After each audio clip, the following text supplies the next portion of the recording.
Bwana yu karibu, Bwana yu karibu, karibu. Bwana yu karibu na wote wamwitao.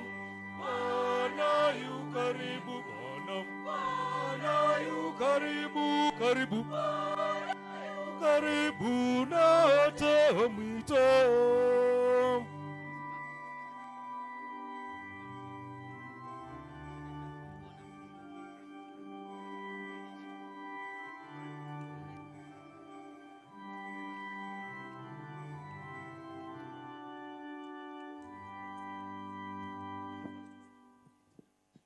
Tumsifu Yesu Kristu. Daima na milele. I would wish to take this opportunity to thank each one of you for sparing this time to mourn with us. It has been a difficult moment, but we thank God for everything that has happened. I just want to say something small about my life with Lawrence Sifuna, the fallen hero in that coffin. I got married to him in 1986, and we were blessed with 4 children, 3 girls and 1 boy. We also got 3 grandsons. One of them, the eldest, was named after his eldest brother. The second one was named after him. Now, what do I say about my late husband? He was a great man. He was a pillar. He was a man of the people.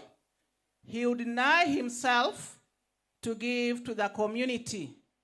All that I would wish to say is that may his soul rest in peace.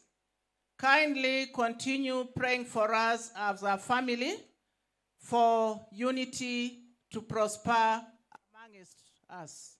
It's difficult for us. It's been a difficult moment for us.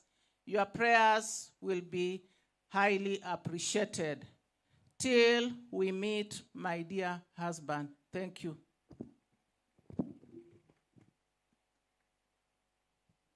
Tumsifu Yesu Kristo. Daima na milele. God is good, and all the time. I wish to take this opportunity to thank God for this day. It is a special day because when many people are gathered under the sun and wish to bid their friend farewell, it's a good sign that this friend had a lot of blessings from God. Lawrence and I, together as a couple, we were blessed with 3 children, very adorable children, Anas, Mukite, Anazet, and Kezia. Together we raised these children, and they have never disappointed us because of the stamina of the father. They have been good children. We are here mourning this hero who has made a difference in our lives. And every day we thank God for that, because he's a special man. May the good that he has done and touched our lives remain with us. May the challenges that he has had be interred in his bones. May his soul rest in peace.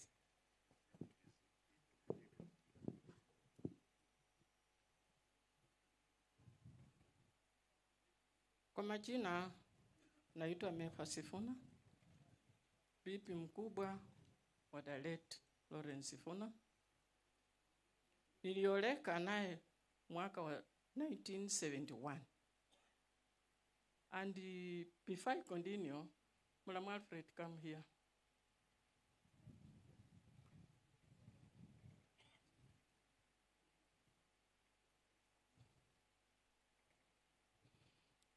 Huyu ndiye alinifanya nikaingia kwa hiyo familia ya Sifuna. Asante kwa kuniingiza kwa familia ambayo iko so live. Makofi tafadhali. Asante. Asante. Asante. As I said, huyo ni shemeji ambaye alinifanya nikaingia kwa hiyo familia. May I tell you one thing? Hiyo familia ya Sifuna, it's a loving and caring family. For the time I've stayed with my husband since 1971, sijawahi furukana na mzee wangu. They are witnesses. Hajawahi kunikosea kwa ile namna vile wengine huwa tunakosewa, labda wenzangu at large. Ati niende kwetu nikae labda nini fanyike ndio nirudi nimepepana na vitu kama Wabukusu wanafanya. He has been loving all through. I have lost. Huyu mzee wangu amekuwa very honest, very generous. Visitors in my house, you could not differentiate wale wanatoka upande wake na wale wanatoka upande wangu. Ameelimisha family members and non-family members, in fact, not relatives. Nampenda.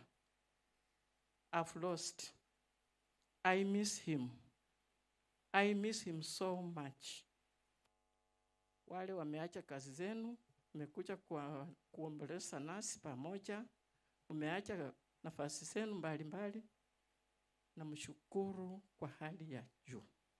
Asante. Asante mami, wacha tumpigie makofi atapoenda kuketi chini. Kwa hii nafasi, mabibi na mabwana, niruhusu tumalize kitengo cha familia. Nitamuita patron wa ukoo akapate kusum up, then tuende kwa kitengo kingine ambacho ni cha utawala. So tafadhali tumpige patron wa ukoo makofi anapokuja kunena jambo ni kwa ajili ya ukoo.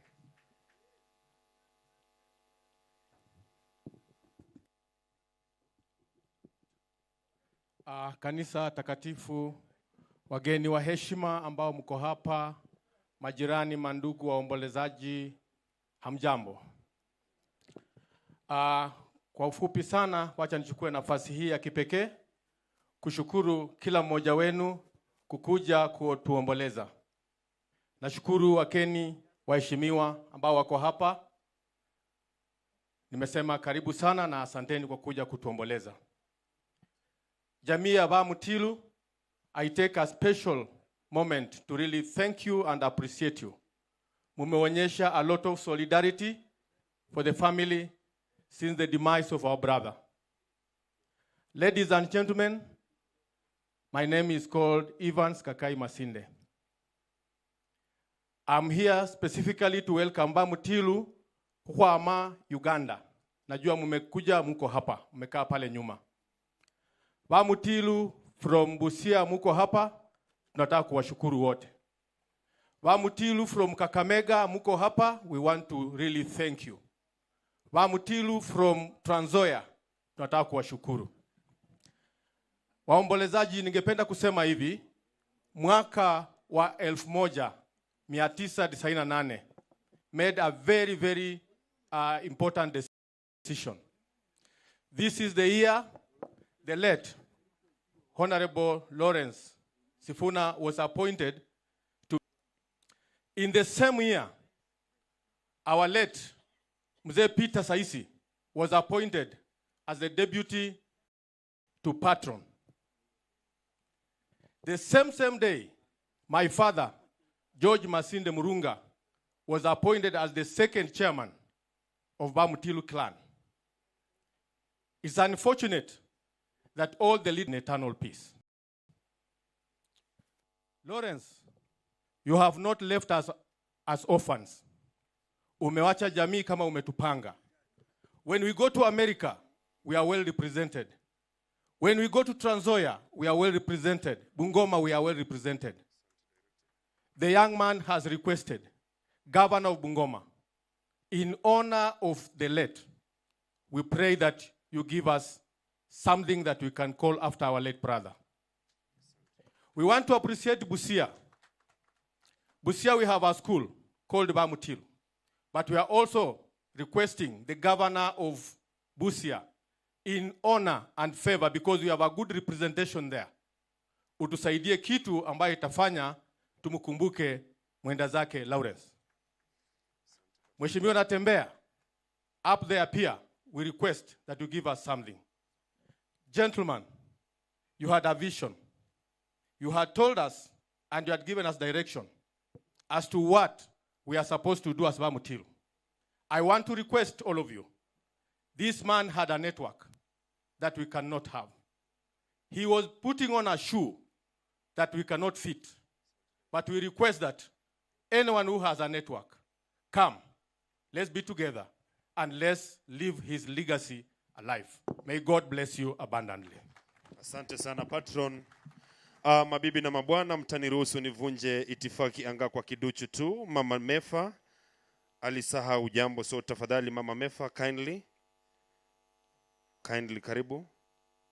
Tafadhali, huyo ndo mama mkubwa wa mwenda zake ambaye pia ni mama yetu, tunamuenzi na vile vile tunampenda. Tafadhali. No manyoli wa mwali kwa yinyokha wichebwe nini mwali kwa base bosi ongoswe na maikresi makoha Sifuna.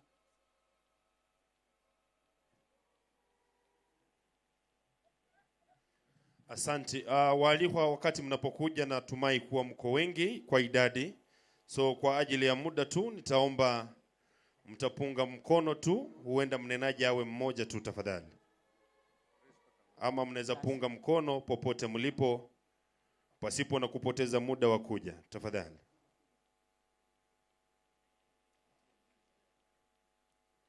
Asante. Waliosalia mnaweza punga tu mkono.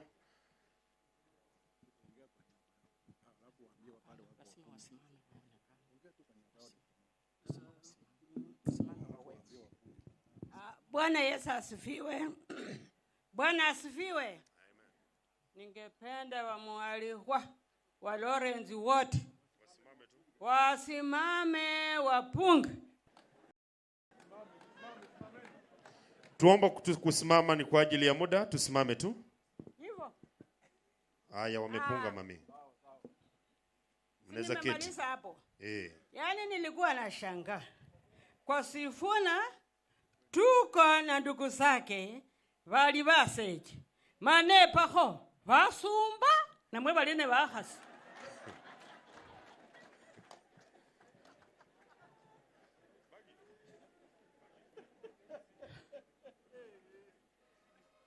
Aya, naendelea.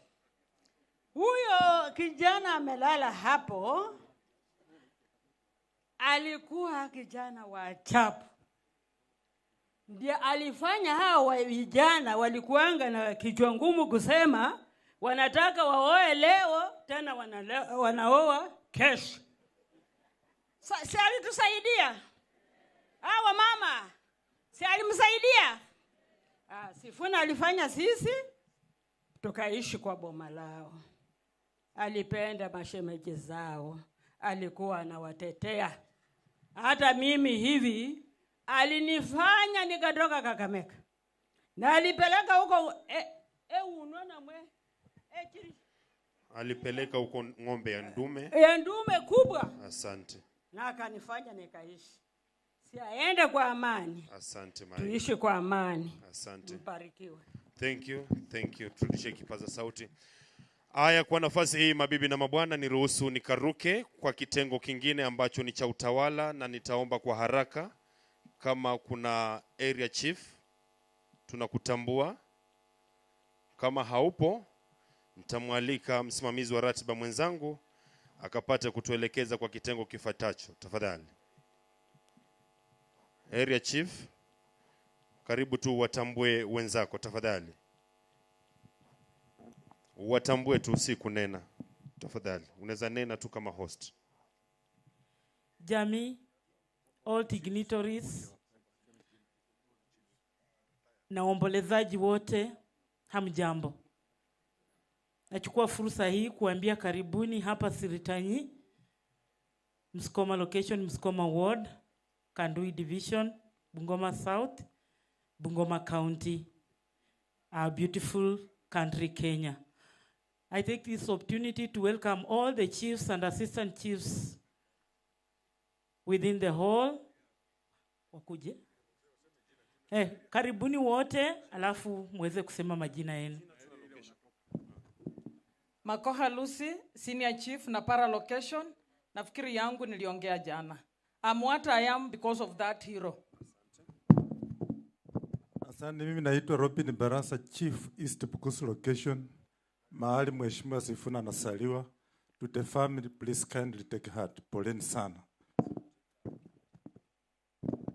God is good all the time. I'm Ranga Scholastica, Senior Assistant Chief from Mwanda Sub-Location, Sub-Bukusu Location, Mula Division, Mula Sub-County. Take heart, the family of our late Madam Mefa. Asante. All mourners. Good afternoon, everyone. My name is Emily Ward. I'm here as a friend of the family of Mr. Lawrence Sifuna, all the way from Homa Bay County, Oyugis Town location, Oyugis Town East sub-location. Thank you. Asante. Mjambo nyote. Hatujambo. Mimi naitwa Willy Barasa Sitati, ni former chief ya Kibabi. Maina kako nilewa 60, eso maina wa 68. Asante. Thank you. Ese kupira pole marehemu kakole kasi lindai. Ndekese basa viongozi be Bungoma. Mukaleka lirumbi lyefo lyanzo yali akwata hakikisha mheshimiwa ne muliano. Mwakikishe mbo lirumbi lyanzo yali beo. Ese principal chief Rutaya Wilson Kayamba. Thank you so much. Waombolezaji wote, I'm the host assistant chief Robert Wefofwa. Nafikiria familia tumekuwa pamoja nao. Take heart, tutamaliza. Thank you so much. Asante. I want to say this on behalf of the family. Thank you all the cheerful contributors who have made this day to be the way it is. We are happy and we also appreciate everybody who has taken his time to come and mourn with us. Thank you. My name is Awasike Alice, Chief Msukuma location. Asante. We recognize the arrival and presence of Mzee Patrick Wangamati, ambaye alifanya karibu sana na mwenda zake. So straight to sub-county admin. Karibu. Thank you. My name is Festus Juma, sub-county administrator Kandui sub-county, na niko na wenzangu watasema tu jina because of the interest of time. Please your name. Thank you. I'm Rose Mtoro, Wafula, Ward Administrator, Township. Hebron Obed Wekesa, Administrator is Sangalo. Peter Simio, Village Administrator, Samoa Village Unit. Thank you. Thank you. Abel Mutoro, Village Administrator, Namamka Village Unit. Thank you.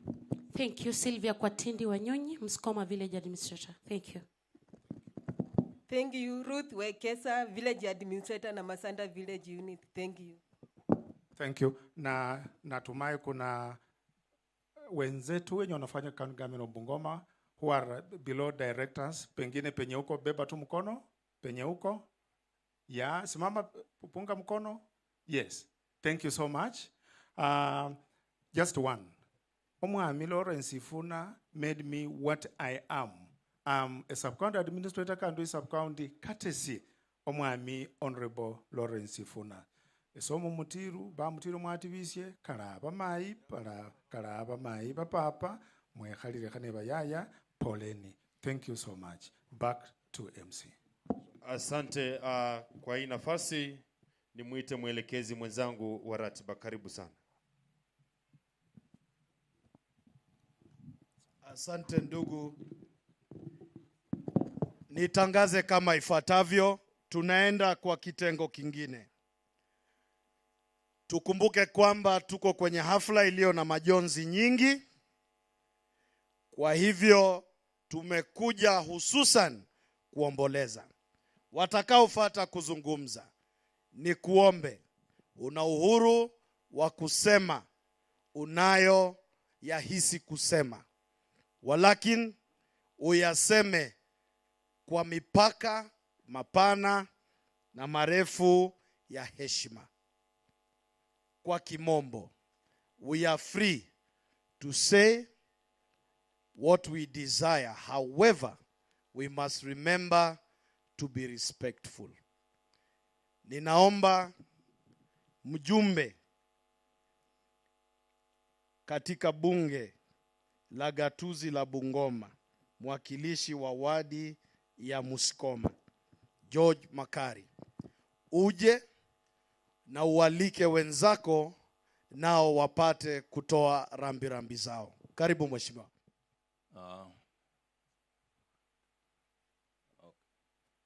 Thank you the MC. Wakeni wa heshima wote, Your Excellencies. I can see my former governor Wangamati. I can see Honorable Mnyinyi.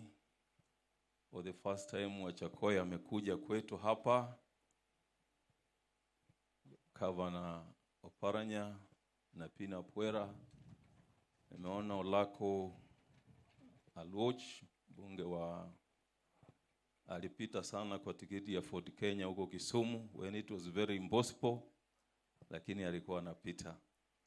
I want to, and all the other guests, wageni wa heshima wote wako hapa.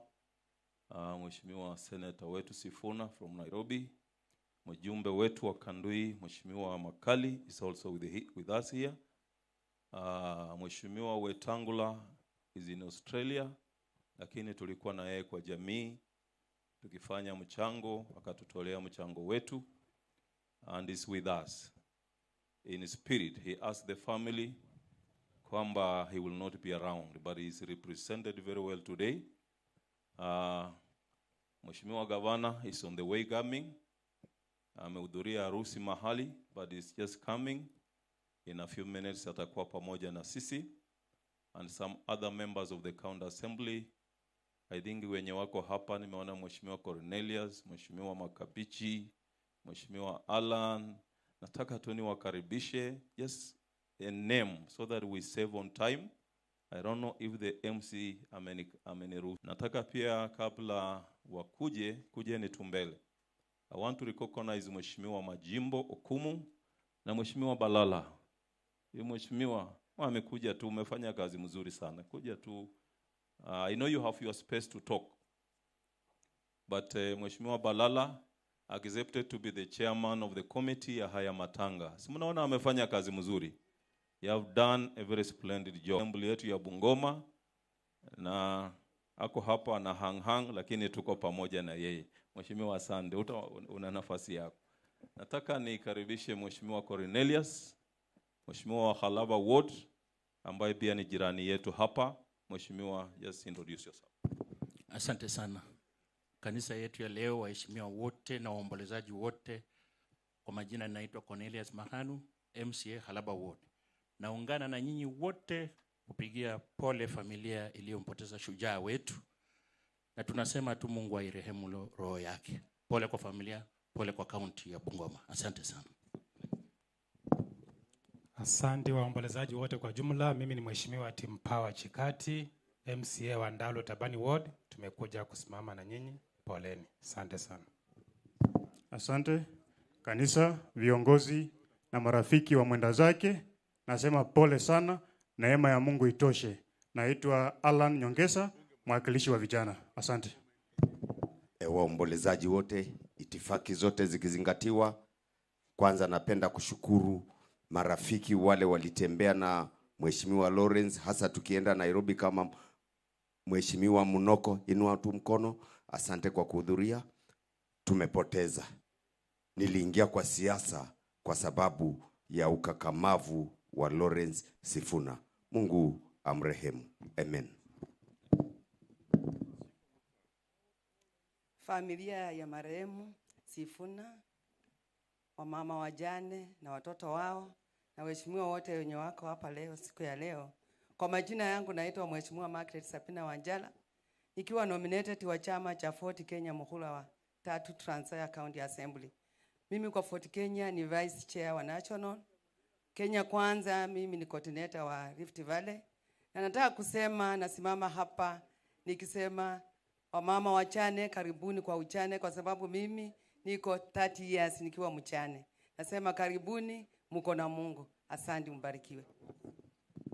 Thank you, mami. Kanisa, familia ya marehemu mzee Mheshimiwa Lawrence Sifuna, itifaki zote zikizingatiwa, waombolezaji wote amjambo. Amjambo tena. Majina yangu naitwa Caroline Ngote, mimi ni nominated MCA kwa ticket ya ODM kutoka Vihiga County. Na naleta pole zangu pamoja na pole za wenzangu kutoka kule kwa assembly, tukileta kwa hii jamii. Jambo kuu, tumuombe Mungu atupe nguvu na faraja wakati huu mgumu. Asanteni. Karibu mheshimiwa. Familia Kanisa Katoliki, all protocol observed, my deputy party leader na wabunge. Kwa majina mimi naitwa Bernard Bokanda Mlama. Mimi ni mheshimiwa wa Lumakanda Ward kule Lugari Sub County. Nimetembea na mbunge wangu mheshimiwa Nabina Bwera, na pia nimekuja kwa niaba ya mheshimiwa wa Kakamega County kusema pole kwa baba kutuacha, na pia kwa Secretary General Sifuna tunamwambia pole, akiwa ni secretary wa general kwa party enye mimi nilichaguliwa kwa chama cha ODM, na Kakamega mimi ndio chief whip majority. Asanteni. Asante mheshimiwa. Any other member of county assembly, if you are here, even from wherever, not only in Western Kenya, kama uko or kama kuna pia former MCAs, if you are there, kindly just wave wherever you are. Asante. Karibu sana waheshimiwa. Mheshimiwa Edward yako hapo, Mheshimiwa Makuda is there, Mheshimiwa Namasaka is there. Asante. I'm also being asked to recognize all national government officials that are here. Maybe you are a CS, maybe you are ACC wetu kama ako, please. So waje nipatie huyu. As you prepare to come, mheshimiwa karibu. Thank you. Waombolezaji, familia, hamjambo. Nimekuja hapa kwa majina naitwa Mheshimiwa David Odhiambo Magoba, MCA Lower Savannah Ward, Embakasi East Constituency. Nimefuata ndugu yangu Bwana Sifuna ambaye pia ni mkubwa wangu kukuja kuomboleza pamoja na nyinyi na kuleta tu rambirambi za watu wa Nairobi. Poleni kwa familia. Poleni sana, poleni sana. Mungu anajua na Mungu ataelekeza hiyo ambayo imebaki. Asanteni sana. Thank you mheshimiwa. Ukirudi Nairobi unawasalamia. Mwambie watu ya Bungoma wasalamia. Welcome. Hamjambo wote. Mimi kwa majina naitwa Ferdinand Nyongesa. I'm a state officer. I recently joined the Universal Service Advisory Council in the Ministry of ICT and Digital Economy. Thank you very much. Thank you. Maybe without wasting a lot of time, ACC, DCC yeyote ambaye yako represented here, please, wherever you are. Welcome, sir. Karibu sana. Asante. Kwa majina naitwa Eric Wafula Wanyonyi, former DCC. Natoka sehemu ya Kabuchai, hata nimejaribu siasa ya ubunge huko Kabuchai. Asanteni sana na pole sana mwenda zake. Asante. Thank you DCC. Nekwe. Asante sana. Hamjambo nyote, my name is Sophie Nekoe Waliaula. I'm the chairperson of National Youth Council. Poleni sana. Asante. I think we are done with that session. Mimi kama mjumbe wa hii eneo nataka nikaribishe kila mtu. Si mnaona kwetu kuna amani? Watu ya Mlembe, sisi watu ya amani tu. Wachakoya, hapa sisi ni watu ya Mlembe. Lakini kuna timu yako umumu ndani, utawaona before you go. Wasort. Utawasort kidogo alafu ndio uende. Nataka niseme hivi kwa familia, pole. We have been here severally. Usiku, mchana, hata jana tumeshinda hapa na mjumbe wa Kandui, Mheshimiwa Makali, overseeing the exercise. Kipata Mheshimiwa Sifuna ki arrange. We just want to say pole to the family. We are together. And I've seen the family requesting that this road be named Lawrence Sifuna. Mimi kama mheshimiwa hii area, Mheshimiwa Makali nitaamurisha hiyo barabara. Ikiisha tuweke Mheshimiwa Lawrence Sifuna, si ndio? Na wakikataa mwenyewe nitatengeneza kipao nilete hapa. Nitatembea na kipao na tunaweka pale na tunaweka huko. Kuanzia pale sacred huko kwa lami, alafu tuweke ingine huko. Tunasema lao atakuwa ameamrisha. Nasema nipigie makofi kidogo. Without much ado, wakeni wengine wanakuja. Nataka nimlete mjumbe wetu wa Kandui. Madam, you have a word. Kindly, please. Thank you so much. Kanisa, family to be here. Baba mewefwe ende ba maskana mkhesiende Mlembe. Mlembe lund. Kala akumaska listeners bali Dr. Rispa na Masaka. Ndi chairperson Kenya Literature Bureau. Ndi ano natubisye mulamwa ne family ndomendi kala alu kaliwelo mwana mfariji. Asante. Asante Mai.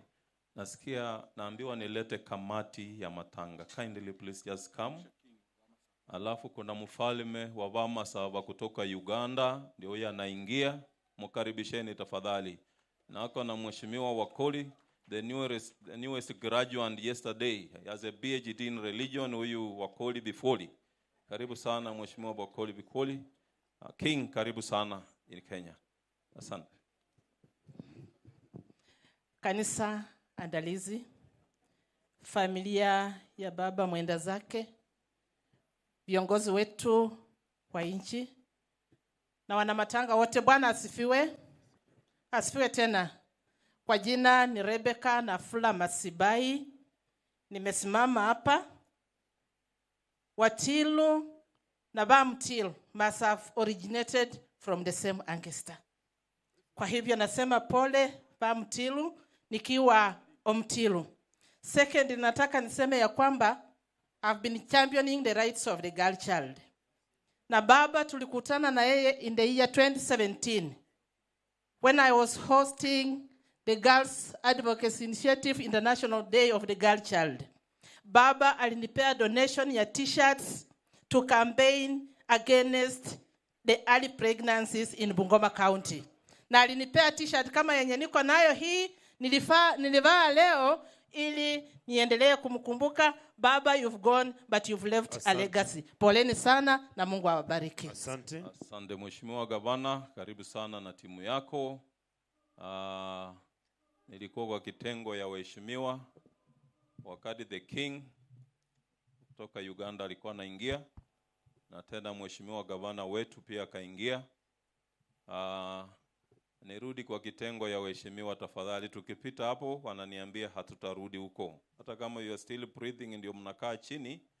Nataka ni recognize the majority leader wa Bungoma County Assembly, Mheshimiwa Nyongesa, Mheshimiwa Tony, our whip Honorable Sudi. Nataka mkuje tu tafadhali. Just come, just a name, because you have come to mourn with us. Kujeni tukaribu waheshimiwa, because tulikuwa tunapita hapo. Then tuende kwa wageni wengine. Kindly I beg. Deputy Speaker amefika wa kwanza, yeye atasimamia hiyo kitengo yote, alafu amalizia na majority leader wetu. Asante sana ndugu Mheshimiwa Makari, familia ya baba mwenda zake pamoja na viongozi wote ambao wamefika hapa, watu wetu wa Bungoma. Jina langu ni Steven Wafula Wamalwa, nikiwa Deputy Speaker wa Bunge la Bungoma, na tuna wenzangu hapa watasema majina yao kisha nimalize nimkabidhi Majority Leader. Mheshimiwa Gavana, viongozi watajika kwa sababu ya wakati. Naitwa Tony Hawaya Baraza, MCA Lwandanyi. Poleni sana familia.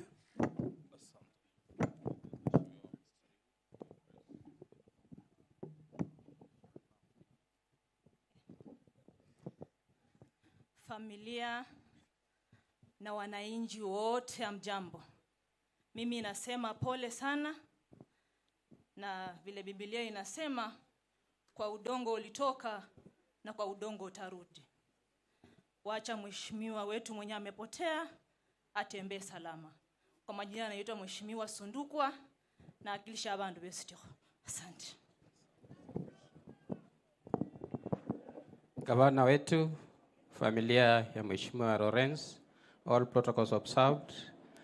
Naitwa Mheshimiwa Henry Nyongesa na akilisha wadi ya Bumula, na mimi nimewahi fanya kazi na Mheshimiwa Lawrence Sifuna kama councillor akiwa mjumbe wa Bumula. Pole sana kwa familia. Mheshimiwa Governor, all protocol observed. Kwa majina naitwa Mheshimiwa Christine Muhongo, MCA MCA Kimilili Ward.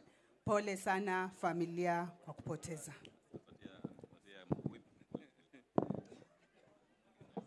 Mheshimiwa Governor, former Governor Kakamega County, wabunge, Mheshimiwa MCAs, my colleagues, all protocols observed. Inaitwa Busolo Sudi, MCA Saudi Bukusu. Wadi yangu haiko mbali na hapa. Huyu George is my neighbor. Wote tunashikana tu hapa chini. Nasema pole kwa familia. Tena Sifuna ni mchomba yangu. Kwa familia nasema pole. Mungu awashike mkono. Asante. Asante. Kabla nimkabidhi kiongozi wetu wa wengi, mimi nawakilisha ward inaitwa Soisambo Mitua kule Tongaren, na niko hapa kusema pole kwa jamii. Lakini roho ya baba Sifuna ni roho ya Bungoma. It's a reflection of the people of Bungoma, the unwavering spirit, the courageous spirit, and I say that live long the spirit of the people of Bungoma, because as a sister, bearded sister in the parliament, we pride in him as having been a leader who was fearless, who was courageous, and that is the true spirit of the people of Bungoma. May his soul rest in peace. Jamii na ukoo wa Mtiru, Mheshimiwa Gavana, wabunge ambao wako hapa, viongozi na wananchi, Bwana asifiwe. Pia mimi nasema poleni sana kwa familia. Sisi kama watu Bungoma hakika tumepoteza na tumejifunza kwake maneno mazuri. Nasi pia tutaendelea kushikilia hapo hapo ili at least watu wetu wakuwa afadhali. Nataka nipongeze wote ambao tumeshirikiana. Na wacha tupeleke hii masishi kwa njia ya heshima ili jamii nayo pia ifurahie. La mwisho, nimeona Mheshimiwa Waruke, nataka nimshukuru. Ameshika wabunge wote wa Western, shikilia hapo ili tujitambue na asi pia tupate mwelekeo ili tuongoze nchi hii. Bwana wa amani awabariki sana. Asante majority.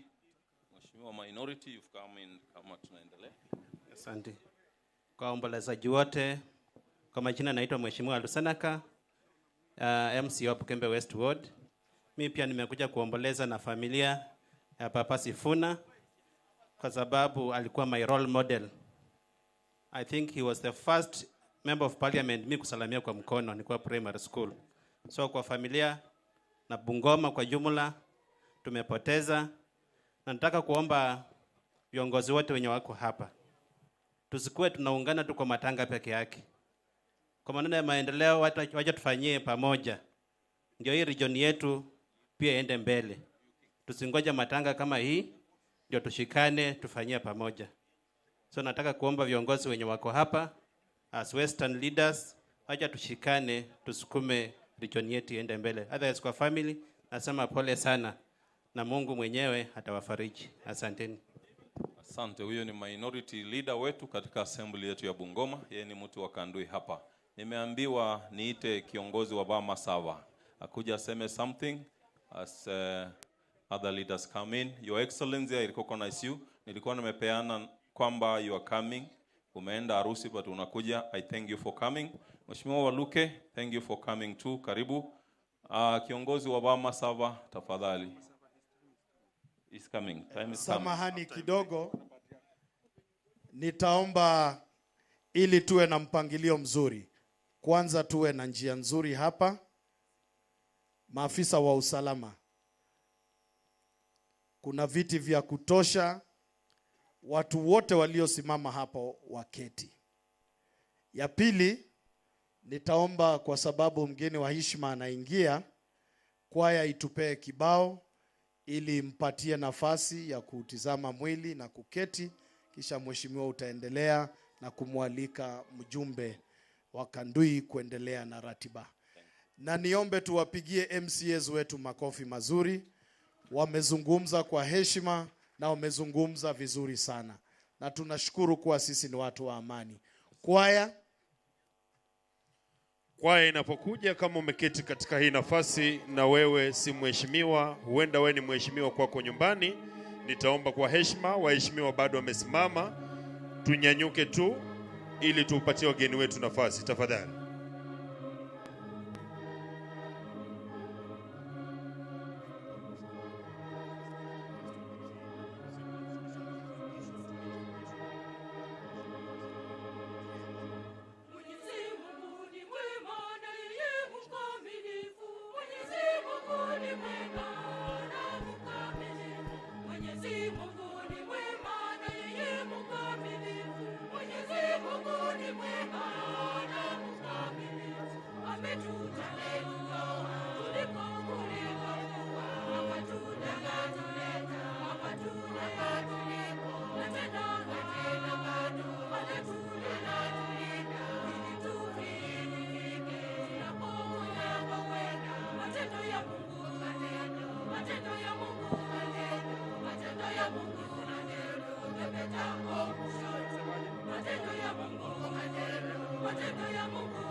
Kwaya, naomba tukapate kuendelea na kibao kingine tunapongojea kuwasili kwa ya Right Honorable Raila Amolo Odinga.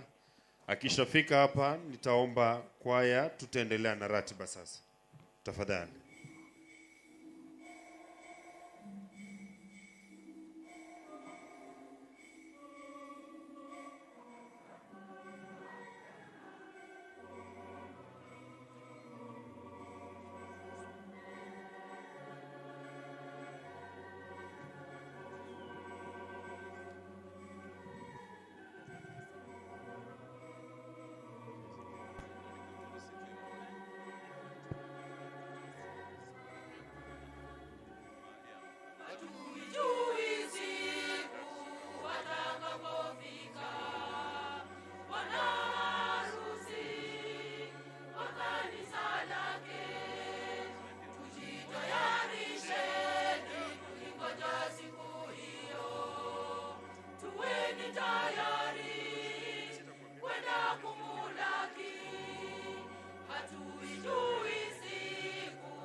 Wakati His Excellency Right Honorable Raila Amolo Odinga anapofika,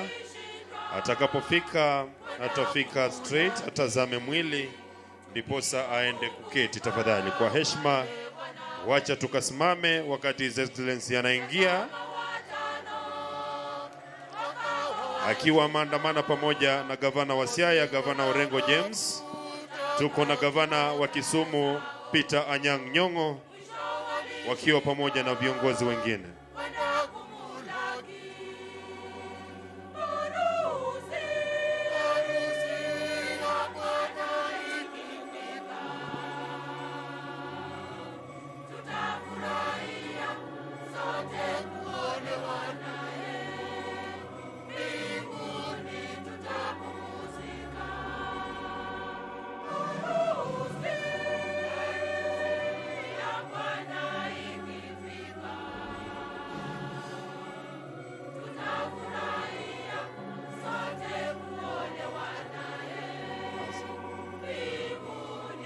Asante sana Your Excellency Right Honorable Raila Amolo Odinga kwa kufika pamoja na gavana His Excellency James Orengo, ambaye pia ndiye gavana wa Siaya aliyefanya kazi kwa ukaribu, waliokuwa wanajiita kwa jina la ujasi kuwa the Seven Bearded Sisters.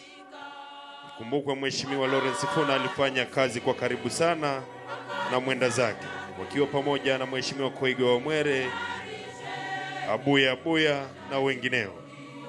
Isisaulike pia tuko na His Excellency Anyang' Nyong'o, ambaye ndiye gavana wa gatuzi la Kisumu. Karibu sana Your Excellency sir.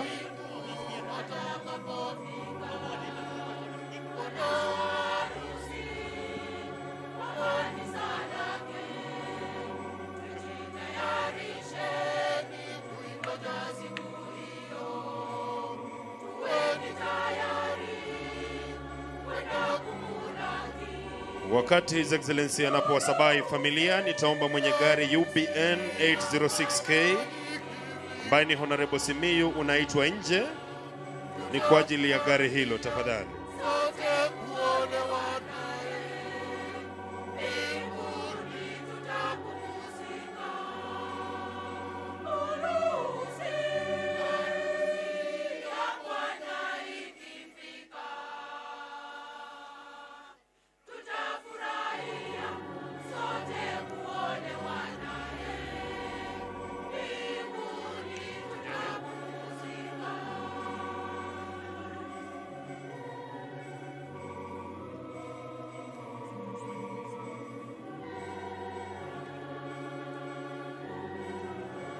Asante, wacha tukaketi, tukaendelee na ratiba yetu tafadhali.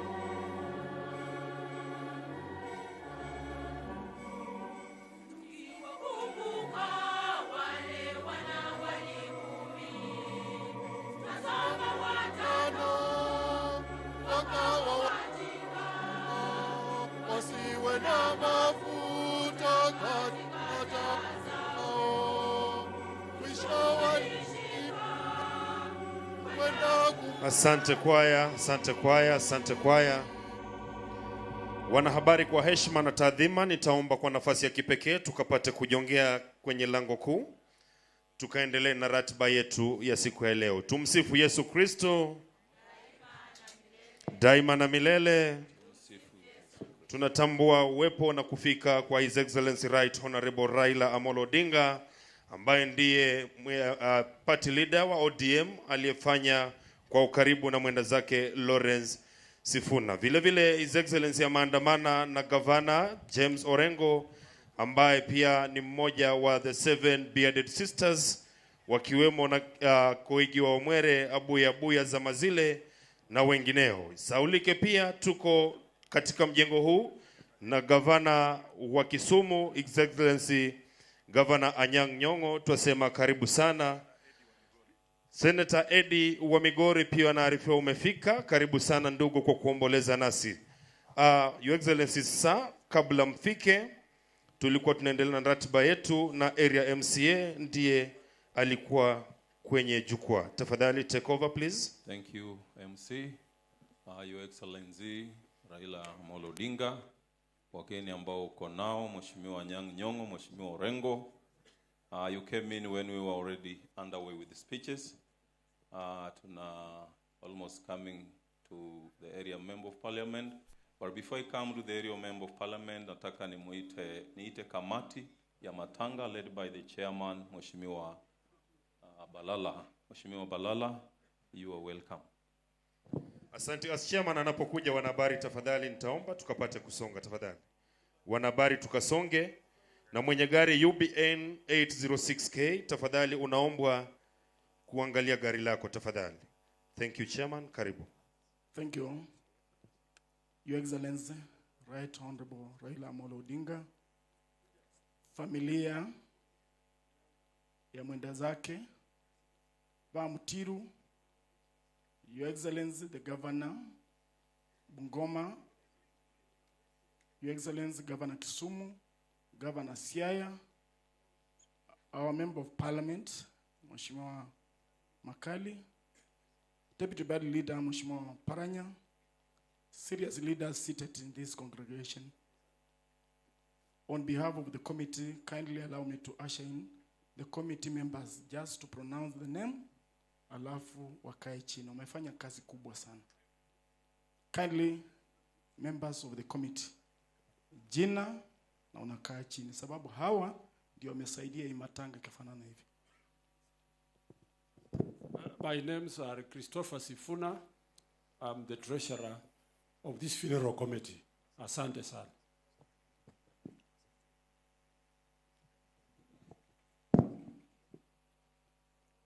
I'm Hassan Wasike, a member of the committee.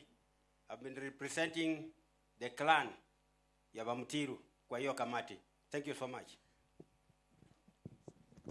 Kunere majimbo basungolo mangal, where there is a successful man, there is behind a lady. Base chabanezo baongozi la asante. Asante. Kwa majina ni Crisantus Hamala, treasurer wa Bamutilu Nekoye Welfare. Asante. Bernard Machunga, member.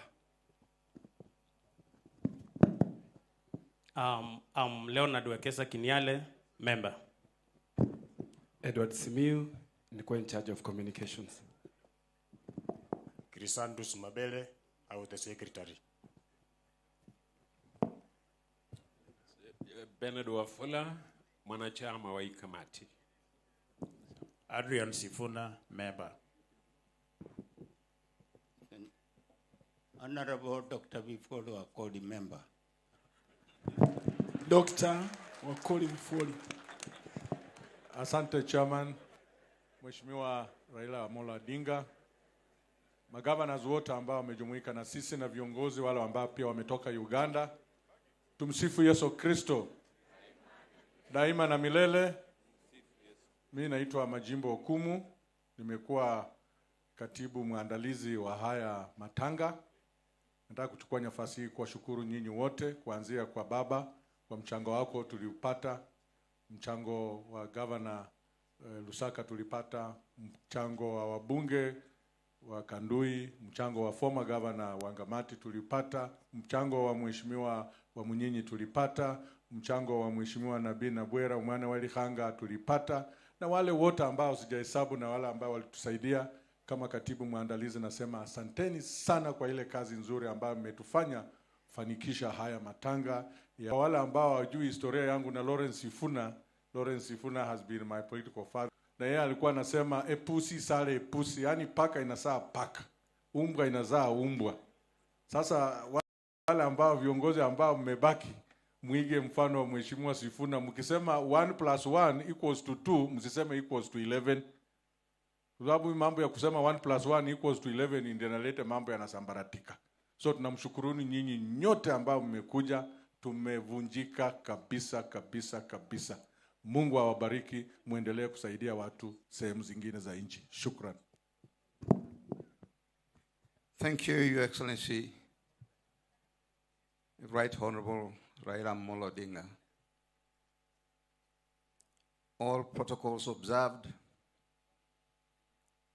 as the deputy chairman of this funeral committee,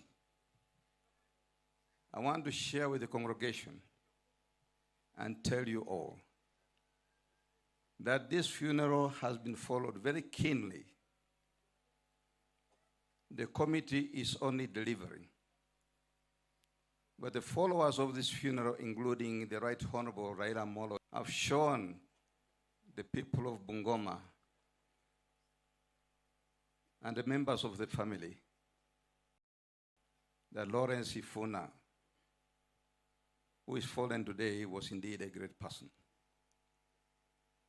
We may not have the time to thank you as individuals, but we know and appreciate all those that have made it a purpose to be here intentionally, to mourn the late with us. The clan from which Sifuna comes as a structure, the structure extends into Uganda, and the king of the clan of Bamutiru is here.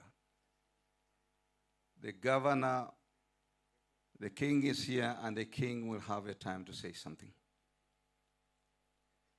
The memories of Sifuna and what has been said before you arrived, Your Excellency, have been all praised, and thank you for making your time to be here with us. As I finish, I didn't know that this is a mother of all funeral in Bungoma, closing the year 2023. Governor, before you arrived, walikuwa wamekusengenya kidogo, wanasema hii barabara iitwe Lawrence Sifuna Road. I'm sure that has been delivered to you. For all who have come, we were in charge of arranging the funeral. We thank you. Minor hitch, only about sitting arrangement, but after this, we shall proceed to lay to rest Honorable Lawrence Sifuna. All the children that are here, Lawrence Sifuna took them to school. You go to America, you hear name Sifuna. If you're flying somewhere in the Middle East, you hear captain in charge of that. With those many words, I thank you very much, and most welcome. Asante, naibu wa mwenyekiti. Si rahisi uwe mwenyekiti wa matanga ya kitaifa. Nataka nishukuru jamii kukubali mimi na wenzangu tusimamie matanga haya. Si kwamba mimi nimekuwa mwandani wa Lawrence, but mimi ni mwanafunzi wa Lawrence. Your Excellency, Right Honorable Raila Molo Odinga, I want to thank you. We received your support through Edwin Sifuna, and you've been very close to Lawrence Sifuna. I personally, I know how close you are, including Mnyasia, Mzee Wangamati, and so many others. Leaders seated here. We are privileged to be here mourning a hero of Bungoma. Lawrence Sifuna si kama mimi na wewe, but ni baba wa wote. Lawrence Sifuna was a mediator. Lawrence Sifuna mentored politicians. Wengi wenye tuko hapa wanasiasa is because of Lawrence Sifuna. Na ile msimamo alikuwa nayo, tunataka tushukuru sababu alitupea kijana from this family. And I want to thank you, Right Honorable Raila Molo Odinga, allowing our own son to be the SG of a national party known as ODM. Not only that, but Edwin Sifuna is a senator in Nairobi. And more so, you've given us a member of parliament, our own. If I say that, nasikia machozi natoka. Bunge Westlands went you to pay. So we have 2 lawyers, including Aladwa. Wewe ndio umesababisha. So as much as people can say, but you have made some of us to be where we are. We want to thank you for you sparing time to come and mourn with us and having a very serious send-off of this hero. Mimi kama kamati, kwa niaba ya kamati, tulipata usaidizi kwa viongozi wote wamekaa hapa. Wengine wataweza kupeana pole zao kwa mjane, and I know matanga kama hii haikosi utepetefu. Kuna ulegevu hapa na pale. Kama kuna mahali hatujafanya kazi vizuri, pole, sababu najua mlinipea kazi ngumu sana. I'm a chairman of ODM Bungoma County. But hii matanga is beyond my party because Lawrence has mediated all leaders wenye wako hapa. Amefanya wamekuwa kwa uongozi. Thank you for respecting Lawrence up to now. I want to say, mahali kukiwa na shida yote, blame the chairman, not the committee.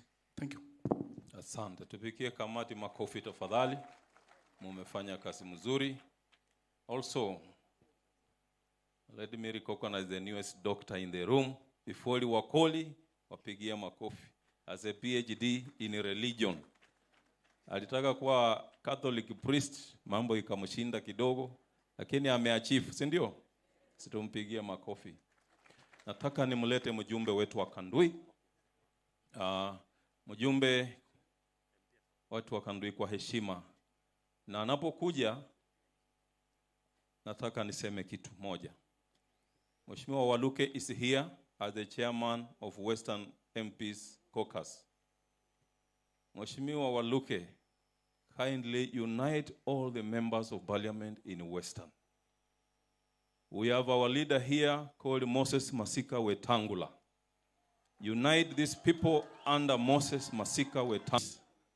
Alafu tunapika mipira ya kulipwa huko nje. There is no day Muluya atakuwa president. Akina Nabina Bwera are here. Mheshimiwa Sifuna huko hapa. We want to speak in one voice as the Luya nation.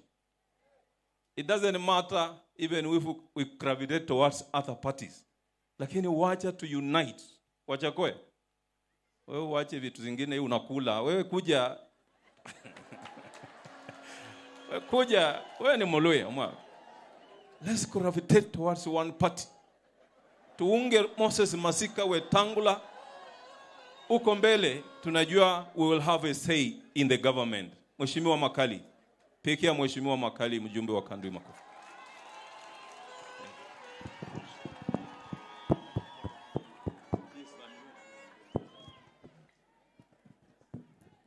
The Right Honorable Raila Amolo Odinga, Prime Minister. The Governor of Bungoma, Kenneth Makelele Lusaka. Professor Peter Anyang' Nyong'o, Governor of Kisumu. My colleague, senior colleague in the profession, and my teacher, James Agri Bobo Rengo, the Governor of Siaya. Family members of our fallen hero, the late Lawrence Sifuna. My colleagues, members of parliament, my very good friend and colleague in the profession, Mheshimiwa Edwin Sifuna, the king of Bamutilo, all the way from Uganda, all the party leaders present, former members of parliament, na nyinyi wote ambao siku moja mtalala kama huyu Lawrence Sifuna. Hamjambo. God is good all the time. Kwanza kabisa wacha kwa sababu toka nichaguliwe kama mbunge wa Kandui, Right Honorable Prime Minister hajawahi kanyaga hapa Bungoma. I take this particular opportunity to welcome you, Right Honorable Prime Minister Raila Amolo Odinga, to Kandui constituency, Bungoma County. We feel honored by your presence on this occasion of escorting our hero, Lawrence Sifuna, and all the other governors who have accompanied the Right Honorable Prime Minister. As the elected representative of the great people of Kandui, who this fallen hero had to represent between the year 1992 and 1997, nasema karibuni sana kuja kusimama na sisi, because we are poorer by his passing on. Tunafurahi sana ninyi kuja kusimama na sisi, tuweze kumshindikisha huyu shujaa wetu ambaye alituwakilisha watu wa Kandui kabisa.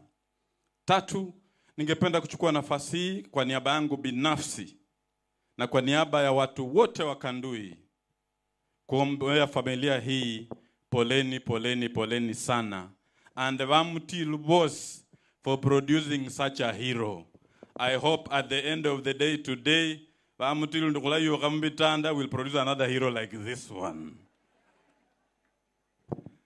Tatu, tumekuja hapa watu wengi sana. Na tukisema sisi wote tutaongea, labda hatutamaliza. Tutaongea labda mpaka kesho. Sasa kwa heshima yenyu, ukiona tunaharakisha program sana, mtatusamea kwa sababu tunataka tuende tumzike huyu shujaa yetu kwa njia ya heshima ambazo alistahili. Mimi nilimjua Lawrence Sifuna nikiwa mtoto mdogo 1979, nikikuwa class 1. Yeye akikuwa mjumbe wa Kandui wa Bungoma South then. Little did I know that at one time pia mimi nitakuja nikuwe mjumbe wa Kandui, so that we can share something with the late Lawrence Sifuna. Sasa kwa watu wa Kandui wote ambao mlinipatia heshima ile, ili mimi pia niweze kuhesabika pamoja na Lawrence Sifuna, na wapatia shukurani na kongole tele. Kile tunawaomba is that we are going to deliver on behalf of our people, and we are going to walk in his footsteps to ensure that his legacy remains an enduring legacy in our constituency and our country and our county at large. Tuko hapa na wajumbe wengi sana because Sifuna was a national and international figure. We have very, very many delegations. Sasa nataka kwenda kwa haraka sana kuwaita wale wageni ambao wamekuja ili tuweze kusikiza wa viongozi na tuache kanisa iweze kuombea roho ya marehemu Lawrence Sifuna. Kwanza kabisa kuna wale wenzangu tunawashukuru sana because I became a member of parliament in the year 2022. But there were others who had served ahead of us. Na tunawapatia kongole sana because we want to follow in their footsteps to deliver up on the promises which we made for our people. Nataka kuwaita wale former members of parliament, wale ambao walifanya kazi kule nyuma na huyu shujaa yetu ambaye amelala hapa, wakuje labda tu waseme neno moja tu, alafu tuweze kusonga mbele kwa haraka sana. Na si hapa Bungoma tu, across the country. Nataka kuanza na mheshimiwa Mheshimiwa Morris Makhano. Hebu tumpigie Mheshimiwa Morris Makhano makofi. Because Mheshimiwa Morris Makhano ndiye alikuja nafikiri akafanya Mheshimiwa Sifuna. Asante sana. Wageni wote ambao wamekuja siku ya leo na familia ya marehemu na kanisa andalizi. Mimi naitwa Morris Makhano, mheshimiwa. Nilikuwa mjumbe wa Kandui, lakini kazi ya serikali nikastaafu kama provincial commissioner. Kidogo tu nimejulisha kwamba wakati nilisimama kura kumshinda Sifuna huyu marehemu, nilikuwa kazi ngumu. Ya hakuwa mtu rahisi kwa siasa. Lakini binadamu huteleza. Mwaka wa 84 nilikuwa DC huko Kisii. Nikawa rafiki Nyachae. Nikaita Nyachae akaja kanifanyia harambee Bumula. Ere ya Sifuna. Sifuna kuona mzuri. Akanongonesea marehemu Elijah Mwangale kwamba yuko mtu huko nyumbani anataka kunisumbua. Basi mimi nikatolewa haraka kuwa DC huko Kisii. Nikapelekwa Nairobi kuwa karani kwa ofisi ya Kibaki. Huko nikajipanga. Nikaambia professionals wa Kandui tukajipanga. Mwaka wa 88 nikaja nikasimama kura. Nikashinda Sifuna. Kwa sababu ya support ya professionals na wakazi wa hapa. Mpaka hata na baba ikapigwa. Basi kuja mwaka wa 92 malipati ilikuwa imeingia. Mimi Mwangale bwana wa Mangoli Joseph Muliro kwa Busirisha tukasubaa katika KANU. Sifuna akaja na timu yake akatuangusha bila kupingwa. Tukaanguka tukaenda nyumbani. Lakini kwa sababu nilikuwa na Mungu yangu, moyo akanipeleka kuwa DC Makueni na punde sipunde nikawa provincial commissioner. Kwa hivyo nimekuja kushukuru ndugu yangu marehemu Sifuna. He was not an easy man in politics. Na alikuwa anajua namna ya kujipanga. Kwa hivyo naombea familia yake na watu wa Bungoma. Na washukuru sana waheshimiwa wabunge na wale ambao mko tuelekeze kwa njia mzuri anda Bwana Wetangula ambao ni kiongozi wetu. Mbarikiwe. Asante sana Mheshimiwa Morris Makhano, a long-serving PC. Mheshimiwa Sifuna, he served at the same time with huyu Daktari Noah Wekesa. Dakika moja. Wajane na family yote ya Sifuna, the guest of honor, Right Honorable Raila Amolo Odinga, former Prime Minister, leader of opposition today, and the governors accompanying him, members of parliament, senators and party leaders, na wote hamjambo. Mimi nilikuwa kwa bunge na marehemu. Sijui ni wangapi hapa ambayo walikuwa na sisi kwa bunge. Nataka tu kuzungumzia vile tulifanya kazi bila kumaliza wakati. Sifuna aliweza kuja Kitale wakati George Captain amekufa. Alikuwa the whip ya Fort Kenya. Na yeye ndio aliongoza wabunge wote ambao walikuja kuhakikisha kwamba mimi ni mbunge mara ya pili kwa constituency ya kwanza. Na hiyo siwezi kusahau. Isitoshe, wakati 2013 mimi nasimama nikitafuta kiti cha governor Trans Nzoia, na yeye alikuwa anatafuta kiti huku. Asubuhi sana aliingia kwangu, akasema mimi nimekuja kuona, najua una vita na pia mimi nina vita. Tukashare ile kidogo nilikuwa naye na akaja kufanya campaign. Kwa hayo maneno mawili siwezi kusahau, family wanajua. Na hata isitoshe, nilipokuwa Nairobi nikiwa mbunge, niliona huyu jamaa alikuwa mtu ya pekee. Nekukenda mu streets cha Nairobi, abandu becha kumukhesia nesiesi nibereo nesibakhesia hota nibasye. Mbosie nibakhesia siesi mbunge. Yeye alikuwa mtu ambaye anaweza kuwa mbunge hata Nairobi, hata Trans Nzoia, everywhere. Kwa sababu ya unyenyekevu ambaye alikuwa nayo.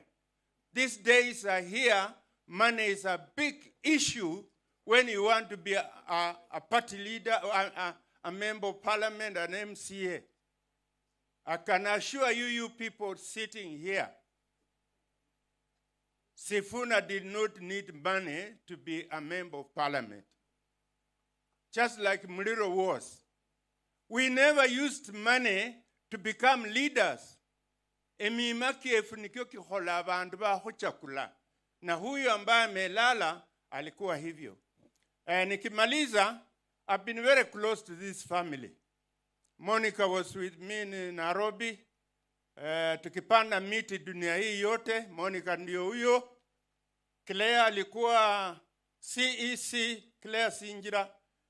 Amefanya titi wa Mkoya, ambaye alikuwa amekuwa bibi ya kijana yangu Secretary General wa ODM. Huyo mtoto alikuwa my secretary in my office when I was minister. So I've been very close to this family. In fact, I look around and I see a lot of flowers. Flowers, I would have supplied them free of charge. But since I did not bring any flowers, I have something little for Mefa, Rufina, and Monica. I want to recognize my wife, Jane, my wife Jane. She has made me what I am. If I tell you my age, you won't believe it, but she's the one who's responsible. Oriomno. Asante daktari, engineer wa vyama. Wacha tuite daktari Mugisa Kitui wa Kifumbusia. He is very brief. He is going to be very brief. Daktari Mugisa Kitui. Ba maska. Ba family ye ba Mutilu.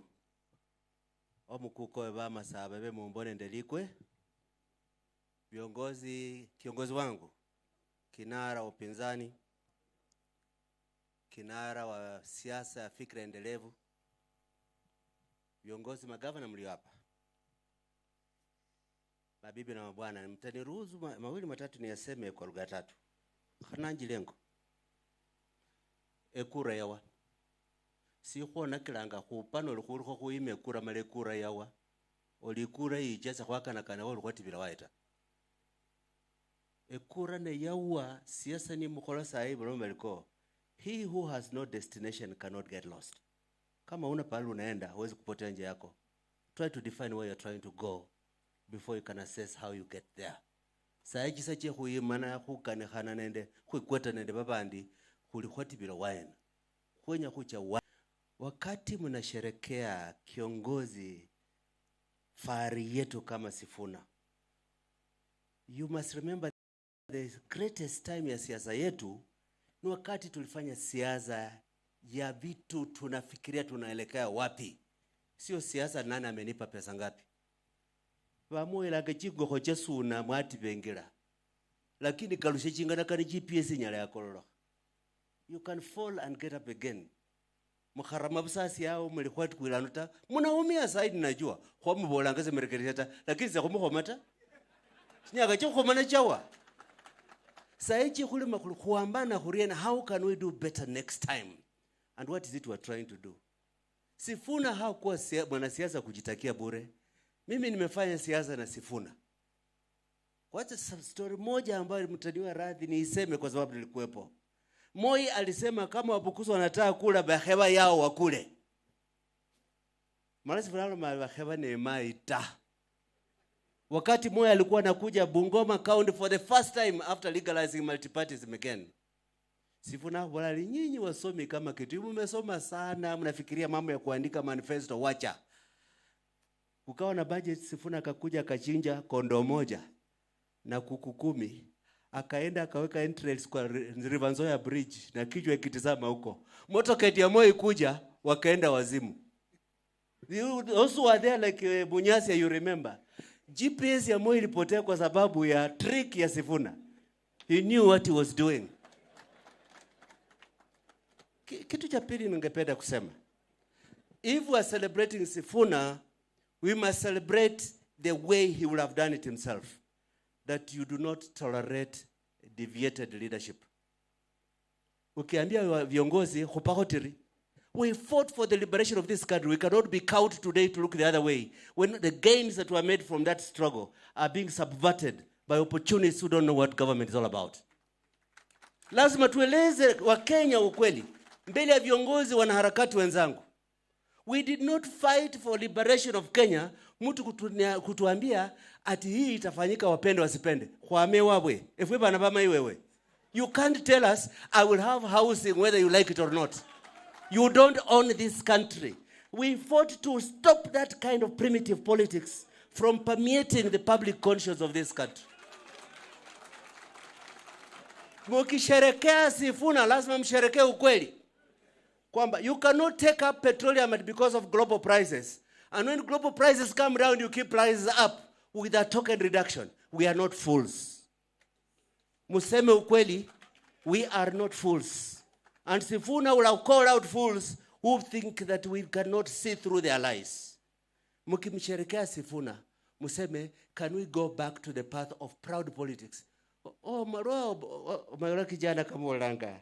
Alifuba na burobe. Khomenya khumafu. Luka ne khulia bitete bisine ne khukona. Ukhomango nange wo. Efwe bandu bekimini khwamile khuriena khwaba khulondela bandu bekula kimilyango khuchingo khwemile khwiti kibali bakwe khukizendi chamsi. If you want to celebrate this hero, you must be ready to resuscitate the spirit of heroism that this country has proud sons and daughters who will not be intimidated, who will not be bamboozled, who will not be bribed at petty stolen money and forget where we are trying to go. Asante sana. Asante Mugisa Kitui. Mheshimiwa. Your Excellency, Right Honorable Raila Amolo Odinga,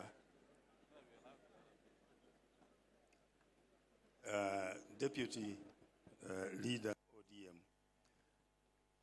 all protocol observed, allow me to mourn my friend, my colleague. Honorable Sifuna is the only person I had been left with behind here from the time we lost our elections in 2002. Because no one put us to any government job until my governor here gave me something in 2013. And then another governor there gave me another thing in 2019. Honorable Sifuna is a person I have had almost weekly meetings with up to the other time, just before he was taken ill. And he would call me sometimes just in order to have mock debates. We know what is happening over there. And then he calls me, he says, to rebuke me, to insult me. Because he doesn't know who else to insult. Because those who are doing it are too far away for him to insult. So he would then use that argument and put it to me. He said, this is what you are saying. Like if it was this matter of housing, he would say, you are saying you are going to deduct money from people to build houses. I said, to build houses for who?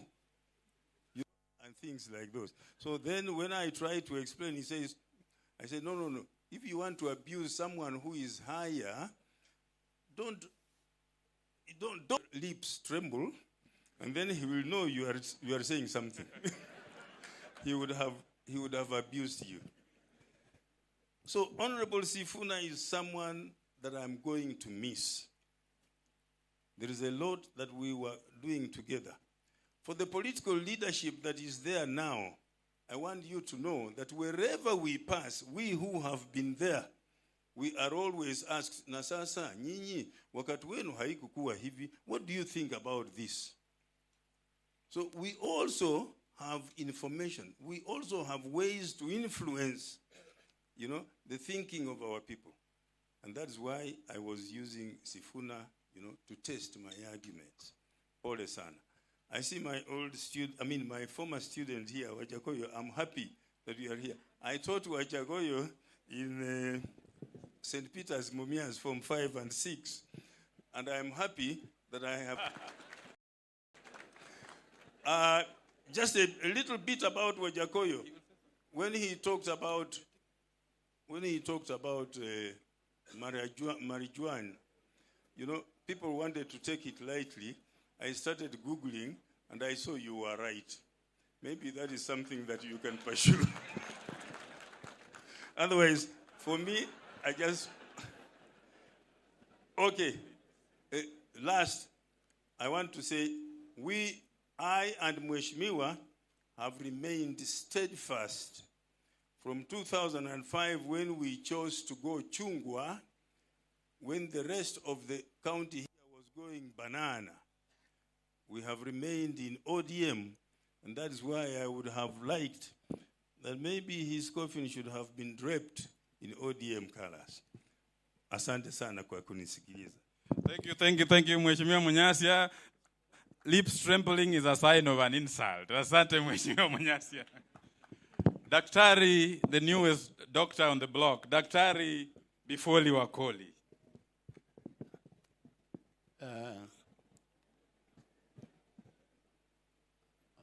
Mama ambayo wamepoteza baba,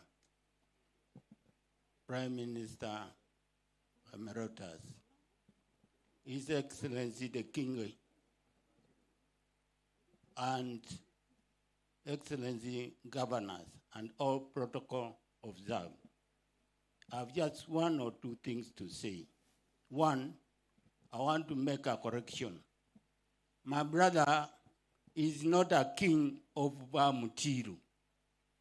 I want to do that correction. He is a king of Bamasaba. And Bamasaba means Bukusu and Bakisu of Uganda. He is our king, not Bamutiru, including me. I'm under him. That's why I went to receive him from the border with your Prime Minister Karibu. Now, kuongea juu ya Sifuna. Sifuna is my father-in-law. That is one. Nilioa msichana yake. Na tena Sifuna through mlamwa Monica. Monica aliwaeni. Nilioa dada ya Monica. Na Monica brother, sisters. Sini kweli? No, Sifuna basakwa, Sifuna papo muko. Na hepo kuolo mama keke. Na mwezi. Sibanya bako nulo makasi. Lakini Sifuna Senate. Aliwa. Oino na yomu ichukuluwasi. Sendi kukao. Nana ba mungo muna I'm so much related, but I want to respect the one that is supreme. Sifuna was my friend. I was one of his chief campaigners, and I finally contested against him. And after removing Sifuna, he never petitioned against me. All he told me, niwaambia kwa Kibukusu, ambolera liko, aliweziwayi makochishita nicho kuli nacho, wasi nakulekhere, ocho beko ne buluwale bwefwe. Lakini mimi nilikataa ugonjwa wa siasa. Nilipoanguka kura, nilirudi darasani. That's why they are calling me a doctor. Me, I'm reading. I don't want to have stress. I'm a stress-free man. Kwa hiyo mengi, weazi nenya anome kama karibu kweta, lakini niliye nenya ya kuke karasi. Basai. Kama sikaka Sifuna, let us not reduce Sifuna in a village thing. Kukakola kurio, bali babandu kuliano be mrengo fulani, mkakuambia chisonita. Sifuna Kanyoli are represented by international community. A king from Uganda, the government of Uganda is here, and all over. None weno oliko nende bi mali byo bye siasa linda che ekolo bakole bye debi. Na mwezi. No lineli kwane wakoli ninde mukini nafuye. Bindu bya jemu bya kane bindu bya biya mabindi byenywe byebyo linda mukuli. Nama langa kirali chenywe mukole siasa chenywe. Lakini sio kwa matanga ya the hero like Sifuna. Some of you who are being used, you might never rise to the level where my father-in-law has risen. And all these people have come to mourn Lawrence Sifuna, regardless of their political affiliation. Let us give them time. Karibu lakini. Asante Daktari Sylvester Wakoli Bifoli, former member of parliament wa Bumula. We call sasa Mheshimiwa Mwambuma Bonga. Bumula tena. Asante sana Mheshimiwa Makali. Familia ya mzee Mheshimiwa Lawrence Sifuna ikiongozwa na Mama Mefa. Mama Mefa alikuwa mwalimu wangu katika hii shule ambayo nimesimama. Watoto wake wakiongozwa na Senator Sifuna pamoja na Priscovia. Right Honorable Mheshimiwa Raila Odinga. Kingi wa Bama Saba, governors wakiongozwa na governor wetu Right Honorable Mheshimiwa Ken Lusaka, Governor Nyang'nyong, Governor James Orengo, former governor, my brother Oparanya, Mheshimiwa wabunge, viongozi mlioko hapa, kanisa ambayo imesimamia matanga ya mwenda zake, tumsifu Yesu Kristo. Bwana asifiwe. Hebu tusalamiane hewani, salamu za Mheshimiwa Lawrence. Asante sana. We are privileged to sit here and celebrate such a great man. Mimi nilimjua au nilijuana na familia ya Mheshimiwa Lawrence in 80s. Na wakati huo, it's true, yale Mheshimiwa Mukhisa amesema hapa. Wakati tulipata kazi Nairobi, tulikuwa tunapanda gari inaitwa Wepesi. Believe me, tulikuwa tunapanda na Mheshimiwa akiwa Mheshimiwa. Na mashauri yake every day ikanitia moyo. Pia mimi kuanza kufikiria kuingia katika siasa. Bumula, mtu wa kwanza among the first leaders ambao walinitembelea kwa boma yangu alikuwa huyu mzee. Na alikuwa kwa boma yangu almost 3 times akinishauri. Wakati nilisimama useneta, huyu mheshimiwa alikuwa kwa chama ingine, akaniita kwake. And madam mwalimu wangu kaniconfirm. Na nikaenda na akanishauri akasema, I will support you as an individual. Na akaeleza yale yote alikuwa naye. So bamutiru. Mwatibishe ya karikari babu kusubalo mangabari. Bahone mwatibishe mwiwana wenywe umunyindafu. Omusoreri bero yinganan nendo musahuru arakusibala bali moyi sekaba omundu mwangu tawe. The democratic space that we're enjoying today, it's because of the sacrifice of such a great man. Huyu Sifuna ambaye amelala hapa. Kuna kitu nataka kuambia Bamutiru. Nenecha Mungu mwe kambola alipapa naleka kuimakura. Alikubera nabo no mwana kaseruhe. Abakaloma Senator Edwin Sifuna. Bamutiru chikolo cyose kiri kiryota mukhulumula lo mwana na kenyo kagenya mune chisa. So this is a hero. He stepped back so that the son can be seen. No Bamutiru sai mulino mundu khalombela khukokwa aline rulimi ane chimoni na aline mbula mukhururusha mupolepole mukhera tawe. Hiyo ndio mimi naweza kuambia. Khubera bale beba khumala. Lakini no musula ino nesisi nini sia Sifuna sibao. I have 2 things to say alafu niketi chini. Niliposikisa mzee huyu, I picked 3 things. And while I was coming on the way, actually I had to remember them. The Greeks were not fools to categorize every society into 3. That the group number 1 are idiots.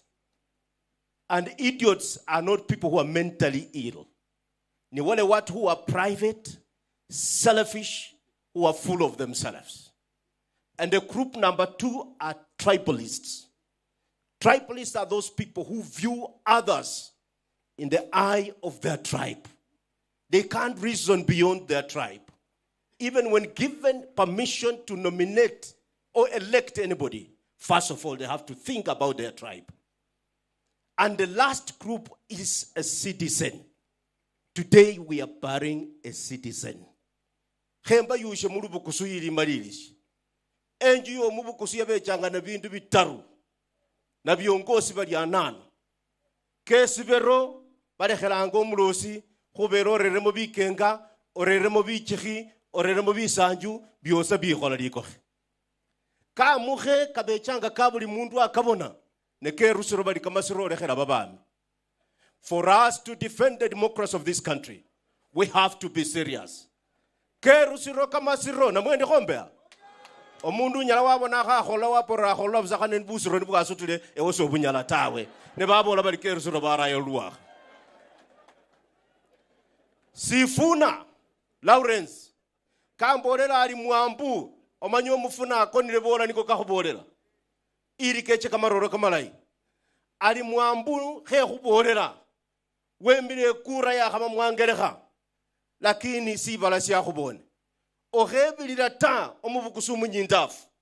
omwami na kekhiha no mubolera okhalekha busa tawe khubera sibala siyera nono ndi khomba sababali bebase khukhecha mumasikanga kano kari khwanja khuseyana tawe khukhusikha kiongosi umulayi sisi nini siyo sirere rukosi nefo khulomolome nendolome ndala mukhawuno omwana oyo tekekhale khumaru kenjofu ekhorori kumusanga kwakwa wawulire twini neno mandi abaso wawulire wikhala anyuma ariyo nga wikhalori bapara bali kukhakukune khani kukhukwira khwomwene noline kamaru wakholorie wawulire murio muno Sifuna munyange kachire ngoro emakombere bakheshananga newola yo mukhesha ombolo mwambo bamukhoni yola lakini yasiriyo okhakana nebise nebyolire murio muno Samwaula chimbanga fuicho. Aya. Nataka kuchukua nafasi hii because Sifuna was a national figure. Tuna mjumbe all the way from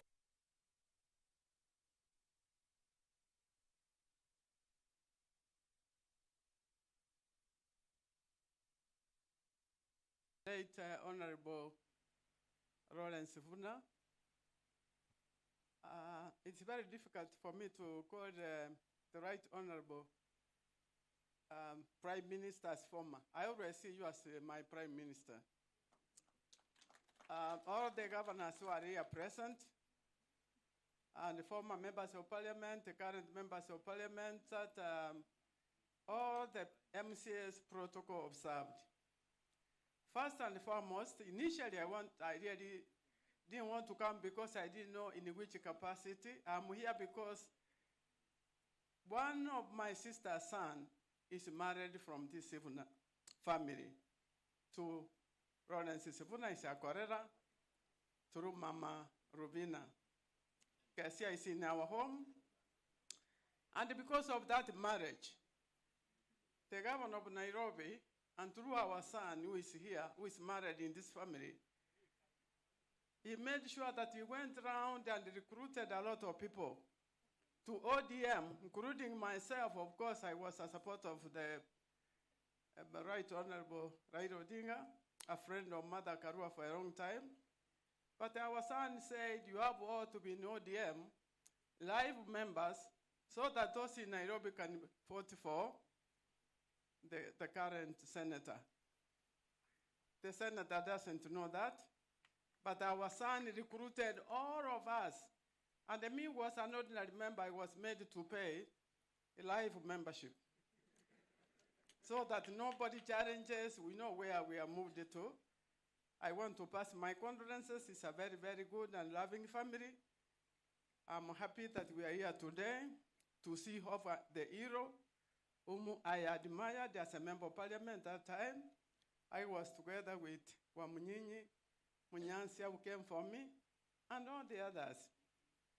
And as they said, during those days, the salaries were so small, but it is not about money. It was about offering leadership. You were appreciated as a leader, not about the amount of money you paid. We never bought membership through corruption. We never bought any. You were the right person. We are all, but as we say, there is always tomorrow. My condolences to the family. In Kisii, I call it the Mukorera now, the Sifuna family.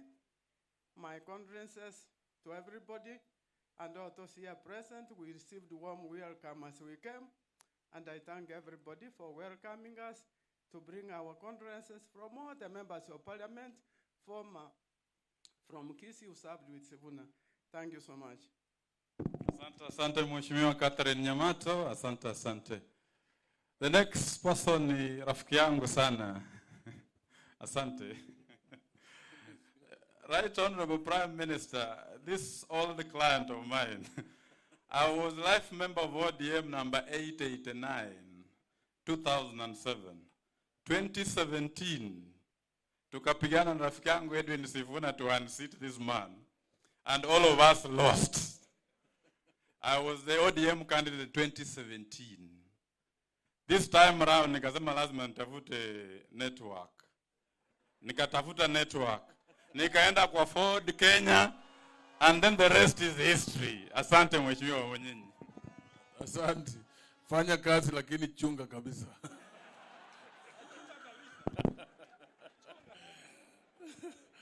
Asante Mheshimiwa John Makali. Mheshimiwa Prime Minister Raila Amolo Odinga, Mheshimiwa Governors wetu Bwana Lusaka, rafiki yangu Anyang' Nyong'o, Mheshimiwa James Orengo na viongozi wote wa bunge, Mheshimiwa Oparanya, family ya Mheshimiwa Sifuna. Ninde ba masikamwezi mlembe muno. Mlembe swa. Mlembe mia. Kabla niseme yangu kwa ufupi, nilimwambia Mheshimiwa Olago Aluoch arudi aketi chini. Yeye ni former MP, tulikuwa pamoja naye kwa sababu yeye ako na ukoo, yeye ni shemeji, yani basa kwa Mungu. Sinenyi likiji kima anapange rai ni bandu bandita. So nataka kumkaribisha akuje mbele aomboleze kama aliyekuwa mjumbe, lakini pia basakwa kwa hii family ya Sifuna. Karibu Mheshimiwa Olago Aluoch. Asante sana. His Excellency, the Prime Minister, His Excellency's governors, all dignitaries and fellow mourners. I stand here not really as a former member of parliament. I worked with him in parliament, but I come as Basakwa in this family, in the sense that my daughter is married here. Mzee Lawrence paved the way for some of us who came to parliament later. The independence and the freedom that we enjoyed in parliament is something that they fought for. And some of those who fought with him are here, they will speak.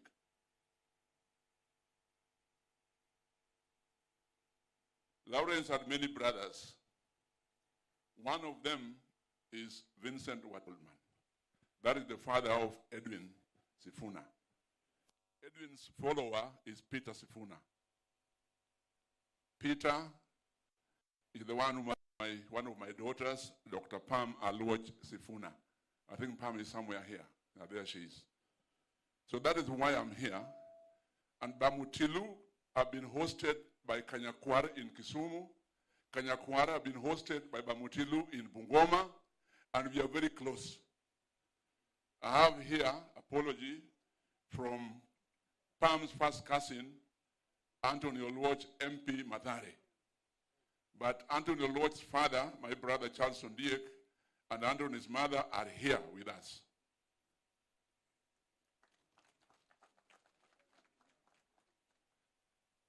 Please, those from Kanyakwar who are here with me, please just stand up quickly. That's the team that have been hosting Bamutilu. They have been hosted by Bamutilu. Pam's mom, Mama Susan, is the one that follows Honorable Aduma, Wakuzaliwa, MP Nyakach. Honorable Aduma is also here. I know he's going to speak when MPs are speaking. But what do we learn from sending off such a fine old man? That leadership is not to be bought. Leadership is to provide a way forward for people, not to earn. I was quite moved when I saw Edwin Sifuna say, the day Mzee passed on, that he left a legacy that many Sifunas can now have doors opened for them. It's because he made a name. That is why, when we are here, we should remember as leaders. I was expecting that I would see a lot of leaders of our nation here, not just the Prime Minister and the governors, but maybe they're hidden somewhere, I don't know. Because of the history and the legacy that Lawrence left in this country. For me, the contract of politics with the people of Kisumu came to an end. I do other things now. Because, just like my brother here, today you are in leadership, tomorrow you are also led, and you accept it. You don't fight about it. Now I chair National Government CDF Board in Nairobi, and I work together very closely with members of parliament. Yesterday I was in Sirisia and other constituencies around here. So let us send off this old man and hope that the legacy which is leaving behind will lead the Sifuna family higher and higher and higher. May God bless you all. Thank you. Thank you very much, Mheshimiwa Olagwa Luoch. Hata mimi ningetaka nichukue dakika chache kidogo kuomboleza rafiki wetu, baba kisiasa, baba yetu kiukoo, na kiongozi aliyetufunza mengi kisiasa. Nachukua hii fursa ya kwanza kumwambia mama ipole and the family. Sifuna, ile kazi amefanyia nchi yetu, kama vile my senior colleague, Mheshimiwa Dr. Kitui alisema. You've heard Mheshimiwa Olago akisema. Alifanyia nchi yetu kazi nyingi zaidi. Those times were very difficult. Tulipitia kwa mambo mengi. 1997, when I was first elected, that was when Bungoma South was split into two, and Bumula ikazaliwa na Kandui ikazaliwa. So Mheshimiwa Sifuna opted kwenda Bumula, ndiye akawacha Kandui, mimi nikapata hiyo nafasi. Alinifunza nilipochaguliwa. Tukaenda huko tukakutana na kila Mheshimiwa Orengo wa Nyang'nyongo na wengine. Tukaendeleza tukiwa na kina Kitui wa team. Sisi tulikuwa pande moja. Tukaendeleza ile struggle to achieve expanded democratic space. Ile ilikuwa inahitajika katika nchi yetu. I always remember siku moja polisi wakikutafuta. Ilikuwa tumewekelewa makosa, sitaki kusema hiyo. Sasa wakitutafuta, Sifuna arranged na watu wengine, tukatoroshwa na gari ingine mpaka kwa Mheshimiwa Azimio Orengo. Jimmy hakujua, tukafungiwa kwa bedroom kwa Jimmy Orengo kwake nyumbani. Na Sifuna alikuwa amepanga wakati huo kuchoma, let me say this, kuchoma ofisi za KANU huko Nairobi. Tukachoma zile za huko Kibera, tukachoma hizi za huko Kawangware, tukachomeka hata ya mwisho mahali karibu tuwawe ilikuwa Shauri Moyo. Tukitoka Shauri Moyo tukienda ile ya bus station. So Sifuna struggled. Huyu hata mpaka tukapigwa nyuki from Stars Shauri Moyo kwa Captain Masinde that time. But I always remember there was a time katika hiyo harakati tukiwa wabunge tukawa tunaenda kazi huko Dodoma. Tukiwa na James Orengo, Mheshimiwa Prime Minister akiwa mjumbe na wengine wabunge, tukapewa ndege na serikali. So ndege tulipewa ni ya Air Force. So tukaambiwa tuende huko Isli Air Base. Kwenda kupanda hiyo ndege. Sifuna was among the people. Na huyu James Orengo. Sasa wakati ilifika wakati ya boarding, wale watu na board, majority ilikuwa our team. So Orengo anasema hapana. Akaita Sifuna kando. Akasema hapana. Hii ndege pengine imepanga watumalize hawa. Tukienda, lakini tukaconvince sisi wale wengine tulikuwa determined kwenda, tukaconvince Orengo na Sifuna wakubali. Baba alikuwa amekubali. So tukaenda Dodoma, tukaenda huko, tukafika mfanya mikutano yetu. Na tukafanya mambo mengine, tukafurahia. Orengo tulikuwa karibu na mimi.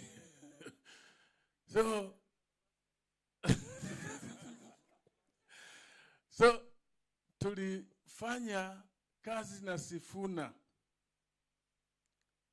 Yeye alitufunza mambo mengi: ujasiri, kutokuwa na uoga, kuwa na msimamo, kusema ukweli. If it is yes, kama ni no, ni no. Na Sifuna hata kuambia mimi naenda kufanya hii leo, aenda kufanya ingine.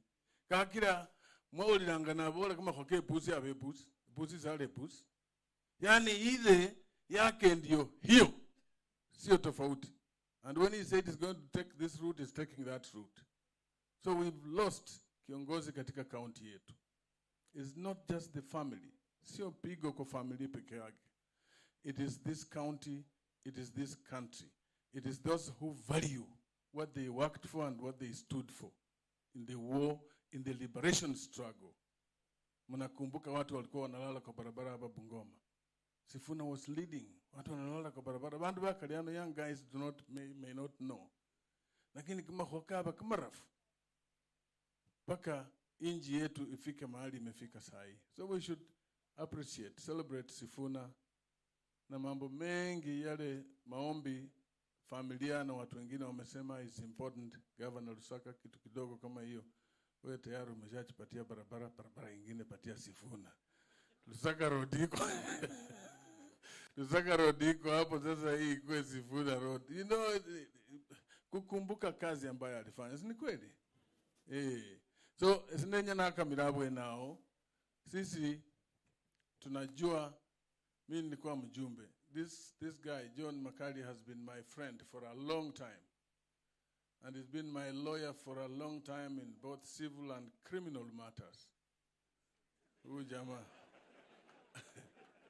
Hata wakati polisi wananishika zingine, alikuwa anakuja ananisimamia mimi, wakili wangu, in all the cases, the incitements, forcible entry to property, tukipigana na watu wamenyagua mashamba hapa Bungoma na kwingine.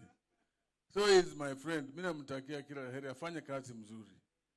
Akifaulu constituency yetu, kifaulu si hata mimi nafaulu. Umwene na akhirwa na bandu bareba tu. Nono khakawa somo. Thank you very much. Muriyo muna khundekeresya wera balinda. Thank you. Karibu Prime Minister, and thank you for your support. Asante Mheshimiwa Wafula Mwenye. Walibuwa amebuwasio. So thank you Mheshimiwa Mwenye. Nataka tubadilishe turn kidogo in the interest of time. Sifuna was an international citizen, an international politician.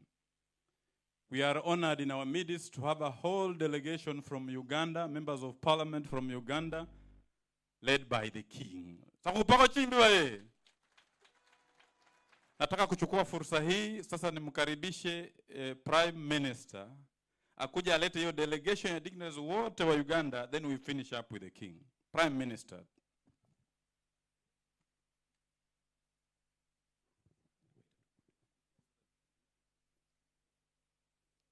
Right Prime Minister, the family of the late,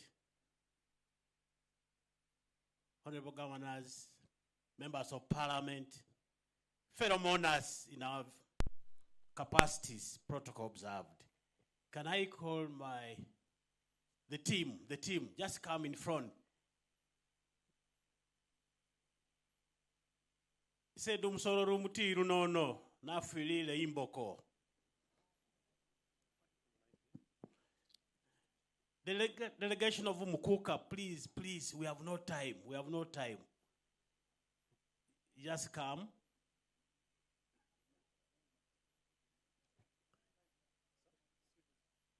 One clarification I want to clarify as the team comes is that Umukuka, when he's on his soil, doesn't stand. But because of the special hero of Masabaland, the late, we shall kindly, on behalf of the Vamasaba, when you say a word, when you mourn one of your sons of the heroes, to stand. So quickly, just say name, beginning from there. Just name. Faith Nambuya.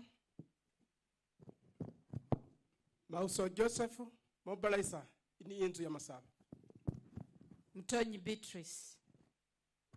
Simiyu Sam. Yes, asimiwe. Se Ronald Mayeko.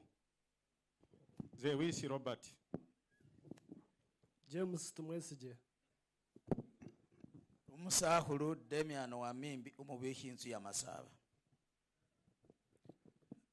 Fellow mourners, my name's Woboya Vincent, and I've come also along with our Muguga, and having been recently a member of parliament representing one of the constituencies in Budadi East. I'm so honored to be here also to say bye-bye to our hero.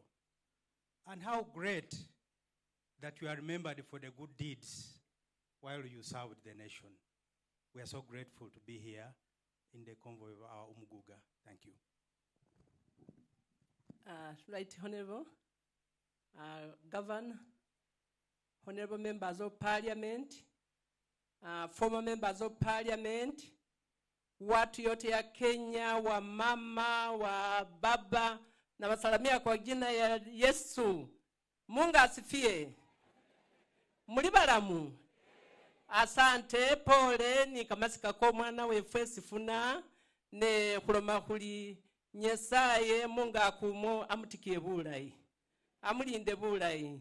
Asante se kama sinabali khainja ndumukhana umumasaba. Na amabusa karibu yalo haha. Kumpaka mumanyireko. Asante, asanteni sana. Mungu abarikie sana. Mundu wefwe kole bula isi papa welewe Mungu haki. Thank you. The Right Honorable Prime Minister Emeritus, His Highness the Umukuka, Bamasaba be Kenya Muriena, Mulembete, Mulembe mie. If I'm to go back, I remember coming here as a governor Manafa in this county of Bungoma. I am now currently in Bududa as a governor, that mudslide district. I escorted His Highness to this sorrowful engagement here. Sorry for losing such a hero. And nobody can say bad when you are going. Whether you have hurt him or her, he will always say you were very good. But I want to say he was a very good Muse. Thank you very much for hosting us. I am Meru, like Mount Meru, there at the border of Kenya and Tanzania. And the other name, Patrick. I'm a Catholic. Mwena ayoba masaba, mwena ayoba kusubefe, muno pole sana.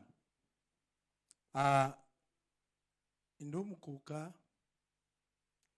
webikuka klanizi abiri umukaga ni neno kuyetana n'inzu yo mukuka ko klanizi izo ni James Kutosi na mira mwawuliro ko bayibudude ngururwe khara. That's right. Ari kwasimile pole sana khufiro musani we kamachesi developmental man, but kane khuso kundi isaba khuso kundi ufana ngani. Thanks a lot. Thanks a lot. Your Highness Umugoga, Prime Minister, I'm called Herbert Mulekwa. I work in Inzuya Masaba as a Secretary General. and formerly a governor Sironko in Uganda. I'm called Mashero Johnston. I'm here. The late is Maimuko, the third wife, Rofina Sifuna.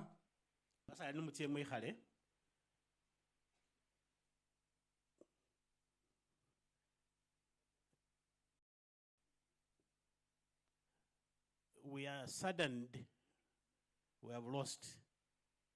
So my duty, as a former ambassador, I know protocol. Mine is only to ask His Highness Mike Judy Mudoma, come and mourn one of your hero sons.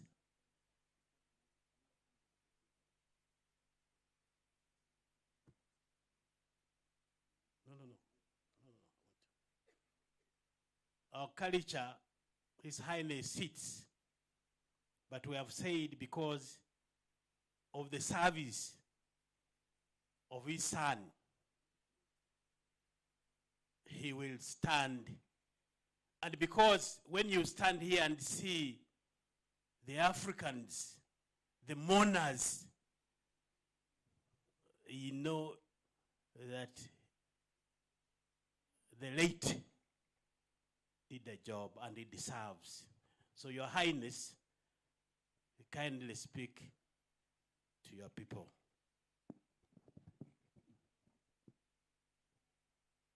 Fellow mourners, the Prime Minister, honorable members of Parliament, my own.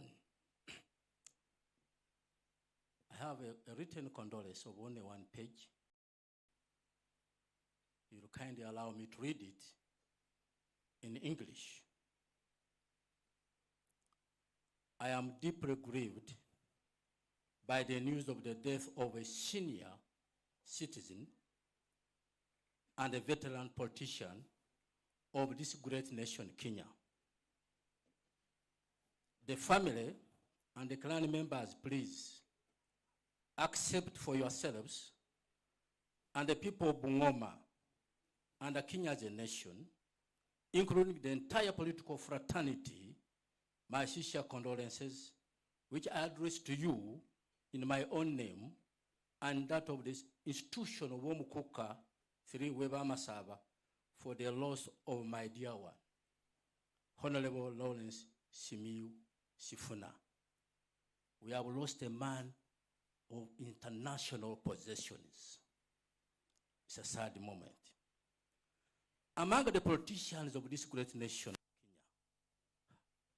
I have known the late Honorable Lawrence Sifuna as a strong advocate of unity and brotherhood in East Africa, not only in Kenya, as the two pillars upon which the fabric of society is constructed. That is unity and brotherhood. And that's why I'm here. Late Honorable Lawrence Sifuna did exhibit a very high and great emotional drive and intellect, which actually sustained his exemplary political acumen in this region of Africa. This nation, with that exceptional resiliency, will continue to be inspirational to us as Bamasaba and the nation he served. As Bamasaba of Uganda and Kenya, we shall greatly miss his vigor and his continued call to maintain power of togetherness as a vehicle building a strong and harmonious relationship, hence development in society. As a tribe, we Bamasaba, we have taken his advice very seriously because our unity and brotherhood has paved the way for the more peaceful, inclusive, and fair prosperous identity.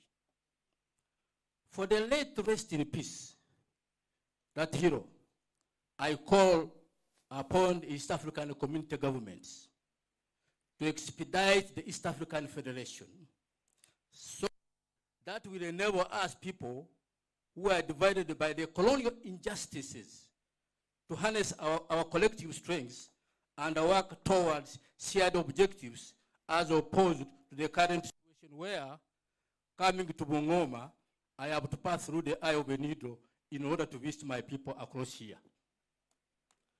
This has greatly jeopardized our efforts of pulling our talents, knowledge, and resources together to tackle matters effectively that affect us because of lack of free movement among ourselves.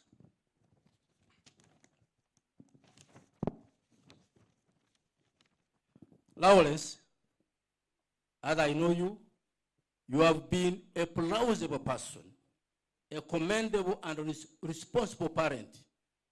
You have left us with very hybrid society. We are going to miss your brains, which were high with a soul of motivating and full of wisdom. Bamasab as a tribe, we share as brothers and sisters in the cruel grief which afflicted to us in the loss of our dear brother, a father, grandfather, a leader, and a polished politician who served this nation unremittingly with the rare qualities of a worker, who was the embodiment of the virtues of courage, sacrifice for the people of his nation, where he served with open hand. Lawrence, he was a supreme representation of the will to live happy and prosperous life, untainted, despite other scandals, with the desire for serving his family and others diligently.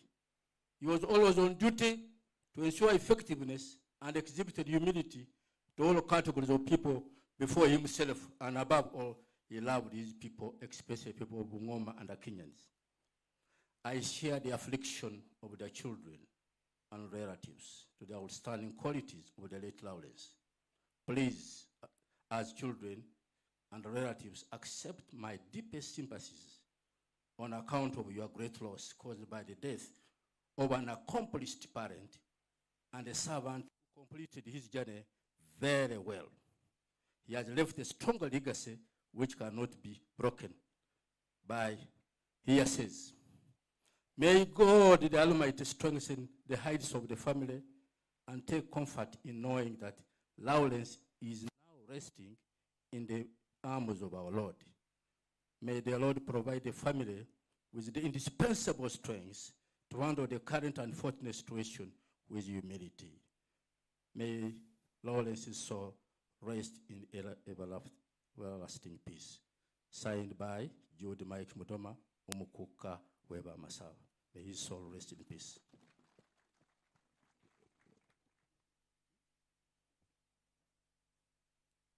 Santa Sana Mukuka, he tells me he has to present the flowers to the family in the ceremonial. Thank you. Thank you, thank you, thank you, thank you, thank you, thank you.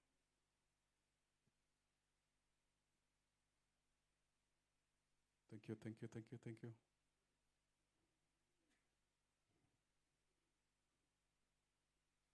Thank you, thank you, thank you. Thank you, thank you, thank you. May his soul rest in eternal peace. I'm reminded that we are running short of time. We are running short of time. Let me recognize all the parliamentary staff who are here today, who have come all the way from Nairobi. Ebebeni mikono yenyu tu, mukwe recognize. Parliamentary staff, pigia makofi kwa. Let me also recognize all our professionals. We have representatives of the teachers' organizations. Walimu wote professionals. I can see Kenneth Nganga, the Secretary General. Tuwapigie makofi. Let me also recognize all the national government officials. If you know a national government official who is in our midst, just stand up to be recognized. Tupigie makofi, tuwapigie makofi, national government officials who are in our midst. Thank you for coming to mourn with us. In the interest of time, I want us to move very fast. Let me now take this particular opportunity to welcome my colleagues, the members of parliament. Thank you, my colleagues, for finding time to be here. Most of our colleagues are out on national assignments out of the country. But sisi wenye tuko hapa, we are representative of the members of parliament who have to follow in the footsteps of this lion that has fallen here. we were given time at the National Assembly to eulogize our hero here. And the members of parliament, I think, who are there eulogize our hero in the best way possible. So members of parliament, kindly in the same format so that we don't waste a lot of time. Mkuje tu hapa, the current serving members of parliament. Current serving members of parliament, kuja, I can see Mheshimiwa Aduma Awor. Mheshimiwa Aduma Awor, I can see, I wish also to recommend Senator Eddie from Senator, not Senator, Karibu Sana Kandui, Karibu Sana Kandui. Let us welcome Aduma Awor, Member of Parliament for Nyakacho. Thank you. God is good all the time. His Excellency, the Prime Minister, Raila Amolo Odinga, and the party leader of ODM, His Excellency, the Governor of Bungoma, Lusaka. I will not say much because my party leader and my Governor of Kisumu is here. My name's Aduma Awor, but in Parliament I'm popularly known as the Black Beauty of Baba. Maybe that is why many people do not know me, because my complexion is not very friendly with the cameras. So I'm here first because of the great role Mzee played. I'm also here as a relative, and I'm also here because my party leader is here.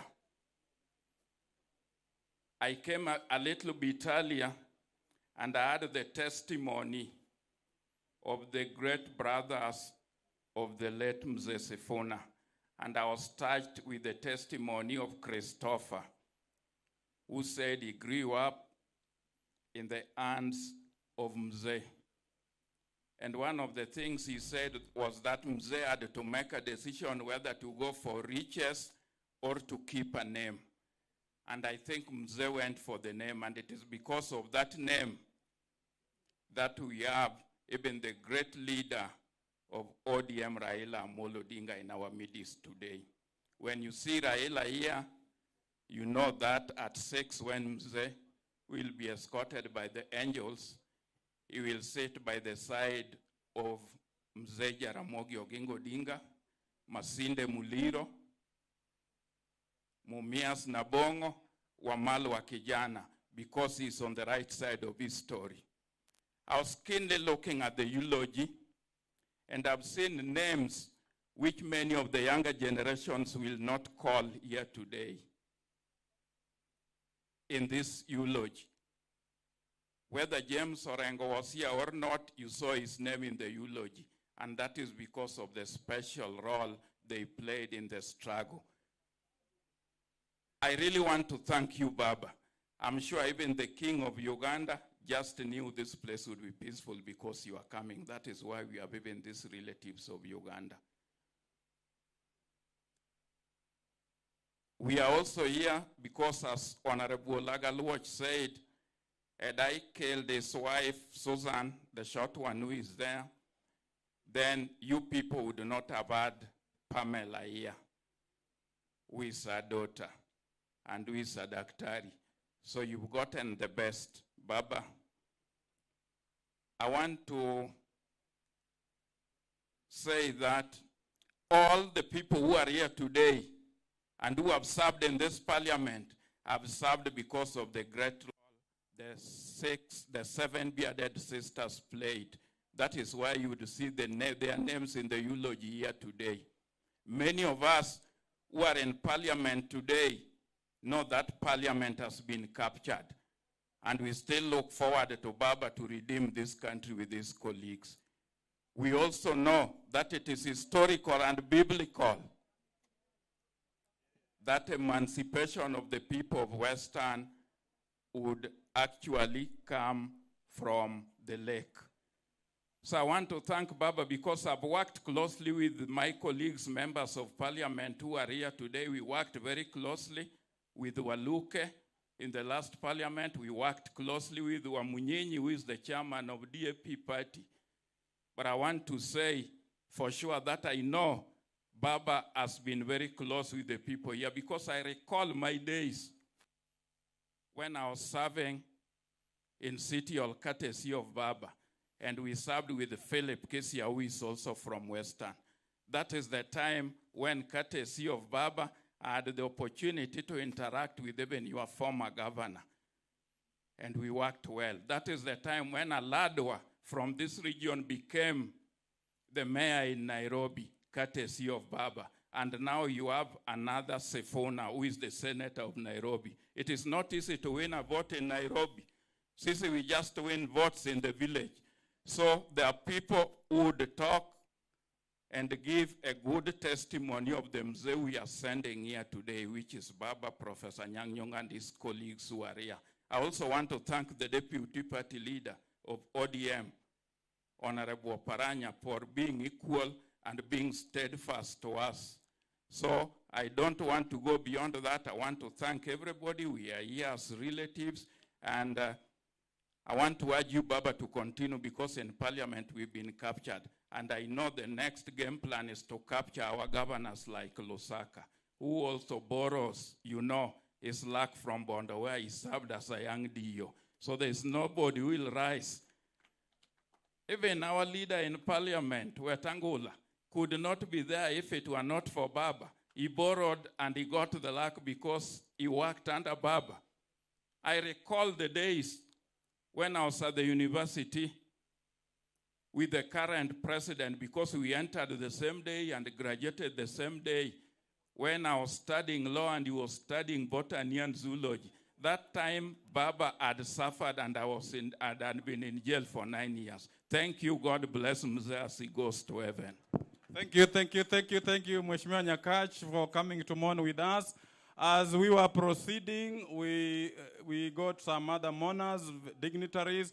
Let us recognize the arrival of Governor Natembeya from Trans Nzoia. Karibu sana, Governor. We don't take it for granted you have found time to come and mourn with us. We also recognize the arrival of our own son of the soil, former Waziri, my colleague, friend, Eugene Wamalwa. Karibu sana, my Sunday. Karibu sana.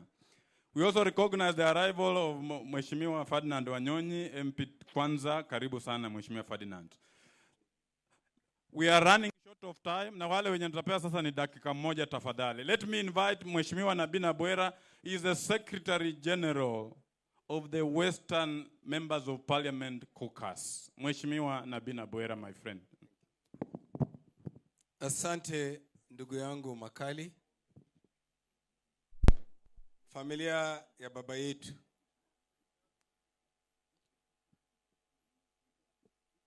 Mheshimiwa Prime Minister Raila Amolo Odinga. Magavana walio hapa, Deputy Party Leader wa chama changu cha ODM, Party Leader wa Chakoya, Party Leader Eugene, na nyinyi wote mliokuja. Bwana Yesu asifiwe.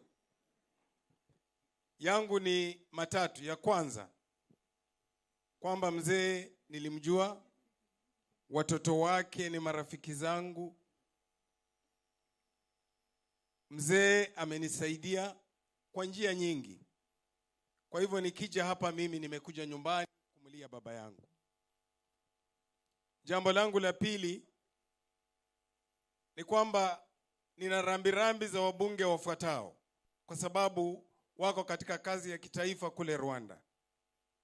Mheshimiwa Jako Wamboka wa Bumula, Mheshimiwa Clement Siloya wa Sabatia, Mheshimiwa Naika wa kutoka Mumias West, Mheshimiwa Wangwe, na Mheshimiwa Wangwe amenitumia fedha shilingi 20,000 nipatie familia.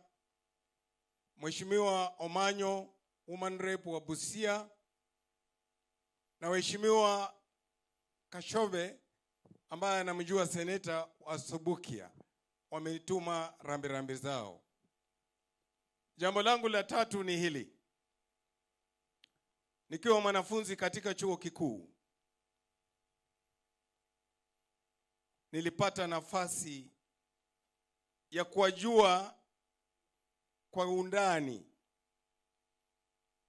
the bearded sisters nikiwa mwanaharakati wa university, nikishikwa na rais aliyekuwa Moi, huyu Orengo na wengine ndio walikuja kunitoa katika underground basement kule Nakuru, nikiwa nimewekwa kule. Na nakumbuka mzee huyu akiniambia, mwana wa Batachon, that is the route for a man. You are being baptized into leadership. Nilipokuwa nakuja hapa, Right Honorable, I asked myself, am I coming to mourn or to celebrate the life of a hero? And because I answered myself that I'm coming to celebrate rather than mourn, allow me to say the following.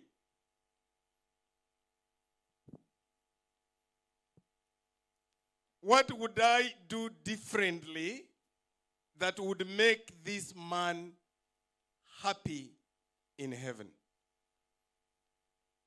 Is to ask my colleagues whom we are in parliament together not to allow parliament to be taken hostage by the executive. It would make this man happy. What would I do differently to make Sifuna receive me in heaven? Is to ensure that Kavirondo that was from Turkana to Hispania is one. Is one. The unity of Kavirondo is required now than ever before. The other day, why do you think the Meru and Kamba were meeting? Because they realize that the journey we have ahead, if we don't work together, we will perish individually. God bless you all. Mheshimiwa Nabwera for those words of wisdom. Let me have Mheshimiwa Ferdinand Wanyonyi from Trans Nzoia. But as he comes, we recognize the arrival and presence of our own daughter of the soil, Susan Nakhumicha, the CS Health. Karibuni sana, karibu sana. Karibu sana CS, karibu sana. I knew you had a function in Kitale we were supposed to attend. We don't take it for granted that you have found time to come. Karibu sana Waziri Susan Nakhumicha. Basi, on the behalf of the people of Trans Nzoia, I've come to say pole to the family of mzee ambao nilijua sana. Nilipokuwa mdogo akiwa late, sitaki kuchukua muda mrefu isipokuwa kusema pole sana kwa familia ya ndugu yetu mzee ambao tulimjua sana akiwa bunge. Mimi nimekuja rambirambi kutoka Trans Nzoia, wengi tungekuja hapa, lakini tulikuwa na sheria mpaka tumekuwa na gavana wetu na wengine huko, tumechelewa. Kwa hivyo sitaki nichukue muda, nikuja tu niseme pole kwa familia. Na huyu mzee alifanya kazi. Mimi nilipokuwa kijana nilimsikia akiwa bunge. Was a no nonsense person. And sisi pia tunajaribu kufuata nyayo zake. Iliyoko ni kwamba tuwe na umoja ili siku moja pia sisi tujulikane pale mzee alipokuwa bungeni. Kwa hivyo yangu ni kusema tu pole kwa niaba ya familia yangu, kwa sababu familia ilijua sana mzee Mheshimiwa Sifuna. Na kwa hivyo nimekuja tu kusema pole, mimi nikiwa hapa kwa niaba ya party yangu ya Ford Kenya, mimi nikiwa vice chairman wa party ya Ford Kenya, nimekuja kusema pole sana. Kwa hivyo asante sana kumpatia nafasi. Thank you. Asante sana Mheshimiwa Ferdinand Wanyonyi. Nafasi hii nataka kumpatia Mheshimiwa John Koi Waluke, mwenyekiti wa Western MPs Caucus. Haya. Your Excellency, the right Prime Minister wetu, waheshimiwa governors, wabunge, familia ya mheshimiwa wetu ambaye ametuacha, na wote nyinyi ambao mmekuja kushuhudia kukusindikisha mzee mheshimiwa wetu. Hamjambo. Mulembe. Mulembe swa. Sitachukua muda mwingi. Deputy Prime Minister wa ODM, Mheshimiwa former governor wa Kakamega, sisi tumepoteza siku ya leo, Your Excellency, tuko na blackout katika Bungoma County. Na mheshimiwa wote ambao wamekuja wanamjua Mheshimiwa Sifuna kwa kazi nzuri ambayo alifanya kwa nchi hii ya Kenya. Tumempoteza kwa vile kuzaliwa kwa binadamu inakuanga ni bahati tu, lakini kufa ni lazima, hata sisi sote tutakufa. Kwa hivyo tunaomba Mwenyezi Mungu ailaze roho yake mahali pema peponi. Ninaongea hapa kama chairman ya Western Regional Parliamentary Caucus. Naomba sisi sote kama wananchi na wabunge walioko hapa kwa siku ya leo, ya kwamba umoja wetu ni ya muhimu zaidi. Na kwa muda ya miaka 60 tumekuwa tu sisi kama jamii ya region ya Western, hatutakuwa shirikiana kwa pamoja, hatutakuwa united. Lakini naomba hii umoja wetu ndio watu wote, kabila zote siheshimu sisi kama jamii. Kwa hivyo uza sera zetu. Hata ikikuwamo baba, unajua baba ni mjukuu wa 13 wa Waluya. Yeye pia ako ndani. Sisi tushirikiane, ndio tuheshimike. Baba, kwanza nataka kuchukua nafasi hii kushukuru vile ulituliza nchi hii kwa mambo ya strike. Nasema ni asante sana Mheshimiwa Prime Minister. Nchi hii ilikuwa inawaka moto, na hii serikali ambaye iko, serikali yote ikiundwa inakuwa ni serikali yetu sisi wa Kenya. Na ndiposa baba alifikiria akafika mwisho akasema wacha nitulize nchi, mambo ya strike isimame. Na hapo lazima tumpongeze. Pigia yeye makofi wananchi wa Bungoma. Na tuendelee hivyo, ndio nchi yetu iwe na demokrasia mzuri na mambo ya biashara pia iendelee. Tusitusiane vile nimesikia kiongozi mmoja hapa akisema sijui. Hapana. We are not here to show ubabe. Hati wewe sijui ukiongea sister. Si hatukitusi mimi nikitusi Mheshimiwa Prime Minister ndio nitaonekana hero katika hii Bungoma. No. That is nothing. Tuheshimu rais wa Kenya yule ako. Tuheshimu hata makamu wa rais wa Kenya ako. Ndiposa hata nyinyi mkichukua uongozi mtaheshimika. Si ati mtakuwa ukitusi ndio ujulikane, hapana. So tuheshimu rais, tuheshimu makamu wake, tuheshimu serikali yake, na hii serikali sisi tuko ndani. Watu wa Western Region. Na Humija ndio huyo, ako kwa hii serikali.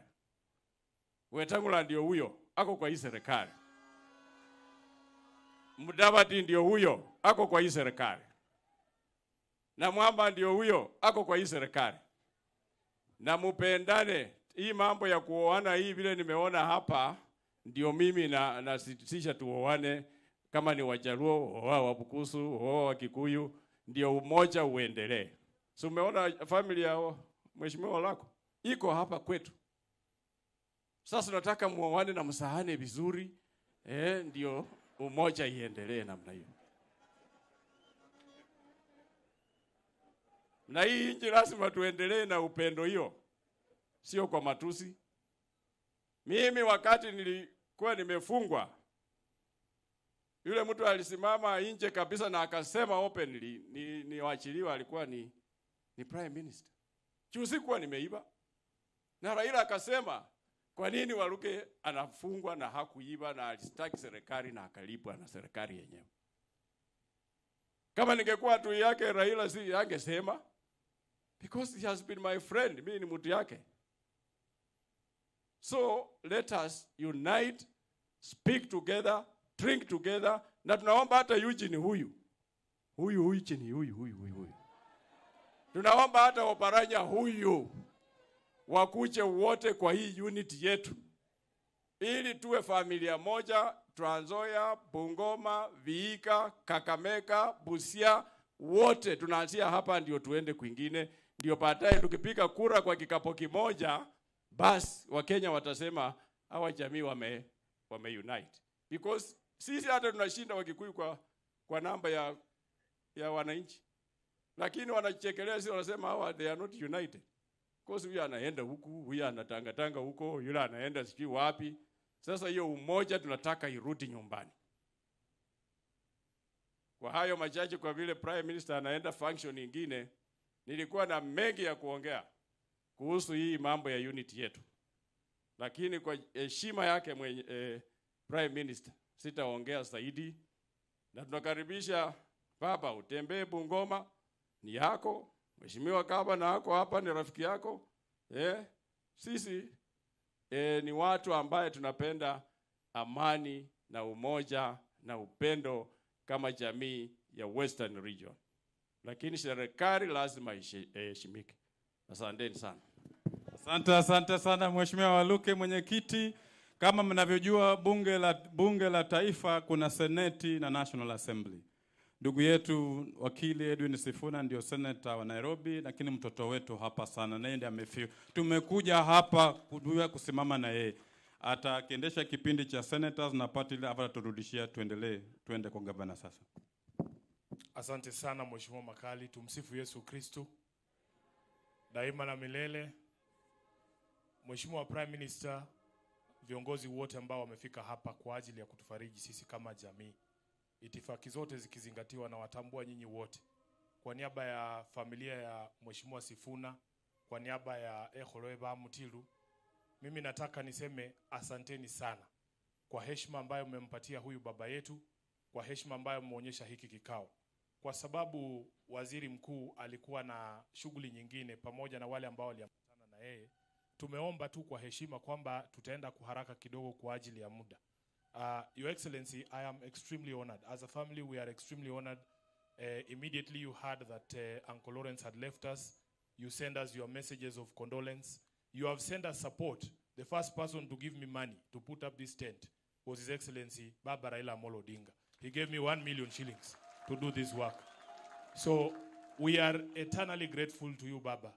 I want to say a special thank you to the nuclear family of Uncle Lawrence, to my mothers, all the three of you, to my brothers and my sisters.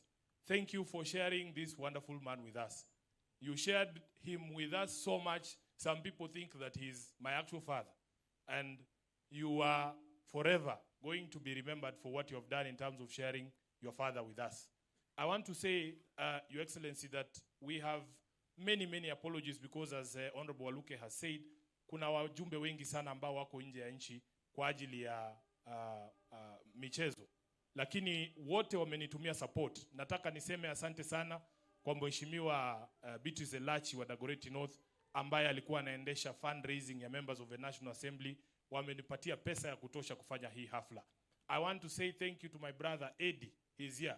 Eddie Okech is a senator for Migori, and he's a very good footballer, by the way, but he chose not to go to Rwanda so that he can be with me, and he was the one coordinating the fundraiser on behalf of the senators. Karibu sana, Father. Kwa hivyo mimi nataka niseme tu yangu leo ni shukrani. Waheshimiwa wote ambao wamepata fursa ya kukuja hapa, nataka niseme shukrani kwenu. Nyote ambao mmetembea na sisi. Governor, asante sana kwa support yako na viongozi wote ambao wako hapa, mheshimiwa anatembea. Wote nataka niwashukuru sana. Your Excellency, just allow me to say two things because you know these people are my friends. Hawa ni rafiki zangu, hao watu wa Bungoma. Naona hizi sura zote nazijua. Hapa hata wanitangi mheshimiwa ama Sifuna, hapana, wananitanga Edu hawa. Na kuna kitu nilijifunza kutoka kwa hao watu wa Bungoma. Hawa watu unaweza fikiria wanakupiga kiboko, kumbe wanakujenga. Wanajua ile kazi, ile ng'ombe zao wakiangalia kwa boma wanajua hii ni ya kulima, hii ni ya maziwa, hii ni ya hii na hii na hii. Si namna hiyo? Si nyinyi ndio mlinituma Nairobi? Wakati nilikuja kungangana na wamunyinyi hapa, wao wakasema wewe tunakutuma wapi? Nairobi. I can assure you God has a reason for everything that happens in your life.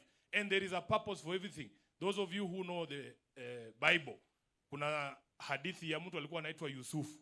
Yusufu aliuzwa Misri na ndugu zake wenyewe. Hawakuwa wanajua siku ile watakuja Misri huko watamkuta yeye ndiye amewaandalia meza, si ndio? Sasa wacha niwaambie tu watu wa Bungoma. Everything niambia mbo kuicha alaha ni muiche kuicha kholele waina khane kuje musiama sida. There's a reason God sent me to this old man called Raila Odinga and I became the Secretary General of ODM. That purpose might not be clear to many now, but I am sure in the fullness of time God will reveal it to you and to me. Number two, on this question of unity, I have never seen myself personally, Honorable Waluke, disunity.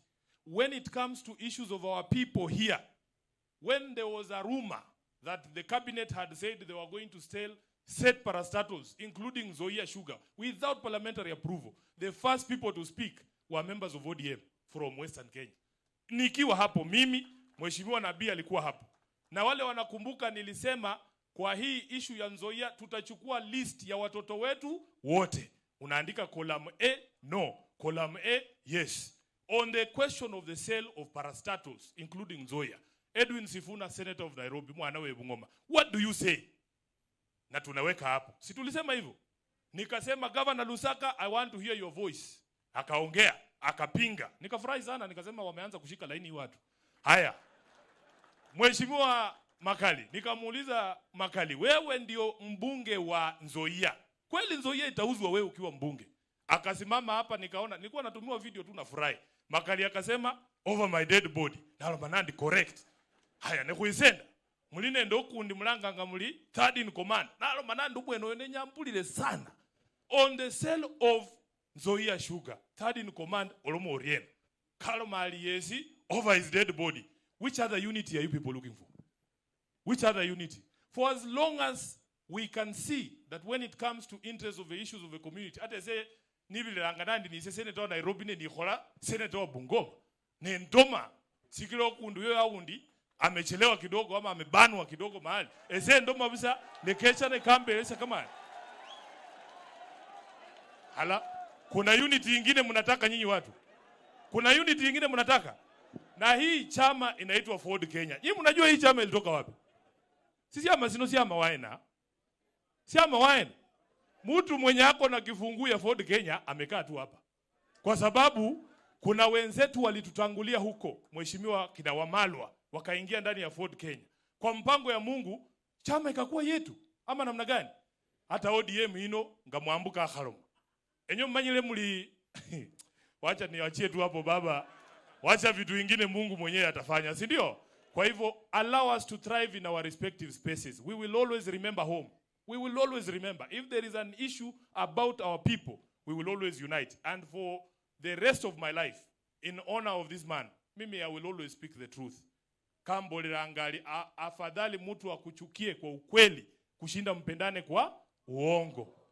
Sasa hii mapenzi ya uongo mimi nilikataa. Wacha nikaribishe mwenzangu anaitwa Senator wa Migori. Senator Eddie Okech, tafadhali tunaenda kwa haraka alafu tukaribishe party leaders so that we can hand over to the church. Nimeona Father ameingia, Father Jeremiah, I recognize you. Thank you so much for your support. Karibu Eddie.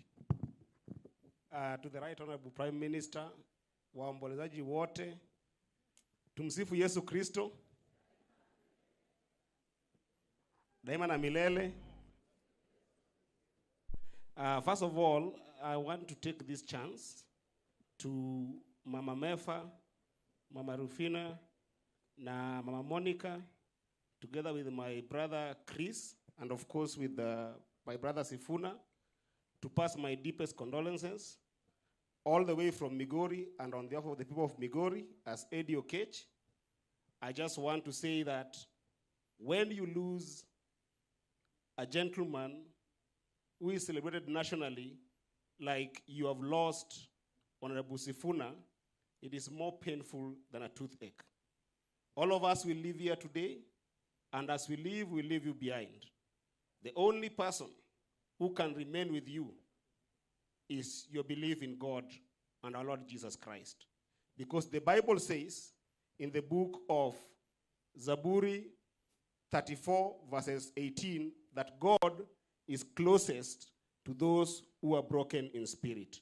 May God be with you. As I finish, just one word.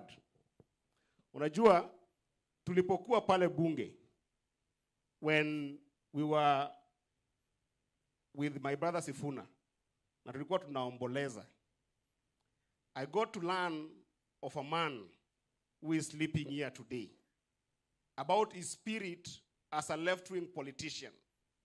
And left-wing politics is not the most celebrated politics, kwa sababu left-wing politicians wanaweza kukuambia ukweli mpaka hiyo ukweli ikae ni matusi.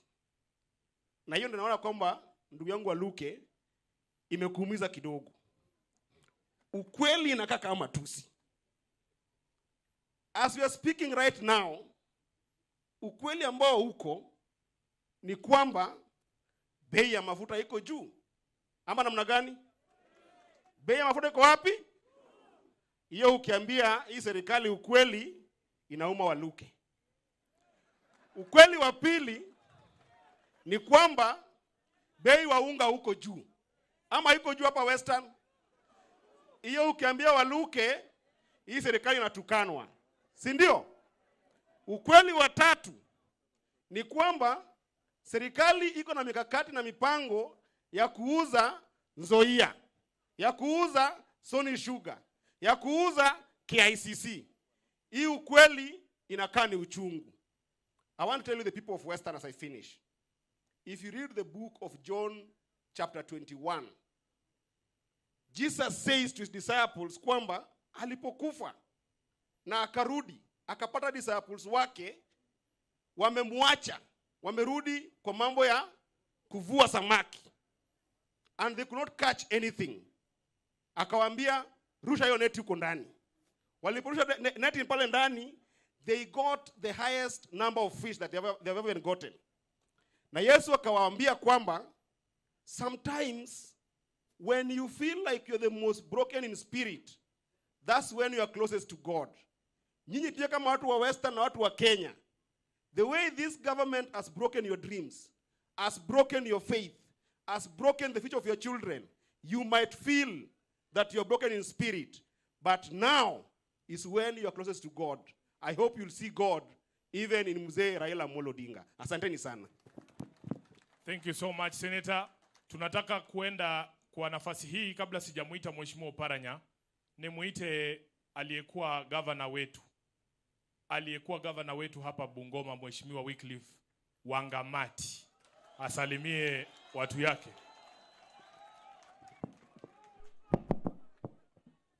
Asante sana Mheshimiwa Senator Sifuna.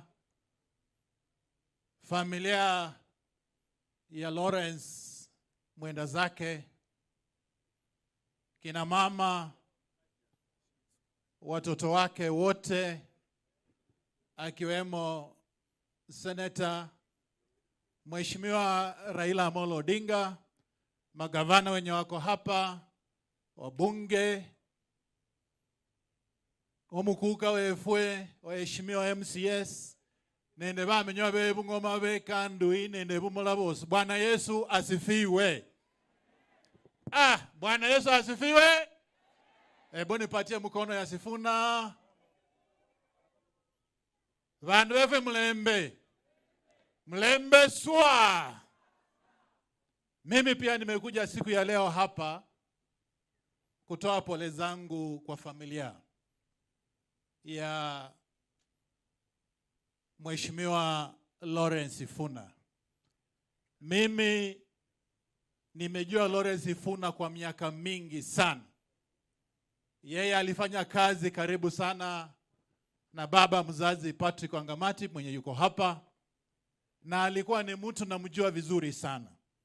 Tulikuwa tunakutana naye, alikuwa anakuja kwetu nyumbani akiongea maneno ya siasa. Na mimi nikitafuta baadaye nilikuwa na nia ya kuwa gavana wa pili wa jimbo la Bungoma. Watu wa kwanza wenye nilikaa nao nikaongea ilikuwa Mheshimiwa Lawrence Sifuna. Na kuanzia hapo tumekuwa karibu sana. Sasa pia mimi nimekuja hapa kutoa pole zangu kwa familia, kina mama ambao nawajua sana. Kwanza mama Monica, yeye ni jirani kwangu huko Ndengelwa. Sasa Mheshimiwa Sifuna amekufa akiwa jirani wangu huko Ndengelwa. Na mimi nataka kusimama hapa kutoa pole zangu zote kwa Mheshimiwa Senator wetu wa Bungoma ambaye ni kijana wa hii familia. Nenya hupira pole ba Mutiru. Nenya hupira pole ba Hone Mwatibisho Mwiwana. Nenya hupira ba pole ba Bulo. Hutibia muhwasi wenywe.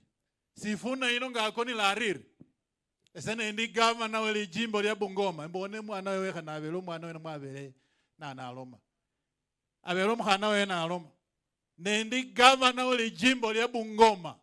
Napo inda Sifuna hu task force ye huchakololele mali ye county ya Bungoma yus. Mara na mmeka kaba chairman we land task force ye. Sifuna ino kekande reporti mara yaba wakati ya corona. Na alo manandi kulecha kulomolome kama huwakano baadaye. Lakini kasi niye Sifuna kahola. Vandu wefuwe governor lianano olisai governor wefuwe li jimbo lya Bungoma. Mbare report yo ya chamwa assembly na nyola nafasi ya hakiloleho hubelembo ne mmaya nano na aloma kama hoke task force ya kako. Lakini kahole kasi yo nende bunyi ndafu. Kake na Bungoma ino yos. Karusi ya report public land yos. Malaka hata ya jabandu wakali sana. Hata niendoma wakali wekhala ano kende kele sawe na. Lakini kama na kokahola kamala governor na alinyola nafasi ataangalia hiyo ripoti mala alole nishanyalaho ne malira ezebandu befuese ndibirira na hanyo na amela mwamba nafasi na aba governor namba 2 oli jimbo lya Bungoma kwa 2017 paka 2022 mwahupila chikura se cholata mwapira omusale wase Ken Makelo Lusaka. Maese tarehe 23 August last year na acha ekibabi na handava power hu governor Ken Makelo Lusaka. Nalo manandi sese kwa Wangamati sai mwapile governor ekura eseso mulimbo naho niche mkaundi muno eniane Mheshimiwa Ken Makelo Lusaka na hole kazi tawe. Bwana Yesu asifiwe. Gena malende bandu efene mbobya senjo ena naro enola naro bele ngusi yanga mahandazi no nengusi ko mahandazi hata na rumira no juice chairman kare rakoli moto le ya mahandazi mufukirira kama kwa 2027 wele niomanya ko kuline kubone otherwise asanteni sana na Mungu awabariki. Thank you. I can confirm ngulanga ko mahandazi kuniye Nairobi yeyo akulisianga. Thank you, Governor. I want to specially recognize all the people who have come from Nairobi to be with me, please. Just stand up. Watu waone tu. Naona madirector kwa ofisi. Hawa jamaa. Hawa ni madirector. I was the one to welcome my former speaker. But you can do that because kama nilikuachia kandui, hii kazi kidogo siwezi kuachia. Asante. Kidogo sana, asante. Thank you, my very good friend, Senator Edwin Sifuna. As I finish, let me just bring the condolences za watu wanne. I bring the condolences of the Speaker of the National Assembly, Dr. Moses Masika Wetangula, our party leader of Ford Kenya. He would have been here, but he's away in Australia in a national function. I bring also the condolences of the Senator of Bungoma County, Wafula Wakoli, is out on a national assignment.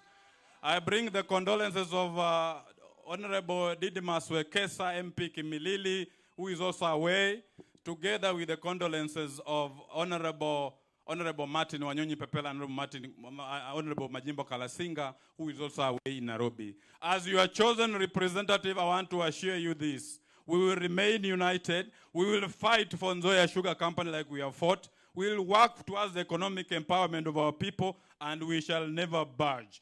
What I urge is that as leaders from this particular side, for our numbers to count, we must remain united and together so that we can be able to move our agenda as a region forward. With those many remarks, nawaambia asanteni sana kwa kuja na poleni sana, poleni sana, poleni sana. Wacha tusindikishe huyu shujaa kwa amani, kwa heshima ambayo inafaa. And I say, fare thee well, Lawrence Sifuna. Where cometh another like Lawrence Sifuna? Poleni sana na asante. Thank you Mheshimiwa Makali. Kwa haraka sana, kuna viongozi wa chama wako hapa. Executive Director wetu Mheshimiwa Duoro Ngweni yuko hapa. Chairman wa ODM, naona chairman huyo ni wa Nyandarua. Huyo anaitwa Dickson, anatoka Nyandarua. Huyu ni chairman wa Narok, Kazaro, baba anamjua vizuri sana. Nikumbushe huko sioni vizuri bwana. Trans Nzoia, oh yes, Trans Nzoia, asante sana. Khalaba. Oh, asante Muamina Khubone. Thank you very much. Let me take this opportunity to welcome our governor, His Excellency Ken Lusaka. Alafu governor utaamsha wenzako kwa heshima kubwa, waje na wao watuomboleze. Asante sana governor.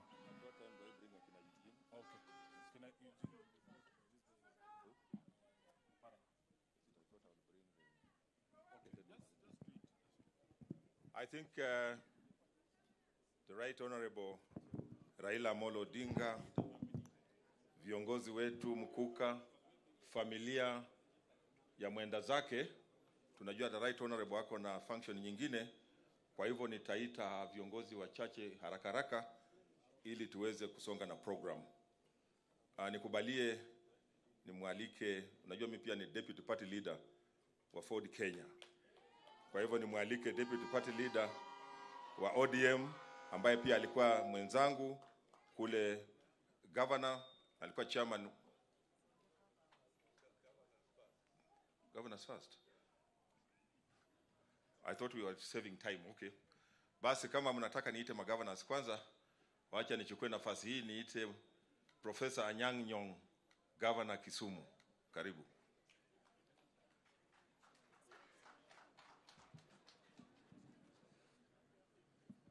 His Royal Highness the King, the Right Honorable Prime Minister, magovernors, wajumbe, wananchi watukufu, hamjambo. Bwana Yesu wasifiwe. Hallelujah. Thank you very much. First of all, I want to only say one thing. The importance of a name. I was reading the newspapers some time ago, several years ago, and I used to see a column written by an Edwin Sifuna. Very good columns. So one day I decided to invite him for lunch at United Kenya Club. And he came. So I asked him whether he was related to Lawrence Sifuna. He said yes. Then I said, you write very good articles in the papers. I would like you to join ODM. I was then Secretary General of the ODM. That is how the journey of Edwin Sifuna started into the party. And in the end, he became Secretary General that I had been. If Lawrence Sifuna had not had a good name in Parliament, I would not have recognized the importance of Edwin Sifuna. If Lawrence Sifuna had not been a man of principle, I would not have associated Edwin Sifuna with Lawrence Sifuna. But Edwin, like his uncle Lawrence, has done a sterling job in the party. A man of principle, a man of integrity, a man who is committed to the future of our people, not of himself. Finally, I want to tell you a story. There was at one time when a father and a son, and two sons actually, one was young, one was older. The landlord decided to throw them out of an apartment in New York because they had delayed in their rent for 1 month. So the family went to court because they knew being late for 1 month is not tantamount being thrown out of your apartment. But the man wanted to sell that apartment and wanted to get these poor people out. The man hired a lawyer. They went to court. The family was defeated, and they were thrown out. And the father and the eldest brother committed suicide because of the pain of being thrown out of an apartment unfairly by a lawyer who defended the landlord. So the guy said, okay, let me bury my father and my brother. He went to the cemetery manager, and said, please, we are a poor family. Show me a place where I can bury my father and brother. So the guy said, just go and look. Choose one, and we shall negotiate. So the guy looked. Then he found a place where the grave was written, here lies a lawyer and a gentleman. The boy rushed back to the manager. I have found a grave where two people are buried, a lawyer and a gentleman. So the manager went, no, these are not two people. This is just one person. The boy said, I've never met a lawyer who is a gentleman. Bwana Yesu asifiwe. Thank you very much.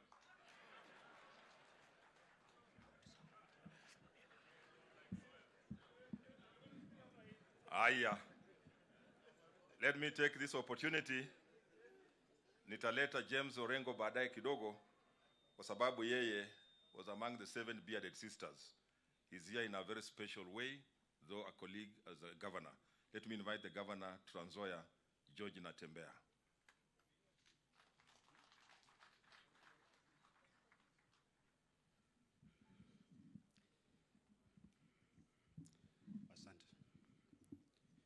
Asante sana. Prime Minister wetu ambaye pia ni kiongozi wetu wa chama chetu, viongozi wengine ambao wako hapa, magavana, familia ya marehemu wakiongozwa na wajane 3 ambao wako hapa, waombolezaji wenzangu, mimi tu langu ni kuleta rambirambi zangu na za wakazi wa Trans Nzoia kwa familia ya marehemu Lawrence Sifuna. Sisi kama jamii tumepoteza kigogo, yule mtu ambaye hata wakati tulikuwa watoto wachanga alituinspire sana. Juzi wakati wa Harambee nilisema kwamba wakati tulikuwa katika shule ya primary kitambo, tulikuwa tunanunua gazeti ya Taifa Leo,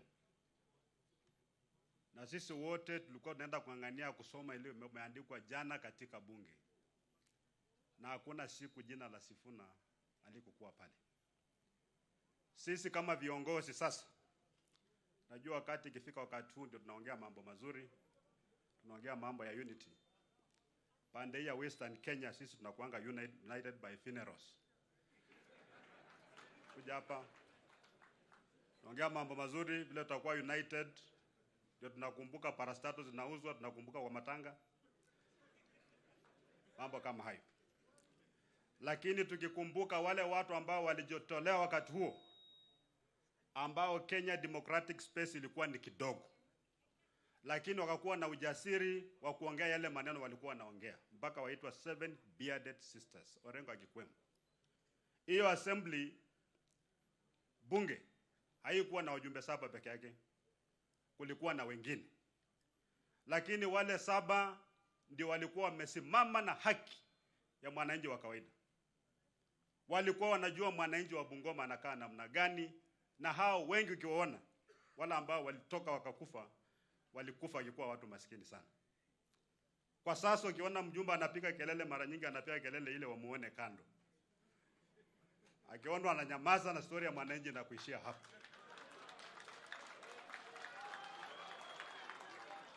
Haina ile kujitolea kusema wacha mimi nikufe nisipate, lakini ndugu yangu, dada yangu baadaye apaitike. Hiyo siasa ilikwisha, haipo sasa. Na sisi watu wetu wa pande hii ya magharibi tuko wengi sana. Tuko wengi sana watu wetu. Lakini hatuelewi maana ya uongozi ni nini. Mwangala alikuwa anasema alikuwa amikimi andu. Ikakuwa ni kama jambo la kufanyia mzaha.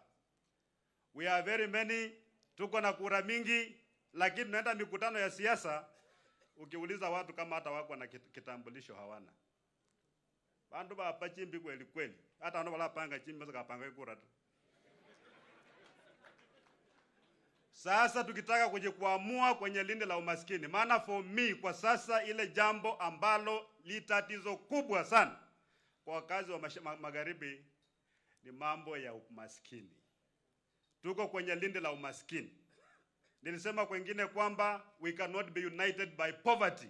Poverty haiwezi kuleta watu pamoja. Tunakuwa united wakati tuko na pesa kwa mfuko, si ndio? Tuanze kutafuta pesa sasa. Tutafuta pesa tukikuwa na uongozi ambao ni mzuri. Niko na challenge kwa viongozi wetu, wajumbe ambao wako hapa. Tuko na finance bill ambayo imetekelezwa 1/4 peke yake na mnapika nduru. Just 1/4. Tunapika nduru. Wajumbe wetu, do you need to say no?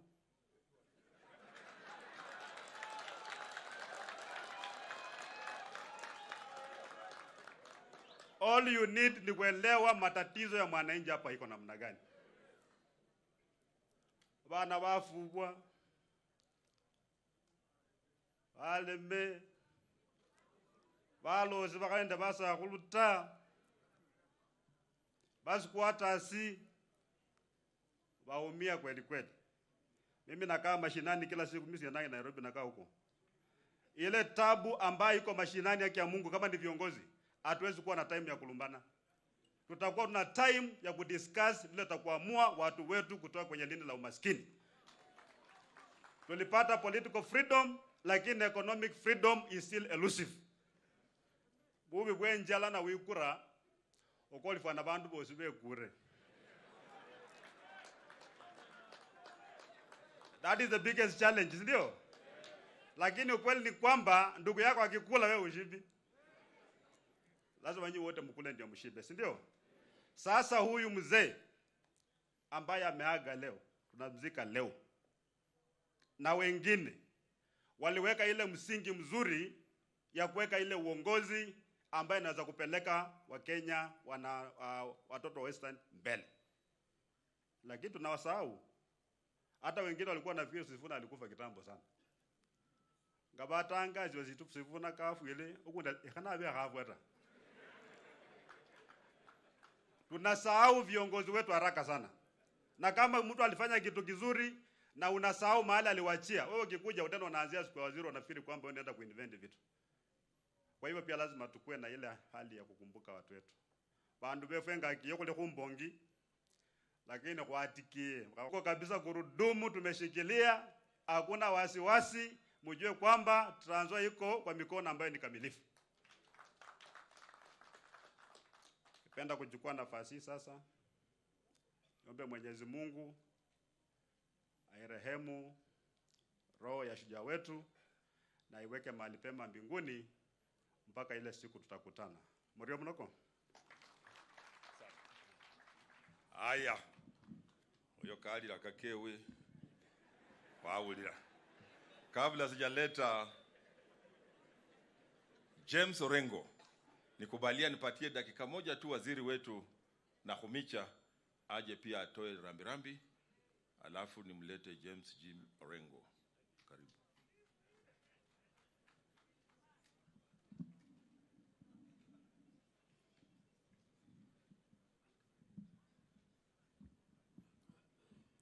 Asante Prime Minister wetu, magavana walio hapa, wabunge, viongozi wa aina mbalimbali, na wa muhimu sana siku ya leo, familia ya mwenda zake na wakaaji wa huku Kandui, the great county of Bungoma.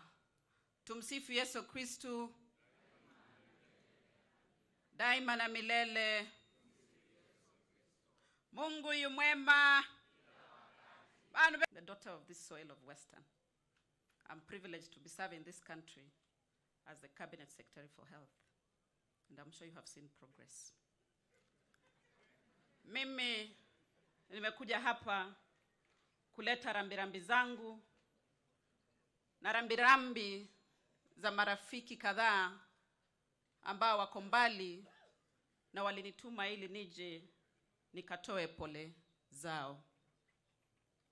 Siwezi simama hapa niseme mimi nimewahi kutana na mwenda zake. Hata nimeangalia kwenye ile kitabu chake ambacho kimeandikwa cha eulogy. Wakati yeye alikuwa bunge ndio mimi nilikuwa nazaliwa. Na barumwimbi saakere kenungota. Kwa hivyo nitakuja tu kusema pole, na ni kwa sababu huyu Edwin Sifuna tunafanya kazi kwa ukaribu sana. Na nataka kumshukuru kwa sababu amesema kwa mambo ambayo yanaenda mbele, ambayo yanapeleka nchi mbele, tunafanya kazi pamoja. Wakati sheria zangu za kubadilisha mfumo wa afya hapa nchini zilikuwa bungeni, na nikaona ya kwamba watu wanaleta mambo nyenyenye, nilimpigia ndugu yangu Edwin simu na tukaongea. Nikamweleza hizi sheria zimetoka National Assembly, zimekuja Senate, mimi ni dada yako, lazima niweke jina ya kutengeneza afya ya Kenya. Hakikisha sheria zimepita. Thank you very much my brother for doing that. Na nataka kushukuru sana kwa sababu nimesikia Wakenya tunalia. Na ukweli ni kwamba vitu kuna zile ambazo haziendi sawa.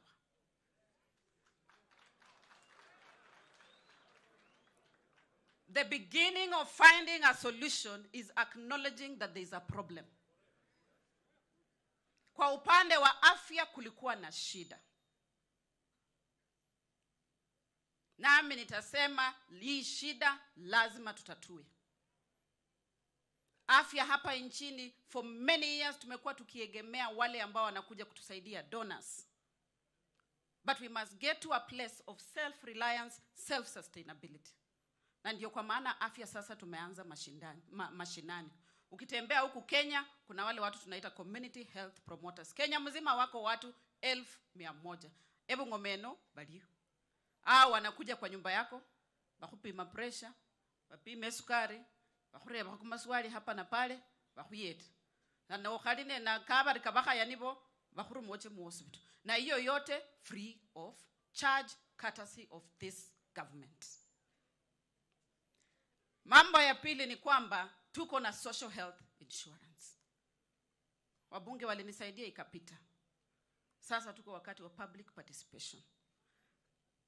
Lakini nimegundua kumbe hapa Kenya watu wamezoea mambo ya kwenda polepole. Mtu akichapa kazi yake haraka amalize, hawafurahi. Hizi sheria mimi nilichapa haraka nikamaliza, sasa wamenidelay pale kwenye kotini, but nimesema it is a good time for me to look back and check that I did the right thing.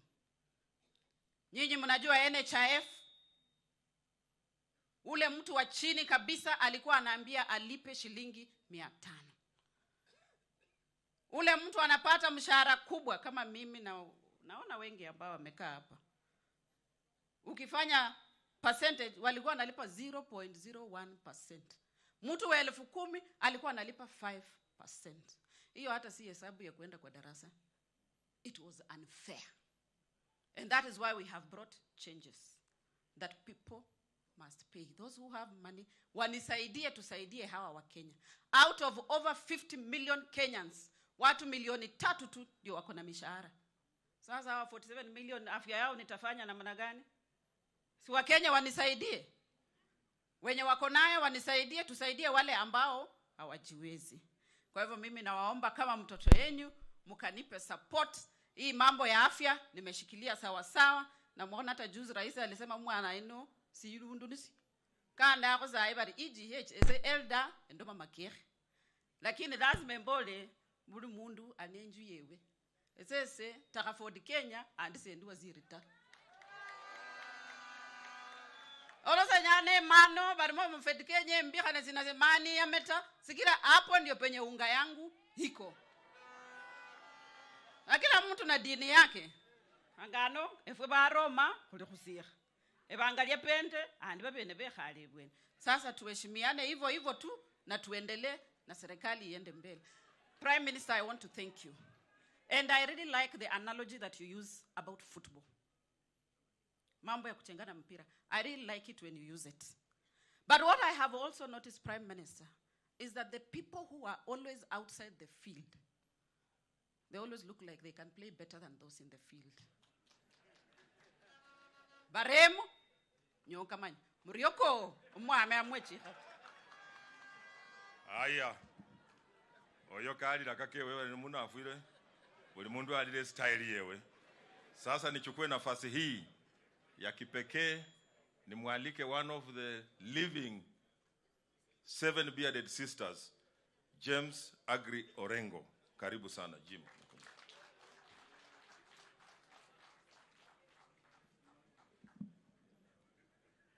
Asante sana, Your Excellency Governor wa Bungoma.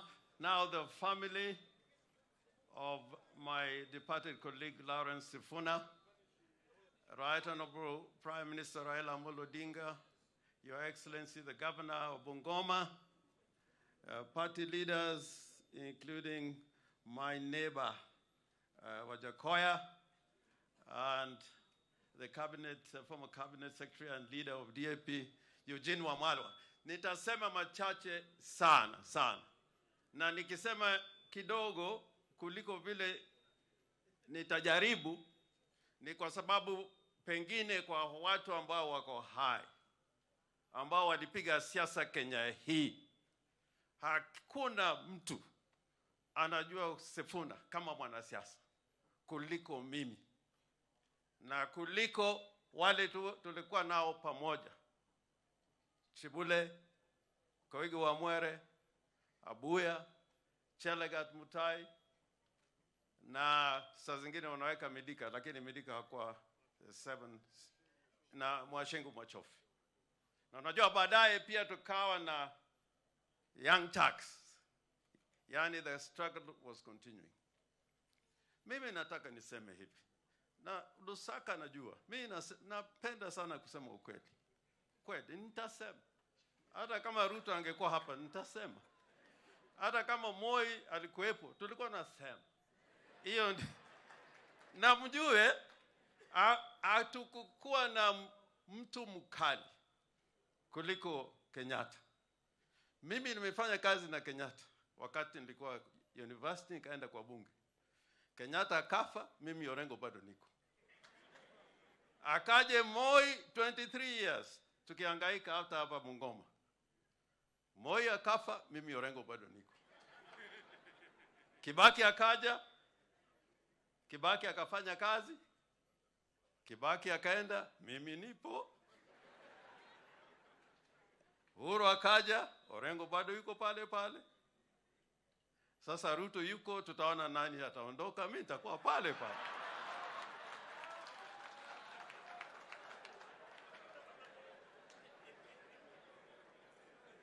Na nasema hii, kulikuwa wakati mwingine nilikuwa kwa Nyang'nyong'o, kulikuwa mama bwana alikufa, tuko kwa mazishi. Watu wakaanza kuongea, naongea vile huyo jamaa alikuwa mtu mzuri, amefanya hii, hata mtu ambaye hakuwa hajamuona maisha anakuja nasimama. Sisi tunatoka sijui Kajulu, huyo mtu ni mzuri. Wacha mjane mwenyewe asimame. Anasema hao umeongea hapa, sijui anajua huyo bwana yangu. Huyo bwana yangu wacha alale, mimi najua. Kwa sababu chochote inafanyika hapa Nyalenda, ikiwa kuna wizi, polisi wanakuja hapa. Unajua waombelezaji walitaka kumpiga yuo mama. Wakataka kumpiga. Lakini wengine wakasema yeye ndiye anamjua bwana yake. Wacha aseme. Sasa wacha mimi niseme mambo ya Sifuna. Hawa wanaongea hawajui Sifuna. Hawajui Sifuna. Hawa. Na haswa kitu muhimu ujue kwa Sifuna. He was coming from the greatest tradition of members of parliament from Western Kenya. I think we should remember that. He was coming from the greatest, if you want the greatest tradition of the best members of parliament, they came from Western Kenya. Na mjue, musiogope kwa hiyo in that tradition. Hii mambo ya kuimba ati sisi. The leader will emerge here. Bila Obama emerge in America. And Luhya will emerge. Lakini kwa hii siasa tunapiga hapa, it will not be. Who is greater than Masinde? Who is greater than Wamalwa? Hakuna. Hawa ni mdomo tupu. Mdomo tupu. Nakwambia, mdomo tupu.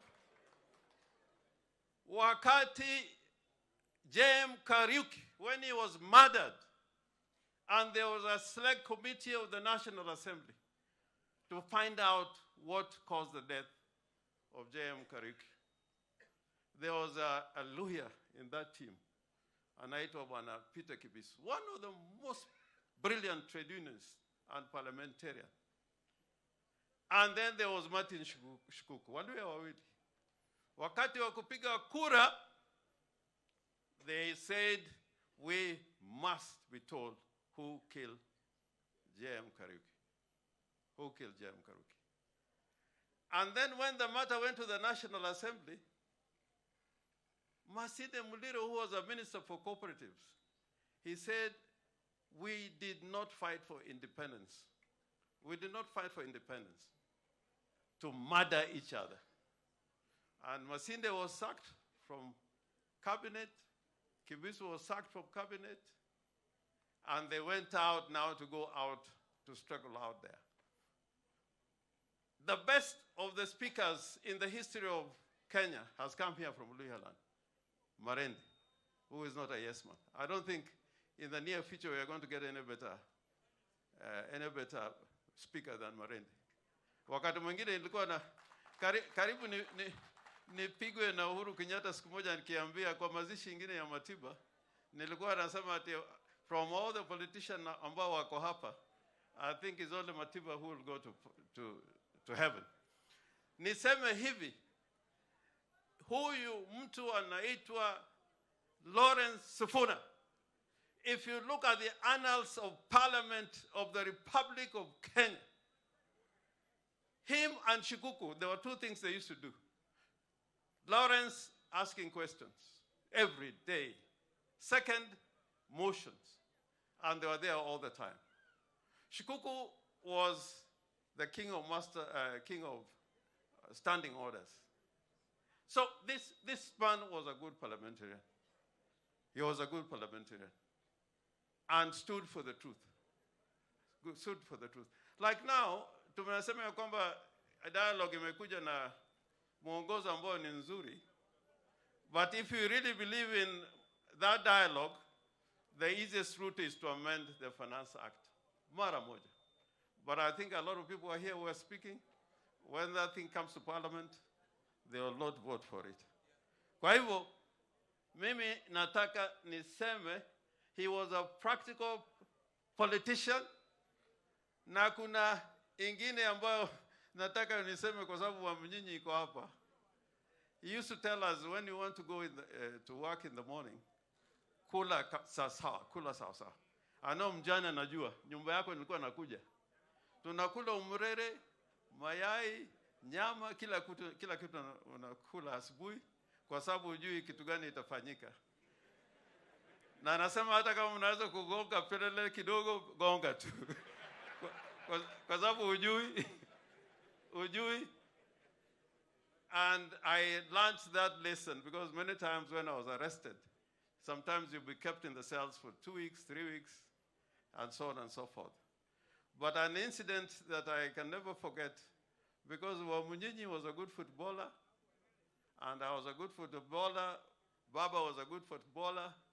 We went to Tanzania to play football in Dodoma. And the back line ilikuwa ni Wamunyinyi na Lawrence Sifuna.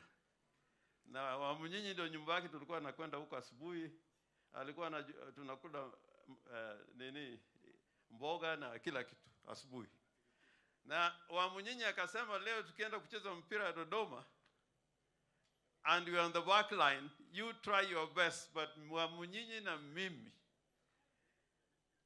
the ball can pass, but not the striker from the other team. Ukipita utaona magumu sana. Mundu kwa mundu. And we won the match. So let me conclude this, because some people are normally worried when people are talking in such an audience. They begin to think, we came to see this and that. But I think, let us build one Kenyan republic, one nation. And a republic is not a country where you tell people, where heshimu serikali. There's nothing like that in a republic. In a republic. In a republic. Unajua zamani walikuwa nasema tunaona crown. Heshimu crown. In a republic, the government should respect the people first. Respect the people first. So when people go hungry, you tend to them. You don't tell them, respect the government of the day. Now respect the government of the day, ndugu yangu huko angekuwa mzima kama alikuwa anaendelea, kwa sababu he really respected the government, lakini akaenda na mimi ndio kafanya kesi hiyo. I tell you, you young politicians, I'm telling you the best of advice, and I'm telling even Masinde Captain knows there. If you're a politician, try and calculate a brand of integrity and leadership and speaking for the truth. If in America now, there's something called Bidenomics. Na nakumbusha nasikia vile mmesema. Biden is trying to tell Americans that, life is better. But Americans are not feeling it. Hata useme tumejenga, tuko na 100,000 CPH. The question is, are people feeling better today compared to last year? Ama ni mudomo kutoka asubuhi. So I plead with you, let's build one country, let's go one direction, but the truth will always remain the truth. And that's why I respect the man we are sending off today. And my friend Anyang, I am a lawyer and a gentleman. Thank you.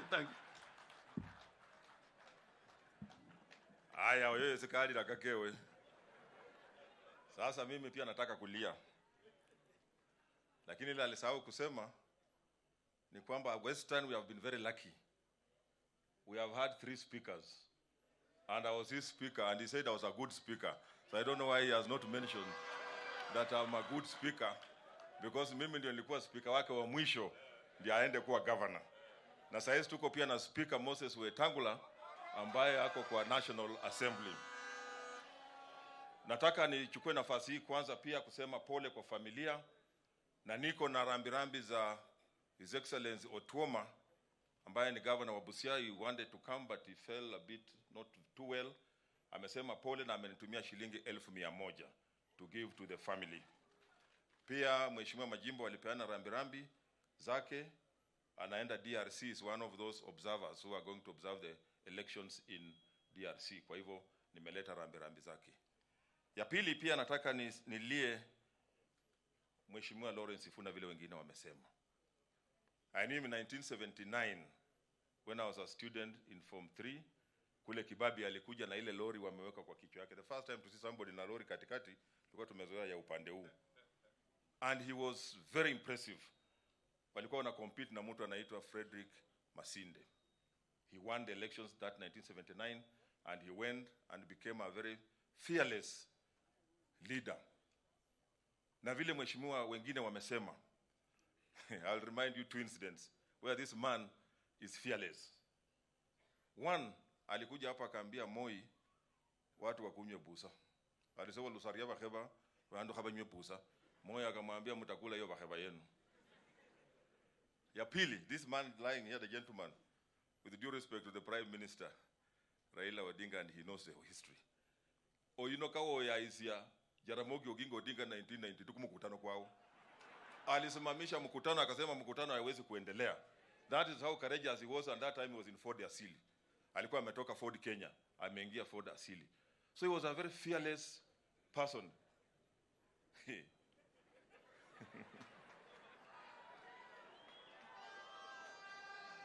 I want to agree. Na niwaambie watu wetu. What Mheshimiwa Orengo has said is true. What he did not mention is that Masinde Muliro voted against the government akiwa minister to save Mwangale, who was a chairman of that select committee. How many of our people today can sacrifice mwira malolo morisendo afadhali fwe kutete babe fana mabari kuirevza? We will not stand by our own. So those are the lessons, the courageous people that we have had here.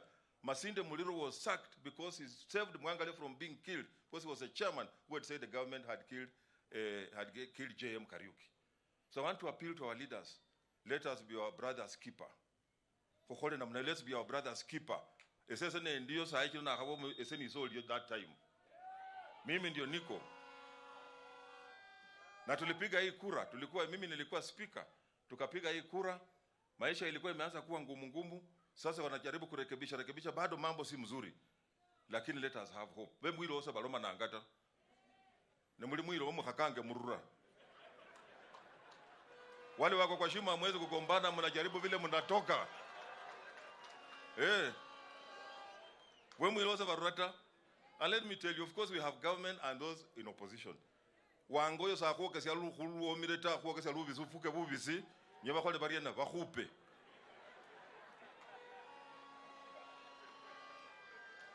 So these things are there, lakini tujaribu, najua mambo itakuwa sawa. Imekuwa ngumu, but let us, we are trying. Kakuhaki. Niko mheshimiwa walukalomire, politics of Kenya is also regional. I want to support him that we must also pang ourselves. Kabaka tufeze kwenye kuche negotiate with other people, we must also remain united and have one leader that we respect. Even twins are born the same day, but they don't come out at the same time. Mulala rangira kwanza. So tuone nani ako mbele sasa hivi, sisi wote tufuate, so that we go on the negotiating table with a lot of strength. Sakarika rio? Na alomirita, nikuje sasa ya county, because mimi ndio CEO. Na mimi pia ninaongea ni party leader wa Ford Kenya sasa hivi kwa sababu my party leader ako out of the country. Wameniuliza mambo ya barabara kuname. Hiyo mimi nakubaliana that road be named Lawrence Sifuna. We shall regularize it so that we remember him, because he cannot just die like that. Ya pili, kuna barabara ya kutoka Mulaa kuja Minyali, Sereti Junction mpaka kwa Tamak. Hiyo tutaweka pia lami so that you join kusavu watu wa Bumula na watu wa Kandui. Serikali kario. Task force ile mheshimiwa Wangamati alisema aliunda, wakatafuta ile mashamba ilikuwa imenyakuliwa, ilikuja. I know we had not paid the members. We shall pay so that we implement, because we must recover public land. Ile watu walinyakua, lazima turudishe hiyo mashamba. Naona sidanyani itwake sana ta. Sikia mwechile kuondila. Baba na viongozi wale mmetoka out of this country, nataka niwakaribishe hapa Bungoma. Karibu sana. It's unfortunate you have come on a sad note when we are burying one of our heroes, but I want to welcome you, feel at home. Na nashukuru sana kwa sababu so far we are burying our hero with a lot of respect. Na tunataka tukiwa na matanga iwe hivi, makwalavu. Makwalavu. Na huyu mjamaa alikuwa anasema pusi. Mbwa. Arimbwa sesale pusita. Then let us be truthful. And when we have been given the positions of responsibility, vile wengine wamesema, let us serve our people.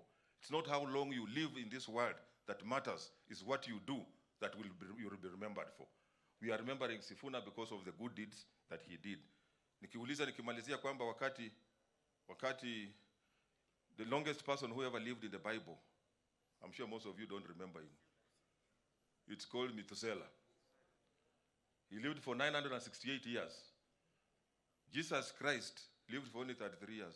But we remember Jesus Christ more than Methuselah, who lived for 968 years. So it's not how long you live that matters. It is what you do that you will be remembered for. And that is why we remember Lawrence Sifuna because of his deeds, and may God rest his soul in eternal peace. Akutana huko na Mike Wamalwa kijana. By the way, for bandu be kimini bandu ba Bungoma. Nolera banonge mukhisa kitu yuberana. Wamalwa kijana, George Captain, and all those khulbe nabo bechanga the front line bali banyindafu. Nibabu kusubana wale khabo munyindafu taba khukwisa chikura. Lakini ukiwa munyindafu wanakupatia kura. Nono wali barafu ne bandi fese tuko hapo tu tumeshikilia hapo. Na embasi mengemwa kupire kura, ni washukuru sana. Tulifanya kazi, lakini baba unajua ilifika mahali politics is local. Na nikaangalia nikaona mood ya vile ilikuwa inakaa huku. Nikasema politics is local, you must go where you will win, because winning is what you want. Nobody wants to be in opposition. You find yourself in opposition. You find yourself in opposition by mistake. Na nikaona hapa mood ilikuwa ya Ford Kenya. Ndio nikaingia huko na nikakuwa governor. Ndi ngozi zindu konosi ya mandazi. Lakini saa hii nikaingia hapo. Sasa lazima uchunge. Ndio nilifanya hivyo, niko hapa nataka niwakaribishe.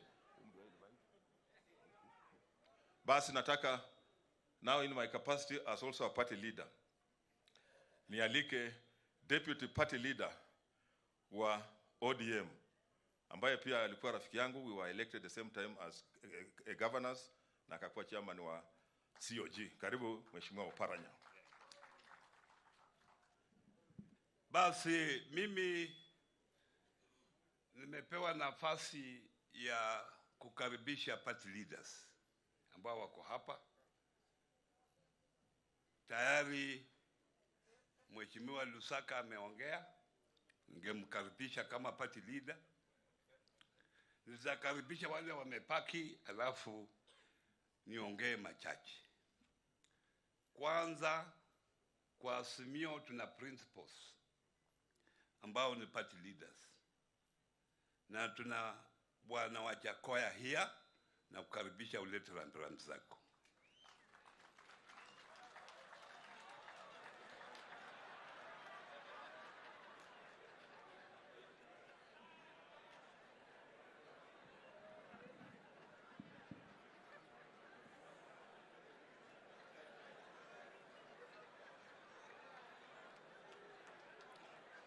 Baba Raila kwani mulere mshirukulia muliro bucheni tulita Raila Amolo Odinga. Haya, Baba Raila Amolo Odinga. Again.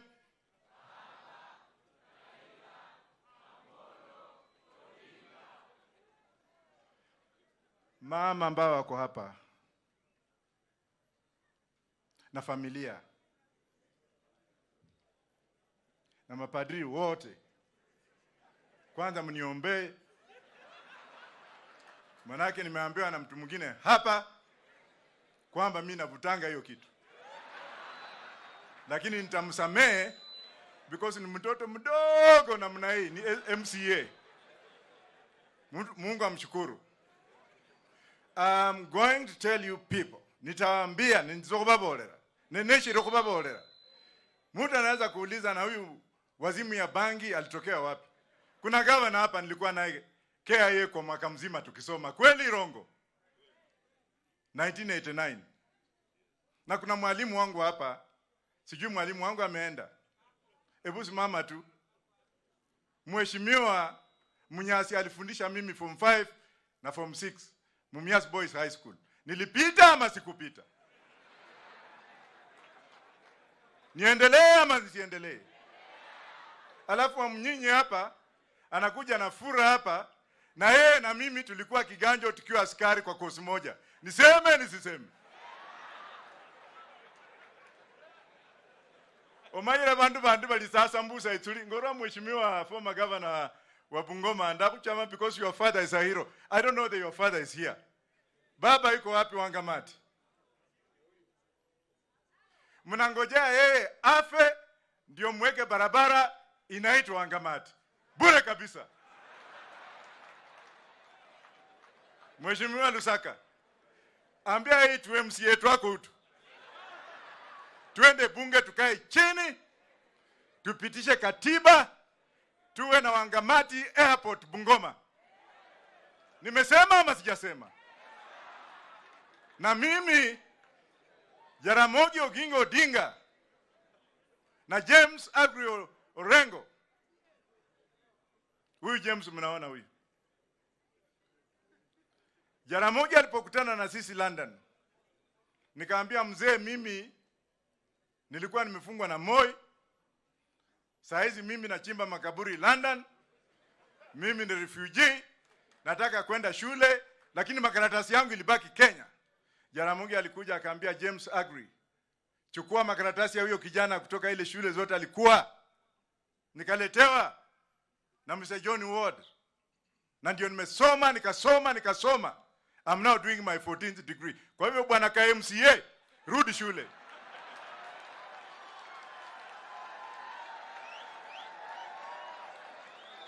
Usije kuambia hata watu ati sisi tuko hapa ati tunaenda kwa Wetangula. Wetangula is my friend. Don't remind me of Wetangula. Niseme ama sijiseme? Hapana kuzaliwa jana unakuja hapa kama bado uko na makamazi, unaambia watu Wetangula ni mwami. Hata juzi Wetangula ameniita kwenda bunge. Walai sikuwa nimesimama huko, nilikuanga askari wakati alikuwa anaapisha bunge. Wakati aliita bwana Karuto hapo. Ni Wetangula mwami Wetangula. Kwa hivyo msalamie Wetangula mbole mno mwami yesi. Sasa kwa Waluya, tuko na Waluya mara ngapi? Na hiyo ilisemwa hapa na mheshimiwa yule aliyekuwa mheshimiwa wapi? Kunakuwa kuberoku sasa na kukomere kulireko indandi idaiko. Ameongea mpaka nikanyamaza. Huyo mbunge yako wapi? Huyo mbunge wa Bumula, former Bumula. Oyo no msata kwenya kulolembu 2027 na ndanyala yakaluka nomba tawe.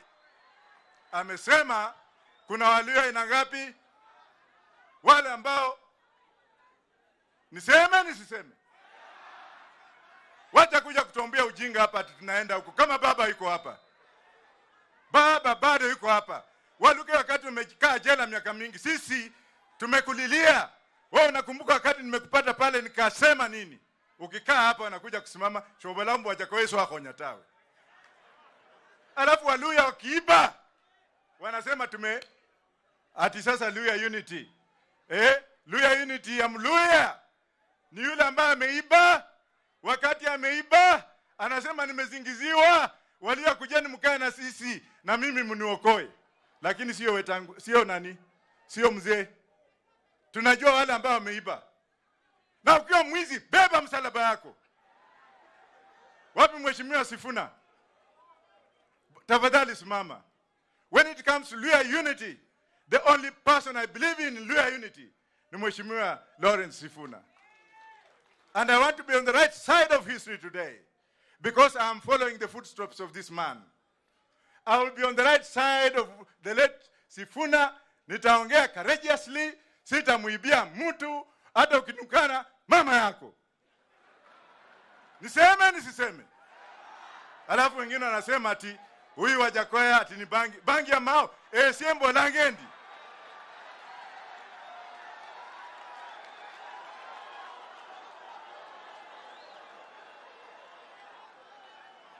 Ninasema kwamba kuna wale watu, kuna nchi fulani, uchumi wa Kenya leo umezoroteka. Ukienda kwa uchumi ya Canada, saa hizi walipata nini?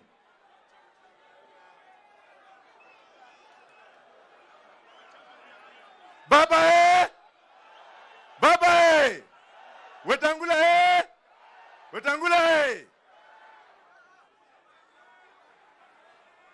Bwana Sifuna, mimi nitasema hivi. Hata tulikuwa tunajua nini inafanyika. Kwa hivyo mimi sitishiki, nakaa kama huyu mwanaume. Kwa hivyo mimi nasema asante na mheshimiwa na kumicha. Mimi nimekutambua leo. Yale umesema hapo, umesema vitu vingapi? Viwili. Kitu ya kwanza ile ulisema, baba angalia wale wako nje, awaite ndani. Sie mkhanefu na kusimire. Orio mno, no, asanteni sana.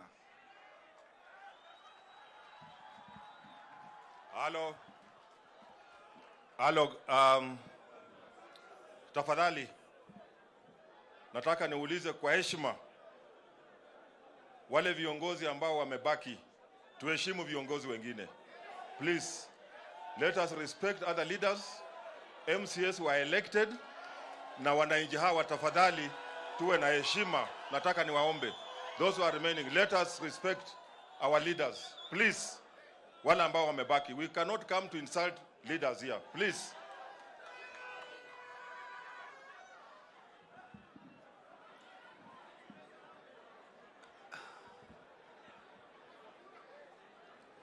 Mlembe bosi. Aya, nataka nimkaribishe ndugu yangu Eugene Wamalwa, party leader DAP.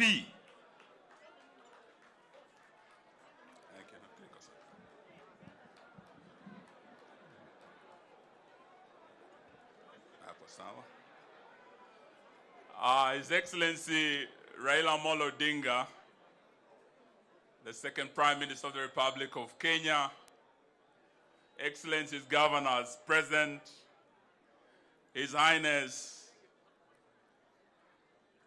Omukuka wa Vamasava, va Kenyan and Ugandan and international yosi, Vamai, a family Omkosi Sifuna, na alimo super senator wa Nairobi, omusale wa Edwin Sifuna, nilivuka na lio mukosi Lawrence Sifuna na vakesiende mulembe.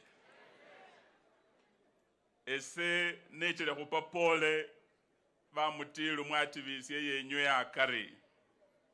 Nekhuliano khuimananywe kupapole wavolanga valia kama vele kuichanga esilongo, valinia mweiki ne kuichanga esilongo. Nenywe yenywe ya kari ya kwile. So khuliano khuimananywe khupapole khulila nanywe. Nalundi ndiano munafasi ya sengo muleve. Sifuna yino okonile yino ebukhone buleve buliyo. Alumu yowana mukhone khulina buleve bukhone. Bakhone khupapole. Ebaengele Sifuna yino mwicho khuli muengele niye. Wanyasiri. Nyasiri wabulinya. You know efweniye malalu no kwechile kuimane family sika kwa activist wefwe. Omwami Lawrence Sifuna na anja siasa vengela mubunge 1979 nende maremu wa malwa kijana. Vakenda vosi vapambana ne Moi kumyaka 24 kyo vakenda alala. Luno lurika konile kata uze lukendo lwewe. Ne mubone sivala siya Kenya siyozi silianana. And the man who has brought us here together is a political icon. Lawrence Sifuna's name goes beyond the boundaries of this county and the borders of this country. And that's why we have with us the second Prime Minister of our Republic, Raila Amolo Odinga, who worked with him. We have with us several governors, akiwemo one of the living legends, Agri Bob James Orengo, ambaye alikuwa mwalimu wangu wa sheria and my mentor. Yeye akiwa governor wa USA, yani Ugenya Siaya Alego. Hapa pia tuko na governor wa UK, Professor Anyang' Nyong'o, one of the young Turks, yani United Kisumu. Hapa pia tuko na governor wangu wa Trans Nzoia, my deputy party leader, His Excellency George Natembea. Na nataka nimshukuru sana sababu kwa Harambee sikuweza kufika, but he represented our party together with his colleague, the deputy party leader wa Munyinyi wa Flower Munyinyi Aliano. Na kwa niaba ya timu yetu walikuwa wameleta 250,000 kusaidia familia. I want to thank him. Na nishukuru sana rafiki yangu Ken Lusaka,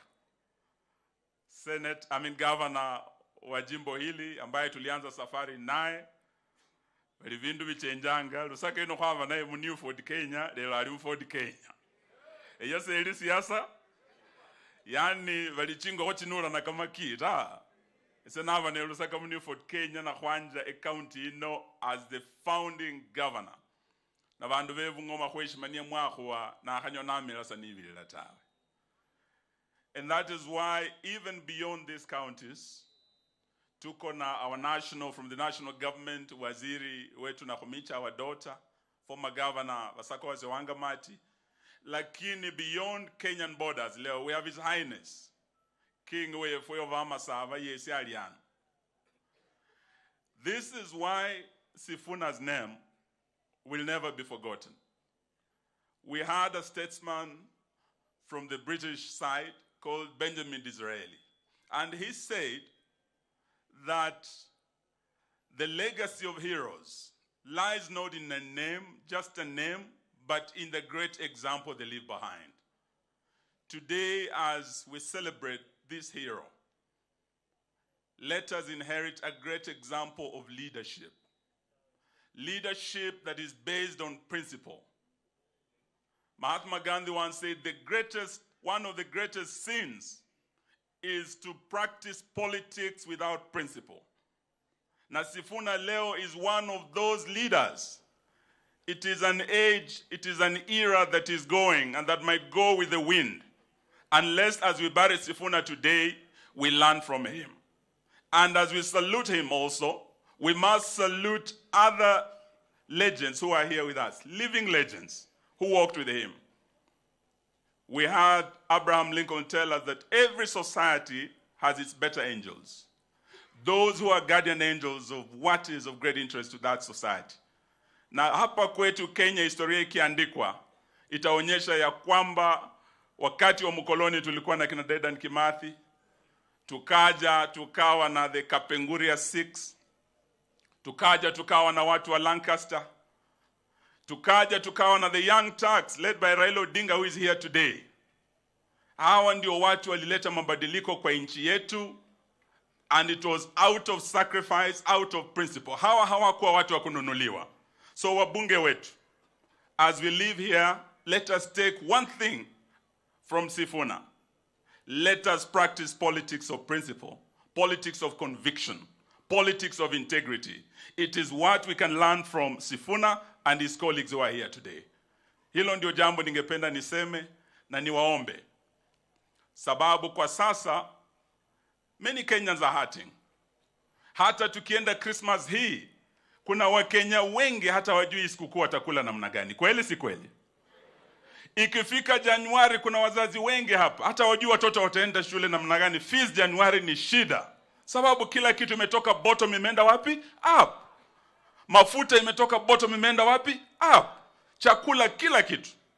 Na ndio sababu tunauliza wabunge wetu, if you borrow a leaf from Sifuna, then go back to parliament na usimame kwa mambo ya wananchi to defend them. Many of these people here, wakati wa Finance Act public participation, over 80% of Kenyans said no to the Kenya Kwanza taxes. Lakini when it came to voting, only 88 members of parliament stood with Kenyans to say no. Amongst them, hapa Bungoma, we must say the truth.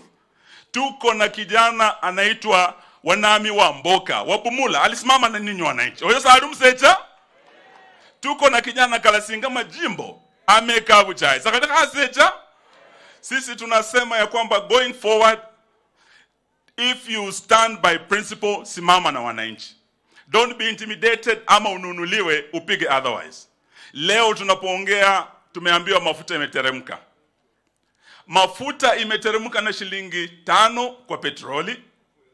Imeshuka na shilingi 3 kwa mafuta taa.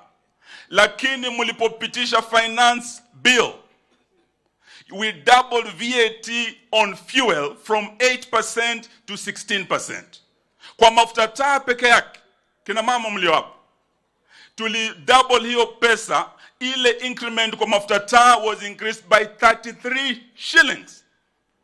Kwa hivyo ukitoa shilingi 3 na ulikuwa umepandisha na shilingi 33, vandu ve Bungoma, utakuwa umefanya haki kweli? Hayo ndio tunasema, mkirudi huko, go with the courage of Sifuna. Say no kwa zile taxes zinaongezeka, because we have more new taxes coming. Please stand with the people, and that is the greatest legacy you can give Sifuna and ensure that his legacy never dies. Vandu vefwe sanenyando mekhukhilaota basaye ndi omutilo khalota omwichukhulu mwengele khalota luno naoleyo alakana nomwengele wamalwa kijana mufukila mwekho kimilemba amwilile alakana nende wamakinia masinde muliro murumekho na kimilembe. Omwami Ken Lusaka akhabola nelo moya maana sana kakhabola alingali khwaba nende baspeaker bataru, and that is true. Omwami Ken Marende, omwami Ken Lusaka, omwami Weta abasa khwaruka sindu nisyo balanga ba the legislature na wicha lubeka lwa abundu bali judiciary ni bakhalaka kamalaka khwaba nende omwana mukabarasi wechesoni kecha ka leader la arm of government, lakini na wicha the remaining arm of government khwaloba khwabanyinda afunga Sifuna akhola kama khwana khuli nende by election iwebuye malaka abola alisewa wasudi khwebula kusudi khunani omurwa yuno sala khunule ndebe yewebuye ta niko bakhola zilo nene kina bamunyinyi bano nabone kina wakoli baliano kina jebi munyasya baraka malaka echimbwa na chipusi ekaburengu bali moyi kecha litoka lyasima moyi karano kwa mupasi mala kwa mukhaya mala kabola ali babukusaba mukule bakheba yenu bunyinda afungo babukira khwabola khuli esafari ya wamalwa esafari ya muliro paka khube banyinda afunga Sifuna ni khukikamilisha. Bandu befwe muli tayari muri mnowela abalindi.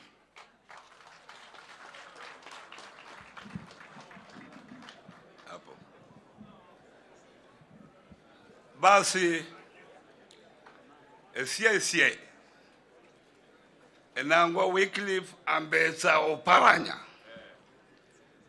omzianu wenywe da Mabutere Kakamega County ndabere governor wa mwisho wa Kakamega County zachuna ndi deputy party leader wa ODM na pia ndi chairman wa Azimio Executive Council.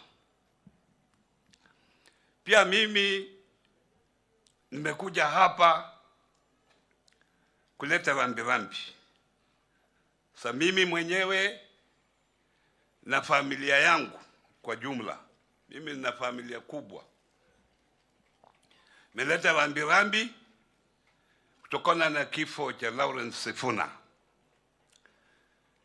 Mimi pati mbaya tumejuana na Sifuna kama ametoka siasa. So tulikuwa marafiki kama yeye ako nje wa siasa. Ni kwa sababu alikuwa memba wa ODM. Tulikuwa tunakutana na tunaongea tu kijuujuu. Wakati nilisikia amekufa na tulikuwa tumekutana na yeye miezi mitatu iliyopita, nilikuwa na huzuni mwingi. Nikaamua nije hapa niungane na nyinyi kuomboleza kifo chake. Mimi mtu ambaye nilileta kwa siasa ni Wamali wa kijana. Kijana alikuwa rafiki yangu wakati nilikuwa nafanya kule airport. Alikuwa anapitia kwa ofisi yangu kila siku kuniambia anataka niingie siasa. Huyo ndiye alileta kwa siasa, na wakati nilisimama kule Butere kuwa mjumbe mwaka wa 2002 nikachakuliwa kama mbunge wa Butere. Nilichakuliwa kwa chama cha Fort Kenya under NAK wakati huo. Ingine sasa ni historia vile nilitembea kufika mahali niko. Hiyo ni historia ya siku nyingine. Lakini nimesikia wale viongozi ambao wamekuja hapa vile wamesema Mheshimiwa Luke kasema tuje pamoja, sisi tuko pamoja. Sioni ule ako kando. Si lazima usimame na serikali ndio uonekane huko pamoja.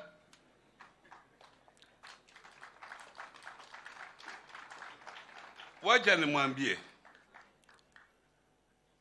unajua mimi kama Oparanya nataka tuwe pamoja, nikija hapa nipate factory ya Nzoia inafanya kazi. Watu wengi wetu hawana kazi kwa sababu Nzoia, Mumias hazifanyi kazi vile inatakikana. Na wakati wa siasa tulikuwa tunaambiwa hii factory ya Nzoia tukiingia serikali tutapata machine mpya. Sijui itakuja lini. Nataka siku ile itakuja wasike muje mnikaribishe nije hapa, nitakuwa hapa pia na tuongee umoja ya watu wetu. Uwezi kuwa kiongozi ambayo you are full of yourself. You are obsessed with leadership. Na umesahau hao watu ambao wako hapa ambao wamepata shida ndio walichukua wewe kuwa kwa hiyo kiti. Ukiwa na kitu chochote, kwanza ni watu wako. Nakumbuka wakati Wamali wa kijana alikuja kunitembelea kwa ofisi yangu. Wakati huo alikuwa mbunge. Na akasema ako na harambee kule kwake. Nikatoa shilingi 10,000 siku hizo. Nikamupa apeleke kwa harambee. Na wakati ilifika tukaongea, nikasema pia mimi naenda town. Akasema basi nipe lift twende town. Tulipofika town akasema tuna petrol station, nimewacha mtu fulani pale nataka tumchukue. Huyo mtu tulimchukua akiingia gari yangu na Wamalwa, kumbe huyo mjamaa alikuwa na shida ya matanga. Sasa alikuwa anatoka kule, Wamalwa alikuwa MP. Na wakaongea, nikaona ile shilingi nilipeana ya harambee yote anatoa. Anapeana kwa huyo. Sasa huyo aliposhuka, nikasema ni mheshimiwa, si ulikuwa unasema unaenda harambee. Na anasema lakini kitu muhimu si unaona ni matanga kuliko harambee. Isitoshe wakati tulikuwa tunaenda, nikasema gari yako ilikuwa inatufuata nyuma, iko wapi? Sioni. Akasema turudi, pengine wamepata mechanical problem. Kwenda huko kurudi hakuna mafuta. Hiyo gari haina mafuta na ile pesa alikuwa nayo hiyo yote huyo ndio alikuwa Wamali wa kijana. As a leader, you must have your people's interests first. That is very important. So tukiwa hapa, tunataka tuwe pamoja, lakini tuweke watu wetu pamoja. Mimi nimekuwa kwa siasa ya miaka 25. Pia mimi niko na experience yangu. Na sisi wa Marama tunasema ukitaka ile fish, ile kubwa, mbuta, unaenda kutafuta mbuta kwa baharini kule Mombasa. Ukitaka omena usiokabe Mumayabo. Ukitaka omena enda Mumayabo.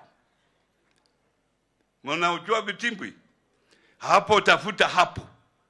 Lakini sasa wewe unataka mbuta, ni unaenda kwa Kitimbwi kutafuta mbuta hapo. Utaipata? Nyinyi Waluhya mnajitanganya. Ni msilale.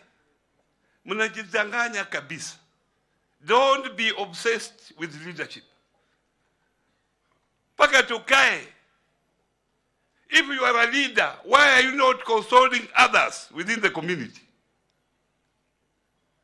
You must consult everybody. If you have been given a responsibility, unafanya hiyo. Hiyo ndio kazi yako. Kuleta hapa watu pamoja.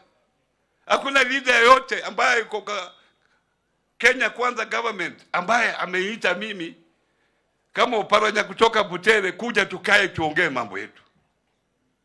Wako busy. Lakini wanasema wajua tuko pamoja kwa sababu ya there. Hiyo na aibu kwa watu wetu. Tuweke kila mtu, hata huyu wa roots. Ndio huyu ako hapo wa roots. Wajakawe. Si ndio? Lakini wanasema wache matusi.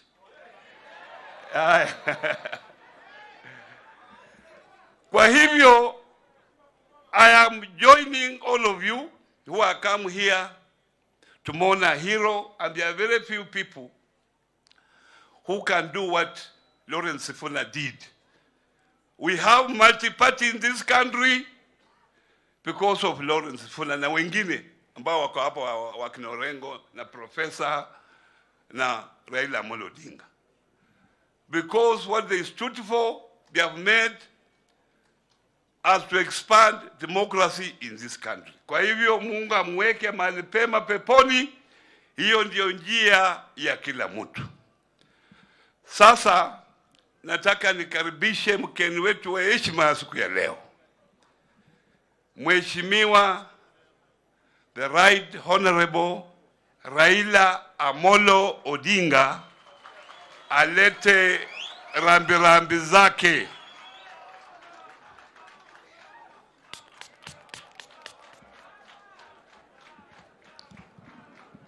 Haya.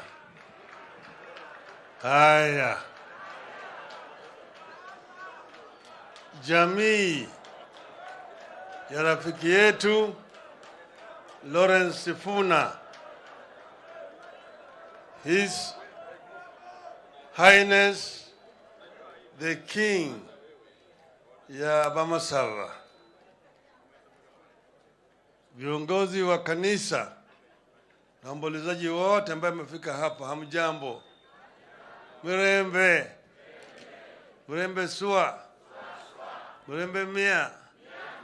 Mrembe te. Mulimu huyu.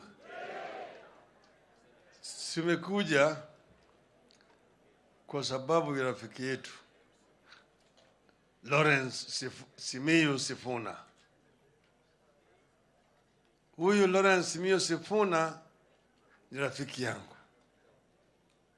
Lakini nimekuja kwa sababu huyu Lawrence Sifuna ni shujaa ya Kenya. Ndio sababu tunaambia rafiki zetu zote, ningekuwa na safari ya kwenda ng'ambo nikasema hapana, nitaahirisha mpaka niyo hapa siku ya leo.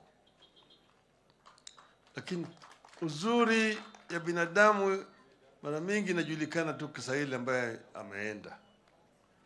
Hapa ndio sasa watu wanakuja kusema mambo mengi mazuri juu ya Lawrence Sifuna. Mimi nimejua ya kwanza akiwa kwa bunge wakiwa na James Orengo huyu. Orengo amesema hiyo experience yao. Walikuwa naitwa the young the seven bearded sisters. Na hao ndio walikuwa wanatoa jasho kwa bwana Njonjo.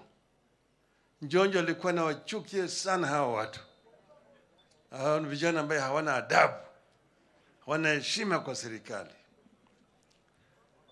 Baadaye tumekuja kuwa na Sifuna katika bunge ya 7 na bunge ya 8. Na vile Orengo amesema Sifuna ni yule mwenye kusema one of, we can say, a professional member of parliament. Yeye anauliza swali na swali kisajibiwa anafuata. Maana yake unajua kwa bunge atakana unauliza swali ambayo majibu yake hujui. You must know the answer to the question that you're asking. And Sifuna knew very well the answer to the questions he was asking. And he would follow up and follow up and follow up until the minister is caught. So Lawrence Sifuna vile vile alikuwa ni shujaa. Mtu ambaye alikuwa hana uoga yoyote. Waliingia kwa bunge wakati bunge bado ilikuwa iko na pembe na meno. na makende.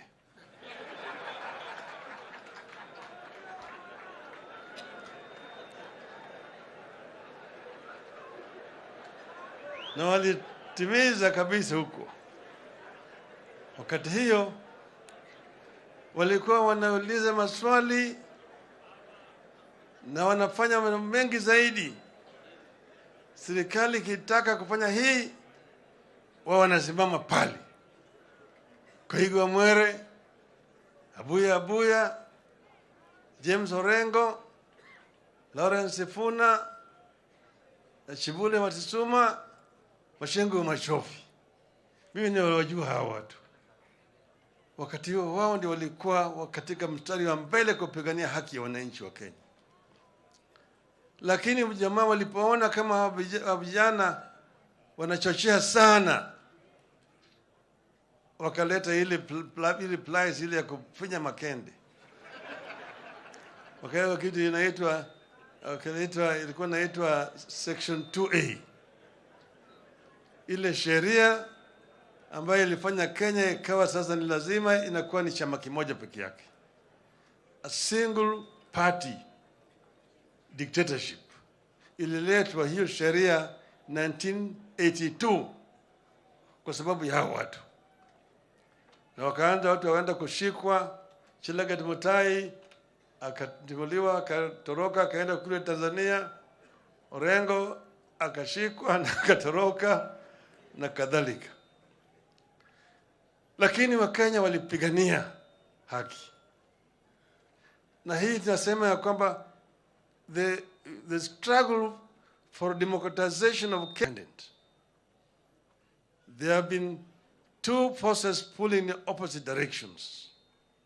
The forces of change and reform and the forces of retention of the status quo. Wamekuwa wakimanyana. Wale ambao walikuwa wanataka kuleta mabadiliko, wale ambao walitaka mambo yabaki yale yale. Wale ambao walikuwa wanataka utawala ile mzungu ichukuliwe na Waafrika ambao wameingia, wazungu weusi, na kunyanyasa wenzao. Hiyo ndio unaweza kuangalia uone mahali ambapo yamefanyika maovu wengi. Kuwawa kwa Pio Gama Pinto, Tom Mboya, Jem Kariuki, hata Robert huko. Na umeona vile watu wengine walikuwa wanapigania dhidi haya. Mmoja wao ni Masinde Muliro. Huyu Masinde Muliro nimejua kama mimi ni mtoko mdogo. Yeye alikuwa rafiki ya Jaramogi kamili katika bunge. Jaramogi alikuwa anaita yeye fire. Na Muliro ni mmoja wa wale walipigania kabisa haki ya Wakenya dhidi ya utawala wa ukoloni. Na Muliro haogopi. Wakati sisi tulikuwa tunataka kuunda chama mpya, baada hiyo section 2 ikukaa kwa muda mrefu zaidi, tukakaa pamoja, tulikuwa tunaita the Young Turks. Orengo yuko hapa, Anyangi yuko hapa, Mwiti hayuko. Tukaketi chini ndio tukasema tuunde chama. Tukasema tulete wazee waje. Wale wazee tulileta kule Jaramogi, Muliro, Shikuku, yule alikuwa anaitwa Ndenge, Bamaris na kadhalika. Lakini Muliro tulikaa naye chini, mimi na Orengo, na tukiandika ile founding statement ya Ford, original Ford. Tukasomea yeye ya kwanza, akatuambia sisi hiyo sitaki hiyo haiko sawa sawa. Tukasema hii ni sawa sawa. Sema Raila, wewe umefungwa jela miaka 3, sitaki urudi tena miaka 4. Hii statement sitaki tuendelee naye.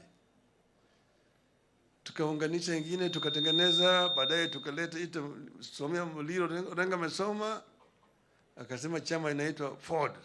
Akasema hiyo I'll buy any day. Even right now I'm driving a Ford car. Tukani Masinde Muliro. Na kutoka hapo sasa tukatoka na Muliro akasema tutaenda hata chochote kifanyika tutaenda. tuliendelea mbele na Muliro na Shikuku, tukaunda Ford. Baadaye kukaja ile mambo mnajua yote ile historia, kukaja Ford Asili na Ford Kenya yale. Lakini Masinde Muliro alisimama kamili na sisi mpaka kifo chake. Sasa mimi nasema kazi ya bunge ni kutetea haki ya wananchi. Imeandikwa in the Commonwealth tradition and system, the work of parliament is representation, legislation, and oversight. Sasa yani bunge inatakikana hiyo ni inaangalia kazi ya serikali kuu. Lakini kama bunge inafanya kazi ya serikali kuu, sasa nani ataoversight bunge? Sasa kama bunge yenyewe imefinywa mateke, manake sasa kama serikali kuu imeleta sheria, takana bunge itetee haki ya wananchi. Sheria kama sheria ya fedha ambayo juzi walipileta katika bunge, takana bunge ipinge. Lakini kama wabunge wenyewe wanaenda pale wanapiga kura kwa ile sheria ambayo ni mbaya, ambayo inafinya wananchi wenyewe, nani atatetea wananchi? Kwa upande mwingine wanasema wanataka kuuza mashirika ya serikali, KPA, ati NOC, ati hizi Mumias, Zoya na kadhalika. Na bunge wenyewe tayari wamesema sheria moja maleta ati bunge isikague kazi ya serikali. Na wabunge wenyewe wanapitisha hiyo sheria ati sasa hiyo serikali inaweza kuuza shirika yoyote bila kuleta hiyo mambo kwa bunge tena. Ni kazi gani? Wao wenyewe wamejifinya makende yao.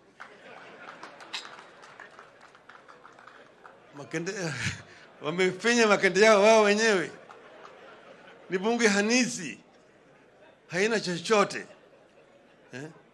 Upande mwingine Orengo amesema hapa ati Bwana Marende ni one of the best speakers that we have had in this country, because Marende followed the law to the letter. Wakati mwingine mimi na Kibaki tulikuwa tunavurutana, Marende akatoa uamuzi ya kweli ya kisheria. Sasa kama natakana kama sheria imeletwa mbele ya bunge, kwamba wabunge wapewe nafasi ya kutosha ya kujadili mambo hiyo. A bill before a house never had time limit. A member can talk on a bill for 2 days. And Shikuku sometimes used to talk for 2 days. These days they bring 2 bills in one afternoon. And they say they must pass all the stages within that one afternoon. Members are told, the speaker has now ruled that a member will not have only 5 minutes. 5 minutes unaweza kufanya kazi gani? Hakuna chochote. Na hizo bills zote zinapita, wapende usipende. Yani yuko pale. Sasa Moses Wetangula ni rafiki yangu. Mimi ndio nilitoa yeye kwa KANU. Walikuwa ni watu wa Nyayo. Mimi ndio nilitoa yeye kaleta pande hii. Wakati tulikuwa kwa Ford, walikuwa kwa KANU. Sasa yeye amekuwa speaker. Kisheria ya House of Commons, speaker must be somebody who is neutral.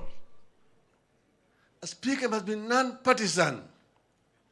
You cannot be a speaker if you remain a member or a leader of the Conservative Party or Labour Party. Huwezi. Mpaka ujizulu cheo chako ya kichama ndio wewe unaweza kuwa neutral speaker. My friend Governor sema yeye ni deputy leader of Ford Kenya. Kiongozi wa Ford Kenya ni nani? Kiongozi wa Ford Kenya ni nani? Na taifa wa Kenya na speaker wa taifa wa Kenya ni nani? Hiyo Nataka hiyo swali umuulize yeye. If you want to be a true speaker, you must resign from being a leader for Kenya. And then you can be a neutral speaker. You can be able to preside over deliberations of parliament in a neutral way. And then also allow members of parliament to debate and exhaust the debate on a particular issue. Wakati hii sheria zote ambazo zinakuja kutoka kwa ikulu zinapita. Sheria zote zinatoka kwa ikulu zinapita. Kwa hivyo Kenya wako katika hali ya hatari. Kenya yuko katika mbaya zaidi. Mtu akisema mimi I am unstoppable. Hakuna mtu anaweza kunistopisha. Ni nani? Nyayo walisema yeye alikuwa ni unstoppable. Tulimstopisha. Tulimstopisha Nyayo. Kama tuliweza kumstopisha Nyayo, wewe ni nani? Wakenya watakustopisha. Kenyans will stop you. Kenyans have a right to stop you. Kenya cannot be ruled in a manner that is not prescribed in their constitution. Wakenya walipigania hii katiba mpya. Na hii katiba mpya ndio kinga ya Wakenya. Mtu asikuja kundanganya wewe ni mimi ndugu yako. Mimi ni kabila yako. Ndugu wa tumbo moja, hapana. Kitu muhimu zaidi ambayo itatetea wewe ni katiba. Na wakianza kujaribu kubadilisha katiba hapa na pale, ndivyo ilifanyika baada ya uhuru. Ndio tukaenda katika ile shimo kubwa zaidi. Hatutaki kurudi huko tena. Kwa hivyo tumesema mtu yeyote ambaye anataka kufanya vile sisi hatutaki kama Kenya, tutakataa. Mko tayari? Kenya mko tayari? Mko tayari? Mimi najua ndugu yangu huyo Sifuna angekataa na mimi. Na mimi nasema sasa ili Sifuna aende alale kule vizuri pamoja na Martin Shikuku, Mashinde Muliro, Jaramogi Oginga Odinga, Elijah Masinde wana meme.